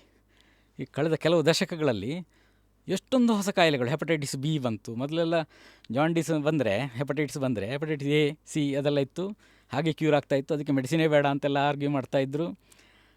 ಜಾಂಡೀಸ್ ಬಂದಾಗ, ಕಾಮಾಲೆ ರೋಗ ಬಂದರೆ. ಆಮೇಲೆ ಹೆಪಟೈಟಿಸ್ ಬಿ ಬಂತು ಹೊಸ್ತು, ಅದು ಬಂದಾಗ ಅದು ಡೆಡ್ಲಿ ಅಂತೆಲ್ಲ ಆಯಿತು, ಅದರಿಂದಾಗಿ ಸಾಯ್ತದೆ, ಅದಕ್ಕೆ ವ್ಯಾಕ್ಸಿನ್ ತೊಗೊಳ್ಬೇಕು, ಇದೆಲ್ಲ ಬಂತು, ವೈರಲ್ ಡಿಸೀಸು. ಆಮೇಲೆ ಚಿಕುನ್ಗುನ್ಯಾ ಬಂತು, ಡೆಂಗ್ಯೂ ಫೀವರ್ ಬಂತು, ಎಷ್ಟು ಜನ ಸತ್ತರು, ಎಷ್ಟು ಸಾವಿರ ಜನ ಸತ್ತರು. ಚಿಕುನ್ಗುನ್ಯಾ ಸಾಯಲಿಲ್ಲ, ಆದರೆ ಎಷ್ಟು ವರ್ಷ ಒದ್ದಾಡ್ತಾ ಇರ್ತಾರೆ. ಆವಾಗಲೇ ಕಡಿಮೆ ಆಗಿಲ್ಲ ಅಂದರೆ ಪ್ರತಿ ವರ್ಷ ಜಾಯಿಂಟ್ ಪೇಯ್ನು ಅದು ಇದು ಆರಂಭದಲ್ಲಿ ಕೂಡ ಎಷ್ಟೋ ಜನ ಅದರಿಂದಾಗಿ ಕಷ್ಟಪಡ್ತಾ ಇರ್ತಾರೆ. H1N1 ಬಂತು, ಎಷ್ಟೋ ಜನ ಸಾವಿರಾರು ಜನ ಸತ್ತರು, ಲಕ್ಷಾಂತರ ಜನ ಸತ್ತರು ಜಗತ್ತಿನಲ್ಲಿ. ಹೀಗೆ ಹೊಸ ಹೊಸ ಕೋವಿಡ್ ಬಂತು, ಅದರಲ್ಲಿ ಎಷ್ಟು ಜನ ಸತ್ತರು. ಕಾಯಿಲೆಗಳು ಹೊಸ ಹೊಸ ಕಾಯಿಲೆಗಳು ತುಂಬ ಜಾಸ್ತಿ ಆಗಿದೆ ಮೊದಲಿಗಿಂತ. ಹೊಸ ಕಾಯಿಲೆಗಳು HIV ಬಂತು, ಮೊದಲೆಲ್ಲಿತ್ತು, ಒಂದು 50 ವರ್ಷ ಮೊದಲೆಲ್ಲಿತ್ತು, ಯಾರಿಗೂ ಜನರಿಗೆ ಎಫೆಕ್ಟ್ ಆಗಿರಲಿಲ್ಲ. ಎಲ್ಲೋ ಆಫ್ರಿಕಾದಲ್ಲೆಲ್ಲ ಸ್ಟಾರ್ಟ್ ಆಗಿತ್ತು, ಎಲ್ಲ ಕೆಲವು ಕಡೆ ಇತ್ತು, ಆಮೇಲೆ ಸ್ಲೋಲಿ ಎಲ್ಲ ಕಡೆಗೆ ಬಂತು. 50 ವರ್ಷಗಳಿಂದ ಜಾಸ್ತಿ ಆಗ್ತಾ ಬಂತು. ಅಂದರೆ ಕಾಯಿಲೆ ಮೊದಲಿದ್ದದ್ದಕ್ಕಿಂತ ಈಗ ಯಾಕೆ ಜಾಸ್ತಿ ಇದೆ ಅಂತ ಪ್ರಶ್ನೆ. ನಮ್ಮದೆಲ್ಲವೂ ಸರಿ ಇದೆ ಅಂತ ಆದರೆ ಯಾಕೆ ಜಾಸ್ತಿ ಆಯಿತು? ಆಮೇಲೆ ಮೊದಲಿನವ್ರು ಹಿಂದಿನವರು, ಇದು ಎರಡನೇ ಪ್ರಶ್ನೆ, ಕಾಯಿಲೆ ಯಾಕೆ ಜಾಸ್ತಿ ಆಯಿತು. ಒಂದು ಫಿಸಿಕಲ್ ಸ್ಟ್ರೆಂತ್ ಕಡಿಮೆ ಆಗಿದೆ, ಅದು ಯಾಕೆ. ಇನ್ನೊಂದು ಕಾಯಿಲೆಗಳು ಯಾಕೆ ಜಾಸ್ತಿ ಆಗಿದೆ, ಎರಡನೇದು. ಮೂರನೇ ಪ್ರಶ್ನೆ ಏನು ಅಂತ ಹೇಳಿದರೆ ಔಷಧ ಯಾಕೆ ಜಾಸ್ತಿ ತಿಂತಾ ಇದ್ದೇವೆ ಅಂತ. ಹಿಂದಿನವರಿಗಿಂತ ಔಷಧ ಯಾಕೆ ನಾವು ಜಾಸ್ತಿ ತಗೊಳ್ತಾ ಇದ್ದೇವೆ. ಈಗ ನೋಡಿ, ಹಿಂದಿನವರೆಲ್ಲ ಕಾಯಿಲೆ ಇದ್ದರೆ ಮಾತ್ರ ಅಷ್ಟು ಬೇಕಾದರೆ ಔಷಧ ತಗೊಳ್ತಾ ಇದ್ದರು. ಹೌದು. ಈಗ ಹಾಗಲ್ಲ. ಈಗ ಸ್ನಾನ ಮಾಡಲಿಕ್ಕೆ ಮೂಡು ಬರಬೇಕಾದ್ರೆ ಔಷಧ ತಗೊಳ್ಬೇಕು, ಅಥವಾ ಇನ್ನೊಂದು ಹಸಿವೆ ಆಗಲಿಕ್ಕೆ ಔಷಧ, ತಿಂದದ್ದು ಜೀರ್ಣ ಆಗಲಿಕ್ಕೆ ಇನ್ನೊಂದು ಮೆಡಿಸಿನು, ಕೂತ್ರೆ ನಿಂತರೆ ಸರ್ ಎಲ್ಲದ ಪ್ರತಿಯೊಂದಕ್ಕೂ ನಿದ್ರೆ ಮಾಡಲಿಕ್ಕೆ ಔಷಧ, ಎಚ್ಚರ ಆಗಲಿಕ್ಕೆ ಇನ್ನೊಂದು ಔಷಧ. ಅಂದರೆ ನಾವು ಸಪ್ಲಿಮೆಂಟ್ಗಳ ಹೆಸರಲ್ಲಿ ಮೆಡಿಸಿನ್ಗಳನ್ನು ಜಾಸ್ತಿ ತಿಂತಾ ಇದ್ದೇವೆ. ಅದು ಮೆಡಿಸಿನ್ ಅಲ್ಲ ಅಂತ ನಮ್ಮ ತಲೆಯಲ್ಲಿದೆ. ಏನು ಫುಡ್ ಸಪ್ಲಿಮೆಂಟ್ ನಾನು ತಗೊಳ್ತಾ ಇದ್ದೇನೆ. ಒಬ್ಬರು ಪೇಷಂಟ್ ತಗೊಳ್ಳೋದಕ್ಕಿಂತ ಜಾಸ್ತಿ ತಿಂತಾ ಇರ್ತಾರೆ. ಆ ಔಷಧವೇ ಅದು ಅಳಿಯಲ್ಲ ಮಗಳ ಗಂಡ ಅಷ್ಟೇ ಅಲ್ವಾ. ಹೌದು. ನೀವು ಕೆಮಿಕಲನ್ನು ಪ್ರತಿ ದಿವಸ ಬಾಡಿಗೆ ಸಪ್ಲಿಮೆಂಟ್ ಕೊಡ್ತಾ ಇದ್ದೀರಿ ಅಂತ, ಎಕ್ಸ್ಟ್ರಾ ಕೊಡ್ತಾ ಇದ್ದೀರಿ ಅಂತ ಆದರೆ ನಿಮ್ಮ ದೇಹದ ನಿಮ್ಮ ಫುಡ್ ಏನಾಗಾದರೆ, ನೀವು ತಗೊಳ್ತಾ ಇದ್ದ ಫುಡ್ಡಿನಿಂದ ನೀವು ಮಾಡ್ತಾ ಇಲ್ಲ ಅದನ್ನು. ಅದೇ ಆಹಾರವೇ ಔಷಧಿ ಆಗಬೇಕಾಗಿತ್ತು. ನೀವು ಅದರ ಬದಲು ಆಹಾರ ತಿಂತಾ ಇದ್ದೀರೇನೋ, ಅದ್ರ ಬಗ್ಗೆ ಮತ್ತೆ ಹೇಳ್ತೇನೆ. ನೀವು ಔಷಧವನ್ನು ಪ್ರತಿನಿತ್ಯ ಬೇರೆ ರೂಪದಲ್ಲಿ ತಗೊಳ್ತಾ ಇದ್ದೀರಿ. ತಗೊಳ್ತಾ ಇರೋದು ಔಷಧವೇ. ಇನ್ನು ಒಬ್ಬರು ಮನೆಯಲ್ಲಿ ಯಾರೋ ಏಜ್ ಆದವರು ಇರ್ತಾರೆ, ಅವರು ಒಂದು 5-6 ಕಾಯಿಲೆ ಇದೆ, ಅವರು ಔಷಧ ತಗೊಳ್ತಾ ಇದ್ದಾರೆ. ಅವರೊಟ್ಟಿಗೆ ಈ ಮಕ್ಕಳು ಕೂಡ ಒಟ್ಟಿಗೆ ಔಷಧ ತಗೊಳ್ತಾ ಇರ್ತಾರೆ. ತಗೊಳ್ಳೋ ಉದ್ದೇಶ ಬೇರೆ ಬೇರೆ ಅಂತ ಲೆಕ್ಕ. ಅಂದರೆ ನಾವು ಸ್ಟ್ರಾಂಗ್ ಆಗಿರಲಿಕ್ಕೆ, ಫಿಟ್ ಆಗಿರಲಿಕ್ಕೆ ಇವ್ರು ತಗೊಳ್ಳೋದು ಅಂತ. ಔಷಧ ತಗೊಳ್ಳೋದು ಯಾಕೆ? ಅದಕ್ಕೆ ಔಷಧ ಎಲ್ಲ ತಗೊಳ್ಬೇಕಾದ್ದು, ಅಲ್ಲಿ ಬೇರೆ ಏನೋ ಕರೆಕ್ಷನ್ ಆಗಬೇಕು. ಹಾಗಾಗಿ ಔಷಧವನ್ನು ಯಾಕೆ ನಾವು ಜಾಸ್ತಿ ತಗೊಳ್ತಾ ಇದ್ದೇವೆ, that is the next question. ಅದು ಹೌದು. ಇನ್ನೊಂದು ಮತ್ತು ಇಷ್ಟೆಲ್ಲ ಆಗಿ ಕೂಡ ನಮ್ಮ ಫಿಸಿಕಲ್ ಪರ್ಫಾರ್ಮೆನ್ಸ್ ಯಾಕೆ ಡೌನ್ ಆಗ್ತಾ ಇದೆ ಅಂತ. ಹಿಂದಿನವರು ಎಷ್ಟು ಹೊತ್ತು ಕೆಲಸ ಮಾಡ್ತಾಯಿದ್ರು, ನಿಮ್ಮ ಅಜ್ಜಿ ಎಷ್ಟು ಕೆಲಸ ಮಾಡ್ತಾಯಿದ್ರು, ಅವ್ರು ನಡೀತಾ ಇದ್ದಷ್ಟು ನಮಗೆ ನಡೀಲಿಕ್ಕೆ ಆಗ್ತಾಯಿಲ್ಲ. ಅವ್ರು ಎಷ್ಟು ಮನೆಯಲ್ಲಿ ಬಾಯಿಂದ, ಈಗ ಒಬ್ಬರು ಮನೆಯಲ್ಲಿ ಮಹಿಳೆ ಇದ್ದರೆ, ಒಬ್ಬರು ಹೆಂಗೆ ಒಬ್ಬರು ಮದುವೆಯಾಗಿ ಹೋದಾಗ ಏನು ಇನ್ನೂ ಗಂಡನ ಮನೆಗೆ ಹೋಗಿರ್ತಾರೆ, ಅಲ್ಲಿ ಎಲ್ಲ ವ್ಯವಸ್ಥೆಗಳಿಗೆ ಅಭ್ಯಾಸ ರೂಢಿ ಮಾಡ್ಕೊಳ್ಬೇಕು. ಅಲ್ಲಿದ್ದು ಹೊಸ ಪರಿಸರ ಇರ್ತದೆ. ಅಲ್ಲಿ ಮನೆ ಅಂಗಳಕ್ಕೆ ಸಗಣಿ ಸಾರಿಸೋದ್ರಿಂದ ಹಿಡಿದು ಮನೆಯನ್ನು ಕ್ಲೀನ್ ಮಾಡಲಿಕ್ಕೆ ವ್ಯಾಕ್ಯೂಮ್ ಕ್ಲೀನರ್ ಇರಲಿಲ್ಲ. ಆಮೇಲೆ ಬಾವಿಯಿಂದ ನೀರು ಸೇದಲಿಕ್ಕೆ ಮೆಷಿನ್ ಪಂಪ್ ಇರಲಿಲ್ಲ. ಹೋಗಿ ಬಾವಿಯಿಂದ ನೀರು ಸೇದಬೇಕು, ಅಥವಾ ನೀರನ್ನು ಎಲ್ಲಿಂದಲೋ ಕೊಡದಲ್ಲಿ ಹೊತ್ಕೊಂಡು. ಈಗಲೂ ಕೂಡ ಎಷ್ಟೋ ಕಡೆ ಅಂಥ ಪರಿಸ್ಥಿತಿ ಇದೆ. ಎಲ್ಲೋ ಹೊಳೆಯಿಂದ ನೀರನ್ನು ಹೊತ್ಕೊಂಡು ಬರಬೇಕು ಮನೆಗೆ, ಬಾವಿಯಿಂದ ನೀರನ್ನು ತರಬೇಕು, ಕೆರೆಯಿಂದ ನೀರನ್ನು ತರಬೇಕು. ಆಮೇಲೆ ಮನೆಯಲ್ಲಿ ಬಟ್ಟೆ ಒಗಿಲಿಕ್ಕೆ ಬೇರೆ ಮೆಷಿನ್, ವಾಷಿಂಗ್ ಮೆಷಿನ್ ಇರಲಿಲ್ಲ. ಬಟ್ಟೆ ಒಗಿಲಿಕ್ಕೆ ಮೆಷಿನ್ ಬಂತು. ಈಗ ವ್ಯಾಕ್ಯೂಮ್ ಕ್ಲೀನರ್ ಬಂತು. ಎಲ್ಲದಕ್ಕೂ ಮೆಷಿನ್ಗಳು. ಅಥವಾ ನಡೆದಾಡಲಿಕ್ಕೆ ವಾಹನ ಇರಲಿಲ್ಲ, ಈಗ ವಾಹನ ಬಂತು. ಆಮೇಲೆ ಈಗ ಸೋಷಲ್ ಮೀಡಿಯಾ ಅಥವಾ ಬೇರೆ ಬೇರೆ ಪ್ಲ್ಯಾಟ್ಫಾರ್ಮ್ಗಳ ಮೂಲಕ ನಾವು ಈಸಿ ಕಮ್ಯುನಿಕೇಷನನ್ನು ಭಾಳ ಎಲ್ಲದಕ್ಕೂ ಶಾರ್ಟ್ಕಟ್ ಬಂದುಬಿಡುತ್ತೆ, ತಕ್ಷಣ ಮಾಡಿಬಿಡುತ್ತೆ. ಮೊದಲೆಲ್ಲ ಒಂದು ಕಾಗದ ಪತ್ರ ಬರೆದ್ರೆ ಅದು ಹೋಗಿ ತಲುಪಿ ಪುನಃ ಬಂದು ವಿಷಯ ಅಂತ ಗೊತ್ತಾಗಬೇಕಾದ್ರೆ ಎಷ್ಟು ವೆಯ್ಟ್ ಮಾಡಬೇಕಾಗಿತ್ತು. ಈಗ ಅದೆಲ್ಲ ಯಾವುದೂ ಇಲ್ಲ. ಈಗ ಒಂದು 5 ರೂಪಾಯಿ ಬ್ರೆಡ್ ಪರ್ಚೇಸ್ ಮಾಡಿ ಬರಬೇಕು ಅಂತಾದರೆ 20 ರೂಪಾಯಿ ಖರ್ಚು ಮಾಡಿ ವಾಹನದಲ್ಲಿ ಹೋಗಿ ಬರ್ತಾರೆ. ಮೊದಲು ನಡೆದೇ ಹೋಗಬೇಕಾಗಿತ್ತು. ಹಾಗಾಗಿ ಅವರ ಶಕ್ತಿ ತುಂಬ, ಅವರ ಎಫಿಷಿಯನ್ಸಿ, ವರ್ಕಿಂಗ್ ಎಫಿಷಿಯನ್ಸಿ ಅವ್ರದ್ದು ತುಂಬ ಹೈಯರ್ ಲೆವೆಲಲ್ಲಿತ್ತು. ಅದು ನಮ್ಮದು ತುಂಬ ಕಡಿಮೆ ಆಗಿದೆ. ನಮಗೆ ಉದಾಸೀನ ಕೂಡ ಇದೆ. ಯಾಕೆ ನಮ್ಮ ಫಿಸಿಕಲ್ ಎನರ್ಜಿ ಕಡಿಮೆ ಆಗಿದೆ ಅಂತ. ಇಷ್ಟೆಲ್ಲ ಮಾಡಿ, ಇಷ್ಟೆಲ್ಲ ಔಷಧ ತಗೊಂಡು, ಇಷ್ಟೆಲ್ಲ ಸಪ್ಲಿಮೆಂಟ್ ತಗೊಂಡು ಯಾಕೆ ನಮ್ಮ ಫಿಸಿಕಲ್ ಎನರ್ಜಿ ಕಡಿಮೆ ಆಗಿದೆ. ಈಗ ಒಂದು ಶುಭ ಸಮಾರಂಭ ಇದೆ ಅಂತ ಇಟ್ಕೊಳ್ಳಿ.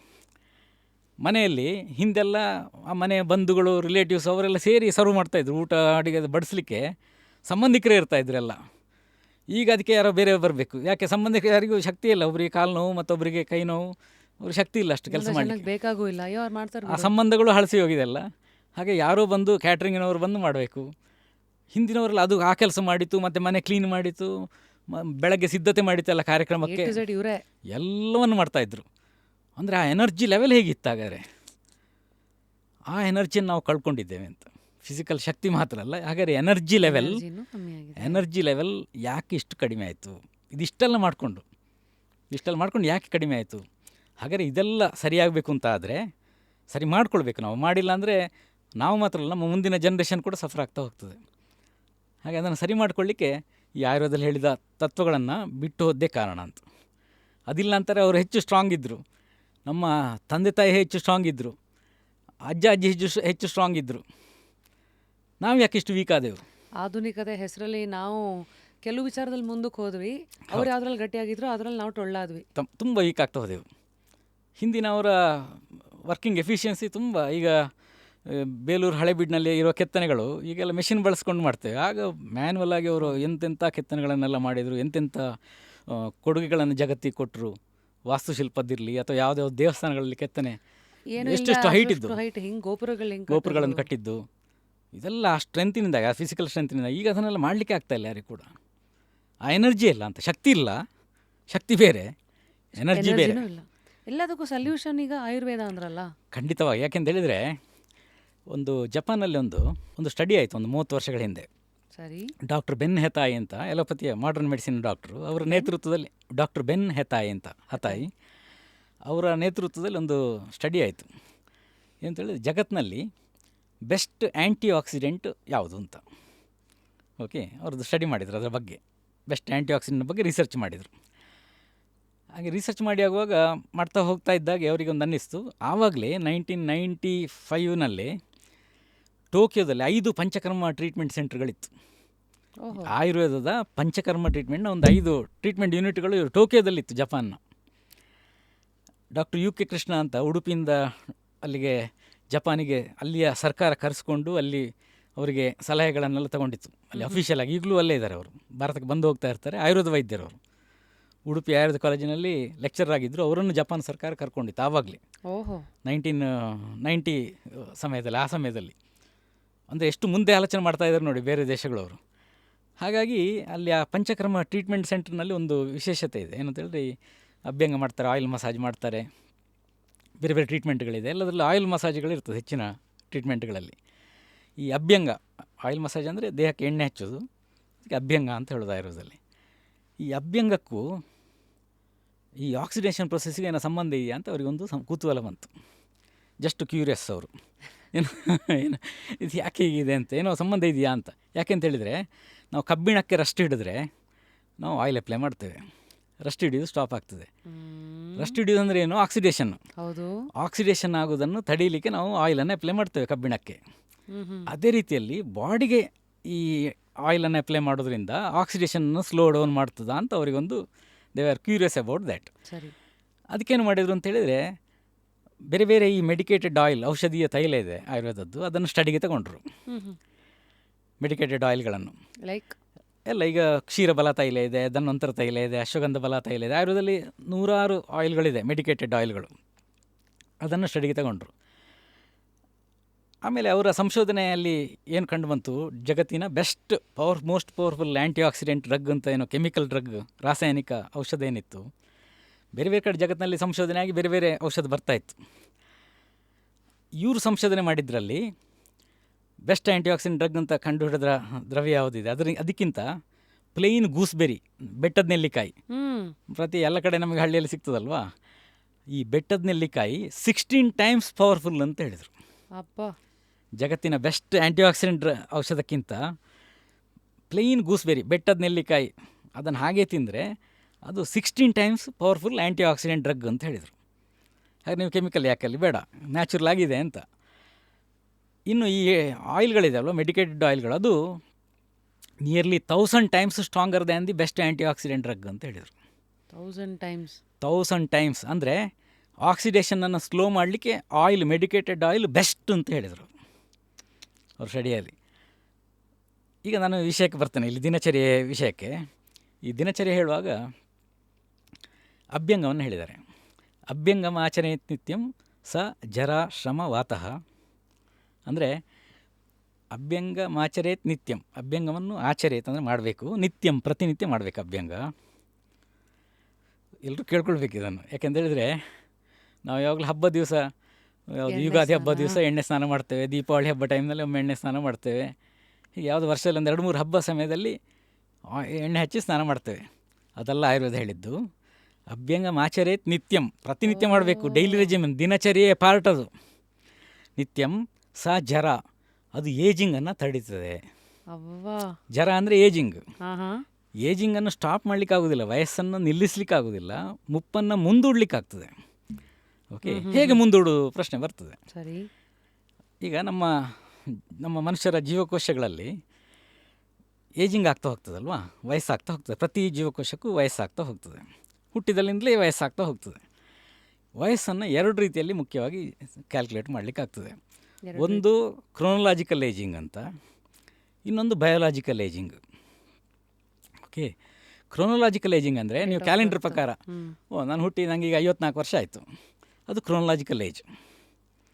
ಬಯೋಲಾಜಿಕಲ್ ಏಜ್ ಅಂದರೆ ನಮ್ಮ ಪ್ರತಿ ದೇಹದ ಪ್ರತಿಯೊಂದು ಆರ್ಗನ್ಗಳಿಗೆ ಎಷ್ಟೆಷ್ಟು ವಯಸ್ಸಾಯಿತು, ಅದು ಬಯೋಲಾಜಿಕಲ್ ಏಜ್. ಅಂದರೆ ವೈದ್ಯಕೀಯವಾಗಿ ಅದನ್ನು ತಿಳಿಯುವಂಥದ್ದು. ಈಗ ಹೃದಯದ ವಯಸ್ಸು, ಈಗ ನನ್ನ ವಯಸ್ಸು ಒಬ್ಬರ ವಯಸ್ಸು 50 ವರ್ಷ ಅಂತ ಆದರೆ ಅವರ ಹೃದಯದ ವಯಸ್ಸು 60 ವರ್ಷವೂ ಆಗಿರ್ಬೋದು, 40 ವರ್ಷವೂ ಆಗಿರ್ಬೋದು. ಹಾಗೆ 40 ವರ್ಷ ಆಗಿರ್ಬೇಕಾದ್ರೆ ಏನು ಮಾಡಬೇಕು? ಹಾರ್ಟಿಗೆ ತುಂಬ ಹಿತವಾಗಿರುವುದನ್ನೇ ನೀವು ಲೈಫ್ ಪೂರ್ತಿ ಮಾಡ್ತಾ ಬಂದರೆ, ಹಾರ್ಟಿಗೆ ಟೆನ್ಷನ್ ಕೊಡಲಿಲ್ಲ, ಹಾರ್ಟಿಗೆ ಬೇಕಾದ ಫುಡ್ಡೇ ತಿಂದಿದ್ದೀರಿ, ಹಾರ್ಟಿಗೆ ಬೇಕಾದ ರೀತಿಯಲ್ಲಿ ಬೇರೆ ಬೇರೆ ಋತುಗಳಲ್ಲಿ ನೀವು ಬದುಕಿದ್ದೀರಿ ಅಂತಾದರೆ ಹಾರ್ಟಿನ ವಯಸ್ಸು ಕಡಿಮೆ ಆಗ್ತದೆ. ನೀವು ಅದನ್ನು ಮಾಡಲಿಲ್ಲ ಅಂತಾದರೆ ಹಾರ್ಟಿನ ವಯಸ್ಸು 50 ವರ್ಷ ಬದಲು 60 ವರ್ಷ ಆಗ್ತದೆ. 50 ವಯಸ್ಸಿಗೆ ನಿಮ್ದು 60 ನಿಮ್ಮದು ಕ್ಯಾಲೆಂಡರ್ ಪ್ರಕಾರ 50 ವರ್ಷ ವಯಸ್ಸು, ನಿಮ್ಮ ಹಾರ್ಟ್ನ ವಯಸ್ಸು 60 ವರ್ಷ ಆಗಿರ್ತದೆ. ಹಾಗಾದರೆ ಡೆತ್ ಬರೋದು ಯಾವಾಗಲೂ ನಮ್ಮ ಕ್ಯಾಲೆಂಡರ್ ಏಜನ್ನು ನೋಡ್ಕೊಂಡು ಬರೋದಲ್ಲ, ಕ್ರೋನಲಾಜಿಕಲ್ ಏಜನ್ನು ನೋಡ್ಕೊಂಡು ಬರೋದಲ್ಲ. ಅದು ಬರೋದು ನಮ್ಮ ಬಯಾಲಜಿಕಲ್ ಏಜ್ ಹೊಂದ್ಕೊಂಡು, ನಮ್ಮ ದೇಹಕ್ಕೆ ಎಷ್ಟು ವಯಸ್ಸಾಯಿತು ಅದಕ್ಕೆ ಸರಿಯಾಗಿ ಡೆತ್ ಬರೋದು. ಆಗಲೇ ನಾನು ಆಗಿಂದಲೂ ಹೇಳ್ತಾ ಇರೋದು ಇದೇ ವಿಷಯ. ದೇಹ ವೀಕ್ ಮಾಡ್ಕೊಳ್ತಾ ಇದ್ದೇವೆ ಅಂತ ಹೇಳಿದೆ ಅಲ್ವಾ. ದೇಹ ವೀಕ್ ಮಾಡ್ಕೊಳ್ಳೋದಂದರೆ ನಮ್ಮ ಹಾರ್ಟಿನ ವಯಸ್ಸು ಜಾಸ್ತಿ ಆಗಿದೆ ಅಂತ ಆದರೆ, ಈಗ ಒಬ್ಬರದ್ದು 50 ವರ್ಷ ಇರುವಾಗ 80 ವರ್ಷ ಏಜ್ ಆಗಿದೆ ಹಾರ್ಟಿಗೆ ಅಂತಂದರೆ ಅವರಿಗೆ ಹಾರ್ಟ್ ಅಟ್ಯಾಕ್ ಆಗ್ತದೆ ಅಲ್ವಾ? ಹಾಂ, ಯಾಕೆ ಹಾರ್ಟ್ನ ವಯಸ್ಸು ಜಾಸ್ತಿ ಆಯಿತು. ನಾವು ಇವತ್ತು ಬರೀ ಕ್ರಾನಾಲಜಿಕಲ್ ಇದು ನೋಡಿಕೊಂಡು ಇವ್ರು ಬೇಗ ಹೋಗ್ಬಿಟ್ರು ಅಂತ ಆಲೋಚನೆ ಮಾಡ್ತೇವೆ. ಇದು ಅದೆಲ್ಲ ಬೇಕಾದ್ದು. ಈಗ ಒಬ್ಬರಿಗೆ ಕಪ್ಪು ಕೂದಲಿದೆ, 80 ವರ್ಷ ಆಗಿದೆ, ಇನ್ನೂ ಕಪ್ಪು ಕೂದಲಿದೆ ಅಂತ ಆದರೆ ಅವರ ಕೂದಲಿನ ಏಜ್ ಇದೆ ಅಲ್ವಾ, ಬಯೋಲಾಜಿಕಲ್ ಏಜ್ ಕಡಿಮೆ ಇದೆ ಅಂತ ಲೆಕ್ಕ. ಅಂದರೆ ತುಂಬ ಚೆನ್ನಾಗಿ ಕೇರ್ ತಗೊಂಡಿದ್ದೀರಿ, ಕೂದಲಿದ್ದು ಹೆರಿಡಿಟರಿ ಫ್ಯಾಕ್ಟ್ರು ಇರ್ಬೋದು, ಆನುವಂಶಿಕವಾಗಿ ಕೂಡ ಇರ್ಬೋದು. ಆದರೆ ಅದಕ್ಕಿಂತ ಹೆಚ್ಚು ನೀವು ತಗೊಂಡ ಕೇರ್ ತುಂಬ ಚೆನ್ನಾಗಿದೆ ಅಂತ ಅರ್ಥ ಯಾರಿದ್ದು. ಈಗ 10 ಮಕ್ಕಳು ತುಂಬ ಟಿ ವಿ ನೋಡ್ತಾ ಇರ್ತಾರೆ, ಅದ್ರಲ್ಲಿ 2 ಮಕ್ಕಳಿಗೆ ಕನ್ನಡಕ ಬರ್ತದೆ, 8 ಮಕ್ಕಳಿಗೆ ಬರೋದಿಲ್ಲ ಕನ್ನಡಕ. ಹಾಗೆ ಟಿ ವಿ ಜಾಸ್ತಿ ನೋಡಿದ್ರಿಂದಾಗಿ ಎಫೆಕ್ಟ್ ಆಗಿರೋದು ಹೌದು. ಆದರೆ ನೀವು ನಿಮ್ಮ ಕಣ್ಣು ಬೇಸಿಕಲಿ ಸ್ಟ್ರಾಂಗ್ ಇದೆ ಅಂತ ಆದರೆ ನೀವಂಥ ನೆಗೆಟಿವ್ ಎಕ್ಸ್ಪೋಷರ್ ಇದ್ದರೂ ಪ್ರಾಬ್ಲಮ್ ಬರೋದಿಲ್ಲ, ಅದು ಇದೆ. ಹಾಗಾಗಿ ನೀವು ಅದನ್ನು ಸ್ಟ್ರಾಂಗ್ ಮಾಡ್ಕೊಳ್ಳೋದು ಹೇಗೆ, ಅದು ಏಜ್ ಆಗೋದು ಹೇಗೆ, ಬಯೋಲಾಜಿಕಲ್ ಏಜ್ ಜಾಸ್ತಿ ಆಗ್ತಾ ಹೋಗೋದು ಹೇಗೆ, ಆಕ್ಸಿಡೇಷನ್. ಪ್ರತಿ ಜೀವಕೋಶದಲ್ಲಿ ಕೂಡ ಪ್ರತಿ ಸೆಕೆಂಡ್ನಲ್ಲಿ ಆಕ್ಸಿಡೇಷನ್ ಆಗ್ತಾ ಹೋಗ್ತದೆ. ಆಕ್ಸಿಡೇಷನ್ ಫಾಸ್ಟ್ ಆದರೆ ಏಜ್ ಜಾಸ್ತಿ ಆಯಿತು, ಆಕ್ಸಿಡೇಷನ್ ಸ್ಲೋ ಆದರೆ ಏಜ್ ಕಡಿಮೆ ಆಯಿತು. ಸರಿ, ಫಾಸ್ಟು ಸ್ಲೋ ಆಗ್ತಾ ಇದೆ ಅಂತ ಹೆಂಗೆ ಗೊತ್ತಾಗುತ್ತೆ ಸರ್? ಅದೀಗ ನಮ್ಮ ಆರೋಗ್ಯವನ್ನು ನೋಡಿಕೊಂಡು ನಾವು ಡಿಸೈಡ್ ಮಾಡಿ ಮೆಡಿಕಲಿ ಟೆಸ್ಟ್ ಮಾಡಿ ಗೊತ್ತಾಗ್ತದೆ. ಈಗ ಒಬ್ಬರದ್ದು ಈಗ ಸತ್ತಿರುವ ಯಾರ್ದು 50 ವರ್ಷ ಕಳೆದ್ರೂ ಏಜ್ ಎಷ್ಟು ಅಂತೆಲ್ಲ ಹೇಳ್ತಾರಲ್ಲ, ಬಯೋಲಾಜಿಕಲ್ ಆಗಿ ಟೆಸ್ಟ್ ಮಾಡಿಕೊಂಡು DNA ಟೆಸ್ಟ್ ಮಾಡ್ಕೊಂಡು ಹೇಳ್ತಾರೆ ಎಷ್ಟು ವರ್ಷ ಹಳೆಯದು ಅಂತೆಲ್ಲ. ಫಿಸಿಕಲ್ ಲಿವಿಂಗ್ ಟೈಮ್ನಲ್ಲಿ ಕೂಡ ಅದನ್ನು ಟೆಸ್ಟ್ ಮಾಡ್ಕೊಳ್ಳಿಕ್ಕೆ ಆಗ್ತದೆ, ಆದರೆ ಅದು ತುಂಬ ಲೆಬೋರಿಯಸ್ ಪ್ರೊಸೀಜರ್, ಅದನ್ನು ಯಾರಿಗೆ ಮಾಡ್ಕೊಳ್ಳಿಕ್ಕೆ ಆಗೋದಿಲ್ಲ. ಅದು ನಿಮ್ಮ ಪರ್ಫಾರ್ಮೆನ್ಸಲ್ಲಿ ರಿಫ್ಲೆಕ್ಟ್ ಆಗ್ತದೆ ಅಂತ. ಈಗ ನೀವು ಯಾವುದು ಕೇರ್ ತಗೊಂಡಿದ್ದೀರಿ ಅದು ಗೊತ್ತಾಗೋದು ಹೇಗೆ, ನಿಮ್ಮ ಪರ್ಫಾರ್ಮೆನ್ಸಲ್ಲಿ. ಸೊ ಇದರಲ್ಲಿ ಒಂದು ಸ್ವಲ್ಪ ನೀವು ಡಿವೈಡ್ ಮಾಡ್ಬೋದಾ? ಈಗ ಉದಾಹರಣೆಗೆ ಮುಖ್ಯ ಅಂಗಗಳು, ಈಗ ಇದಕ್ಕೆ ಬರ್ತೇನೆ, ಇನ್ನೊಂದು ವಿಷಯ ಹೇಳ್ತೇನೆ. ಅದರಲ್ಲಿ ಒಬ್ಬರ ಈಗ 50 ವರ್ಷದವರು ಉದಾಹರಣೆ ನಾವು ಹೇಳ್ತಾ ಇದ್ದೇವೆ, ಅವ್ರದ್ದು ಹಾರ್ಟಿನ ವಯಸ್ಸು 60 ವರ್ಷ ಆಗಿದೆ ಅಂತ ಇಟ್ಕೊಳ್ಳಿ, ಅವ್ರ ಕಣ್ಣಿನ ವಯಸ್ಸು ಬರೀ 30 ವರ್ಷ ಇರ್ಬೋದು. ಸೊ ದೇಹದ ಎಲ್ಲ ಅವಯವಗಳ ಏಜು ಒಂದೇ ರೀತಿಯಲ್ಲಿ ಇರುವುದಿಲ್ಲ. ಈಗ ನಿಮ್ಮ ದೇಹದ ನೀವು ತುಂಬ ಕಣ್ಣಿಗೆ ಸ್ಟ್ರೈನ್ ಕೊಡ್ತಾ ಇದ್ದೀರಿ ಅಂತಾದರೆ ಕಣ್ಣಿನ ಏಜು ತುಂಬ ಜಾಸ್ತಿ ಆಗಿರ್ತದೆ, ಹಾರ್ಟ್ನ ಏಜ್ ಸ್ವಲ್ಪ ಕಡಿಮೆ ಇರ್ತದೆ. ಹಾಗಾದರೆ ನಮ್ಮ ಬಾಡಿಯಲ್ಲಿರುವ ಲೈಫಿಗೆ ಕ್ರೂಷಿಯಲ್ ಆಗಿರುವಂಥ, ಅಂದರೆ ನಮ್ಮ ಪ್ರಾಣಕ್ಕೆ ತುಂಬ ಮಹತ್ವಪೂರ್ಣ ಭೂಮಿಕೆಯನ್ನು ನಿಭಾಯಿಸುವ ಯಾವುದೆಲ್ಲ ಅವಯವಗಳಿದೆ ದೇಹದ್ದು, ಅಂದರೆ ಹಾರ್ಟ್, ಯಾವುದು ಎಲ್ಲ ಮಲ್ಟಿಪಲ್ ಆರ್ಗನ್ ಫೇಲ್ಯೂರ್ ಆಗಿ ಸತ್ರು ಅಂತ ಹೇಳ್ತೇವಲ್ವ. ಅಂದರೆ ಕಿಡ್ನಿ, ಹಾರ್ಟ್, ಲಿವರು, ಇದೆಲ್ಲ ಲಂಗ್ಸು, ಇದು 4 ಮತ್ತು ಬ್ರೈನು, ಇದಿಷ್ಟು ಆರ್ಗನ್ಗಳು ಕ್ರೂಷಿಯಲ್ ನಮಗೆ, ಯಾವುದು ಲೈಫಿಗೆ ಬೇಕಾಗುವಂಥ ಪ್ರಾಣವನ್ನು ಆಧರಣೆ ಮಾಡುವಂಥದ್ದು. ಈ ಎಲ್ಲ ಆರ್ಗನ್ಗಳ ವಯಸ್ಸೆಷ್ಟಾಗಿದೆ ಅದನ್ನು ಹೊಂದ್ಕೊಂಡು ನಿಮ್ಮ ಸಾವು ಬರೋದು. ಹಾಗಾಗಿ ನಾವು ತುಂಬ ಚೆನ್ನಾಗಿರಬೇಕು ಅಂತ, ನಮ್ಮ ಪರ್ಫಾರ್ಮೆನ್ಸು ತುಂಬ ಚೆನ್ನಾಗಿರಬೇಕು ಅಂತಾದರೆ, ಜೀವನದಲ್ಲಿ ಎನರ್ಜಿ ಬೇಕು ಅಂತಾದರೆ, ಶಕ್ತಿ ಬೇಕು ಅಂತಾದರೆ, ಆ ಲೆವೆಲ್ ಬೇಕು ಅಂತಾದರೆ, ಆಗ ನಾವು ಆಕ್ಸಿಡೇಷನ್ ಸ್ಲೋ ಆಗುವಾಗ ಮಾಡಬೇಕು. ನಮ್ಮ ದೇಹದ ಪ್ರತಿಯೊಂದು ಸೆಲ್ಸ್ ಇದ್ದು ಆಕ್ಸಿಡೇಷನ್ ಸ್ಲೋ ಆಗುವಾಗ ಮಾಡಬೇಕು. ಈ ಆಕ್ಸಿಡೇಷನ್ ಹೇಗೆ ಸ್ಲೋ ಮಾಡೋದು ಅಂತ ಹೇಳಿದರೆ, ಈ ದಿನಚರಿಯಲ್ಲಿ ಬೇರೆ ಬೇರೆ ವಿಷಯ ಹೇಳಿದರು. ಅಭ್ಯಂಗ ಮಾತ್ರ ಅಲ್ಲ, ಬೇರೆ ಬೇರೆ ವಿಷಯ ಹೇಳಿದರು, ಹೇಳ್ತಾ ಹೋಗ್ತೇನೆ. ಹಾಗಾಗಿ ಆ ಆಕ್ಸಿಡೇಷನ್ ಸ್ಲೋ ಮಾಡಬೇಕಾದ್ರೆ ಸ್ಲೋ ಮಾಡಿದ ತಕ್ಷಣ ಏಜ್ ಕಡಿಮೆ ಆಯಿತು. ಅದನ್ನು ಹೇಳಿದ್ದು ಬೆಸ್ಟ್ ಆ್ಯಂಟಿ ಆಕ್ಸಿಡೆಂಟ್ ಡ್ರಗ್ ಅಂತ ಹೇಳಿದ್ರೆ ಅದುವೇ. ನಮ್ಮ ದೇಹದ ಏಜಿಂಗನ್ನು ಕಡಿಮೆ ಮಾಡೋದಕ್ಕೆ, ಸ್ಲೋ ಡೌನ್ ಮಾಡೋದಕ್ಕೆ ಆಂಟಿ ಆಕ್ಸಿಡೆಂಟ್ಸ್ ಅಂತ ಹೇಳೋದು. ಅಂದರೆ ಸೆಲ್ಸ್ಗಳಲ್ಲಿ ಆಕ್ಸಿಡೇಷನ್ ಆಗೋದನ್ನು ನಿಧಾನ ಮಾಡ್ತದೆ ಅಂತ. ಕನ್ನಡದಲ್ಲಿ ಏನು ಸರ್ ಇದಕ್ಕೆ? ಅಂದರೆ ಯಾರೋ ಹಳ್ಳಿಯವ್ರು ನೋಡ್ತಾ ಇದ್ದಾರೆ. ಅದೇ ನಮ್ಮ ಜೀವಕೋಶಗಳಿಗೆ ವಯಸ್ಸಾಗ್ತಾ ಹೋಗೋದು, ಮುಪ್ಪನ್ನು ವಯಸ್ಸಾಗೋದನ್ನು ತಡಿತಾ ಹೋಗೋದು. ಹೌದು ಹೌದು. ಪ್ರತಿ ಜೀವಕೋಶ ಕೂಡ ಹುಟ್ಟಿದ ಮೇಲೆ ಎಲ್ಲ ವಯಸ್ಸಾಗ್ತಾ ಹೋಗ್ತದೆ. ಅದಕ್ಕೆ ನ್ಯಾಚುರಲ್ ಆಗಿ, ಅಂದರೆ ಏನು ಒಳ್ಳೆ ಕೆಲಸ ಮಾಡಲಿ ಕೆಟ್ಟ ಕೆಲಸ ಮಾಡಲಿ ಏನಿದ್ರು ವಯಸ್ಸೊಂದಾಗ್ತಾ ಹೋಗ್ತದೆ ಪ್ರತಿಯೊಬ್ಬರಿಗೂ ಕೂಡ. ಕತ್ತೆಗೂ ವಯಸ್ಸಾಗ್ತದೆ ಅಂತ ಹೇಳ್ತಾರಲ್ಲ ಹಾಗೆ, ನೀವು ಜೀವನದಲ್ಲಿ ಏನು ಸಾಧನೆ ಮಾಡಿ ಬಿಡಿ, ವಯಸ್ಸೊಂದಾಗ್ತಾ ಹೋಗ್ತದೆ ಎಲ್ಲ ಜೀವಕೋಶಗಳಿಗೆ. ಅದನ್ನು ವೇಗ ಜಾಸ್ತಿಯಲ್ಲಿ ಇರುವಾಗ ನೋಡ್ಕೊಳ್ಳೋದು ಅಥವಾ ನಿಯಂತ್ರಣ ಮಾಡ್ಕೊಳ್ಳೋದು ನಮ್ಮ ಕೈಯಲ್ಲಿದೆ. ಅದನ್ನು ಮಾಡೋದು. ಈಗ ಇನ್ನೊಂದು ಉದಾಹರಣೆ ಹೇಳ್ತೀನಿ, ಆಹಾರಕ್ಕೆ ಸಂಬಂಧಪಟ್ಟಾಗಿ ನೀವು ಇನ್ನೂ ಸ್ಪಷ್ಟ ಆಗಲಿಕ್ಕೆ. ಮನೆಯಲ್ಲಿ ಎಣ್ಣೆ ತಿಂಡಿ ಮಾಡಿ, ಎಣ್ಣೆಯಲ್ಲಿ ಕರೆದ ತಿಂಡಿಯನ್ನು ಮಾಡಿ ತಿಂತೇವೆ. ಸರಿ, ಒಳ್ಳೆಯದಲ್ಲ ಅಂತ ಎಲ್ಲ ಡಾಕ್ಟರ್ ಹೇಳ್ತಾ ಇರ್ತಾರೆ.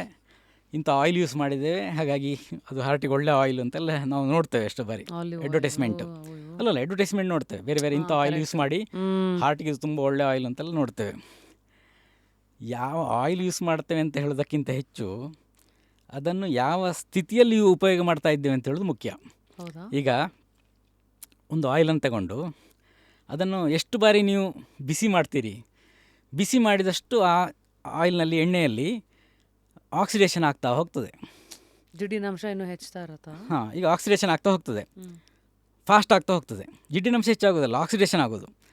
ಆಕ್ಸಿಡೇಷನ್ ಅಂದರೆ ಅದೇ ಅದರ ಯಾವುದು ಇದರ ಏಜಿಂಗ್ ಇದೆ ಅಲ್ವಾ ಆಯಿಲ್ ಇದ್ದು, ಅದು ಜಾಸ್ತಿ ಆಗ್ತಾ ಹೋಗೋದು. ಆ ಜಾಸ್ತಿ ಆಗ್ತಾ ಹೋಗಿ ಹೆಚ್ಚು ಆಕ್ಸಿಡೇಷನ್ ಆದ ಎಣ್ಣೆ ಯಾವುದಿದೆ ಅದರಲ್ಲಿ ಬಜ್ಜಿ ಬೋಂಡ ಮಾಡಿ ತಿಂದರೆ ಮರುದಿವಸ ಫುಡ್ ಇನ್ಫೆಕ್ಷನ್ ಆಗ್ತದೆ. ನಿಮಗೆ ಈಗ ಸಾಮಾನ್ಯ ಮನೆಗಳಲ್ಲಿ ಏನು ಮಾಡ್ತೇವೆ, ಒಂದು ಬಾರಿ ಇವತ್ತೇನು ಹಪ್ಪಳ ಸಂಡಿಗೆ ಕರಿತೇವೆ, ಮರುದಿವಸ ಅದನ್ನೇ ಉಪಯೋಗ ಮಾಡಿ ಚಕ್ಕುಲಿಯನ್ನು ಮಾಡ್ತಾರೆ ಮತ್ತು ಅದನ್ನು ಬಿಸಾಡ್ತಾರೆ. ಆಯುರ್ವೇದ ಪ್ರಕಾರ ಹೇಗೆ ಅಂತೇಳಿದರೆ, ಒಮ್ಮೆ ಇವತ್ತಿಗೆ ನೀವು ಅದನ್ನೇನೋ ಎಣ್ಣೆಯಲ್ಲಿ ಕರೆದು ತಿಂಡಿ ಮಾಡಿದ್ರಿ ಅಂತಾದರೆ ಮತ್ತೆ ಪುನಃ ಅದನ್ನು ಉಪಯೋಗ ಮಾಡಬಾರ್ದು. ಅದ್ರಲ್ಲಿ ಹೆಚ್ಚೆಚ್ಚು ನೀವು ಅದನ್ನು ಬಿಸಿ ಮಾಡ್ತಾ ಹೋದಾಗೆ ಅದು ಹೆಚ್ಚು ಆಕ್ಸಿಡೇಷನ್ ಆಗಿ ಅದು ಹೆಚ್ಚು ಹಾಳಾಗ್ತಾ ಹೋಗ್ತದೆ, ವಿಷಪೂರಿತ ಆಗ್ತಾ ಹೋಗ್ತದೆ. ಆಕ್ಸಿಡೇಷನ್ ಆಗೋದು ಅಂದರೆ ವಿಷಪೂರಿತ ಆಗ್ತಾ ಹೋಗೋದು ಎಣ್ಣೆಯ ವಿಷಯದಲ್ಲಿ. ಹಾಗೆ ಹೋಟ್ಲುಗಳಲ್ಲಿ ಏನಾಗ್ತದೆ ಅಂತ ಹೇಳಿದರೆ, ಇನಾಗ್ರೇಷನ್ ದಿವಸ ಯಾವ ಆಯಿಲ್ ಹಾಕಿದ್ದಾರೆ, ಒಂದು 10 ಲೀಟ್ರ್ ಹಾಕಿದ್ದಾರೆ ಅಂತ ಆದರೆ, ಒಂದು ದೊಡ್ಡ ಬಾಣಲೆಯಲ್ಲಿ ಒಂದು 10 ಲೀಟ್ರ್ ಎಣ್ಣೆ ಹಾಕಿದ್ದಾರೆ, ಅದರಲ್ಲಿ ವಡೆ ಇದೆಲ್ಲ ಕರೆದಿದ್ದಾರೆ. ರಾತ್ರಿ ಆಗೋ 5 ಲೀಟ್ರ್ ಎಣ್ಣೆ ಉಳಿಯುತ್ತೆ ಅದರಲ್ಲಿ. ಅದನ್ನು ಯಾರು ಚೆಲ್ಲಿಕ್ಕಾಗ್ತದೆ? ಯಾಕೆ 5 ಲೀಟ್ರ್ ಎಣ್ಣೆಗೆ ಎಷ್ಟು ಹಣ ಇದೆ, ಪ್ರಾಫಿಟ್ ಅಲ್ಲ. ಹಾಗೆ ಅದು ಹಾಳಾಗ್ತದೆ, ಅದು ಪ್ರಾಫಿಟ್ ಆಗೋದಿಲ್ಲ. ಹಾಗಾಗಿ ಮರುದಿವಸ ಬೆಳಗ್ಗೆ ಅದನ್ನು ಹಾಗೆ ಸೇಫಾಗಿ ಅದನ್ನು ಸಂರಕ್ಷಿಸಿಟ್ಟು ಮರುದಿವಸ ಬೆಳಗ್ಗೆ ಅದಕ್ಕೆ ಮತ್ತೆ 5 ಲೀಟ್ರ್ ಎಣ್ಣೆಯನ್ನು ಆ್ಯಡ್ ಮಾಡಿ ಮತ್ತೆ ಅದರಲ್ಲಿ ಬಜ್ಜಿ ಬಣ್ಣ ಮಾಡಲಿಕ್ಕೆ ಆರಂಭ ಮಾಡ್ತಾರೆ. 2 ದಿವಸ ಉಳಿತದೆ ಅಲ್ಲಿ ಮತ್ತೆ ಪುನಃ ಎಣ್ಣೆ, ಅದನ್ನು ಹಾಗೆ ಇಟ್ಟಿರ್ತಾರೆ. ಹೀಗೆ ಇನಾಗ್ರೇಷನ್ ಆದಲ್ಲಿಂದ ಆ ಹೋಟ್ಲು ಯಾವಾಗ ಉದ್ಘಾಟನೆ ಆಗಿದೆ ಅಲ್ಲಿಂದ ಇಲ್ಲಿ ತನಕ ಆಯಿಲನ್ನು ಬಿಸಾಡಿರೋದಿಲ್ಲ ಮಧ್ಯದಲ್ಲಿ. ಅದೇ ಆಯಿಲಿಗೆ ಕಡಿಮೆ ಆಗ್ತಾ ಹೋದಾಗೆ ಆ್ಯಡ್ ಮಾಡ್ತಾ ಇರ್ತಾರೆ. ಆದ್ದರಿಂದಾಗಿ ಅದು ಹೆಚ್ಚು ಬಿಸಿ ಹಾಗೆ ಪುನಃ ಆಗ್ತಾ ಹೋದಾಗೆ ಅದು ವಿಷಪೂರಿತ ಆಗ್ತಾ ಹೋಗೋದು ಆಕ್ಸಿಡೇಷನ್ ಆಗಿ. ಅದು ತಿಂದ ತಕ್ಷಣ ನಿಮಗೆ ಫುಡ್ ಇನ್ಫೆಕ್ಷನ್ ಆಗಿದೆ ಅಂತ. ನೀವು ಅದೇ ವಡೆಯನ್ನು ಅದೇ ಇಂಗ್ರೀಡಿಯೆಂಟ್ ಹಾಕಿ ಅದೇ ಘಟಕ ದ್ರವ್ಯ ಎಲ್ಲ ಹಾಕಿ ನೀವು ಮನೆಯಲ್ಲಿ ಮಾಡಿದರೆ ಅಷ್ಟು ಪಕ್ಕನೆ ಹೊಟ್ಟೆ ಹಾಳಾಗೋದಿಲ್ಲ. ಹಾಗಾಗಿ ನಾವು ಫುಡ್ ಎಲ್ಲಿ ಪ್ರಿಪೇರ್ ಮಾಡ್ತಾ ಇರೋದು, ಹೇಗೆ, ಅದು ಬಹಳ ಮುಖ್ಯ. ಇಲ್ಲಿ ಬೆಂಗಳೂರಿನಲ್ಲಿ ಹೆಸರು ಹೇಳೋದಿಲ್ಲ, ಕೆಲವು 1-2 ಹೋಟ್ಲಿನವರು ಆ ದಿವಸ ಉಪಯೋಗ ಮಾಡಿದ ಎಣ್ಣೆಯನ್ನು ಮರುದಿವಸ ಬೇರೆ ಚಿಕ್ಕ ಪುಟ್ಟ ಹೋಟ್ಲುಗಳಿಗೆ ಮಾರಾಟ ಮಾಡ್ತಾರೆ. ಹೌದು, ಹಾಗೆ ಮಾಡ್ತಾ ಇದ್ದಾರೆ. ಅದು ನನಗೆ ಅಂದರೆ ಒಬ್ಬರು ಅಲ್ಲಿ ಅಡುಗೆ ಮಾಡ್ತಾ ಇರೋ ಅಡುಗೆಯವರು ಹೇಳಿದ್ದು, ಹೀಗೆ ನಾವು ಪ್ರತಿ ದಿವಸ ಮಾಡ್ತಾ ಇದ್ದೇವೆ ಅಂತ ಹೋಟ್ಲಿನಲ್ಲಿ. ಅಂದರೆ ನಾವು ಅಂಥ ಎಣ್ಣೆಯನ್ನು ಬಳಸ್ಕೊಂಡ್ರೆ, ನೀವು ಎಣ್ಣೆಯನ್ನು ಹೆಚ್ಚು ಬಾರಿ ಈಗ ಇತ್ತೀಚೆಗೆ ನಾವು ಹೆಚ್ಚು ವರ್ಜಿನ್ ಆಯಿಲ್ಗಳನ್ನೆಲ್ಲ ಕೇಳ್ತೇವೆ. ವರ್ಜಿನ್ ಆಯಿಲ್ ಅಂತ, ವರ್ಜಿನ್ ಕೋಕೋನಟ್ ಆಯಿಲು ಅಥವಾ ವರ್ಜಿನ್ ಶೇಂಗಾ ಎಣ್ಣೆ ಅಂದ್ರೇನು, ಕೋಲ್ಡ್ ಕಂಪ್ರೆಸ್ಡ್ ಅಂತ, ಬಿಸಿಯೇ ಮಾಡದೇ ಇರೋದು ಅಂತ, ಗಾಣದೆಣ್ಣೆ. ಸೊ ಬಿಸಿಯೇ ಮಾಡದೇ ಇರೋದು ಅಂತ ಅಂದರೆ ಒಂದು ಬಾರಿ ಹೀಟ್ ಆಗೋದು ಅಲ್ಲಿ ಅವಾಯ್ಡ್ ಆಯಿತು.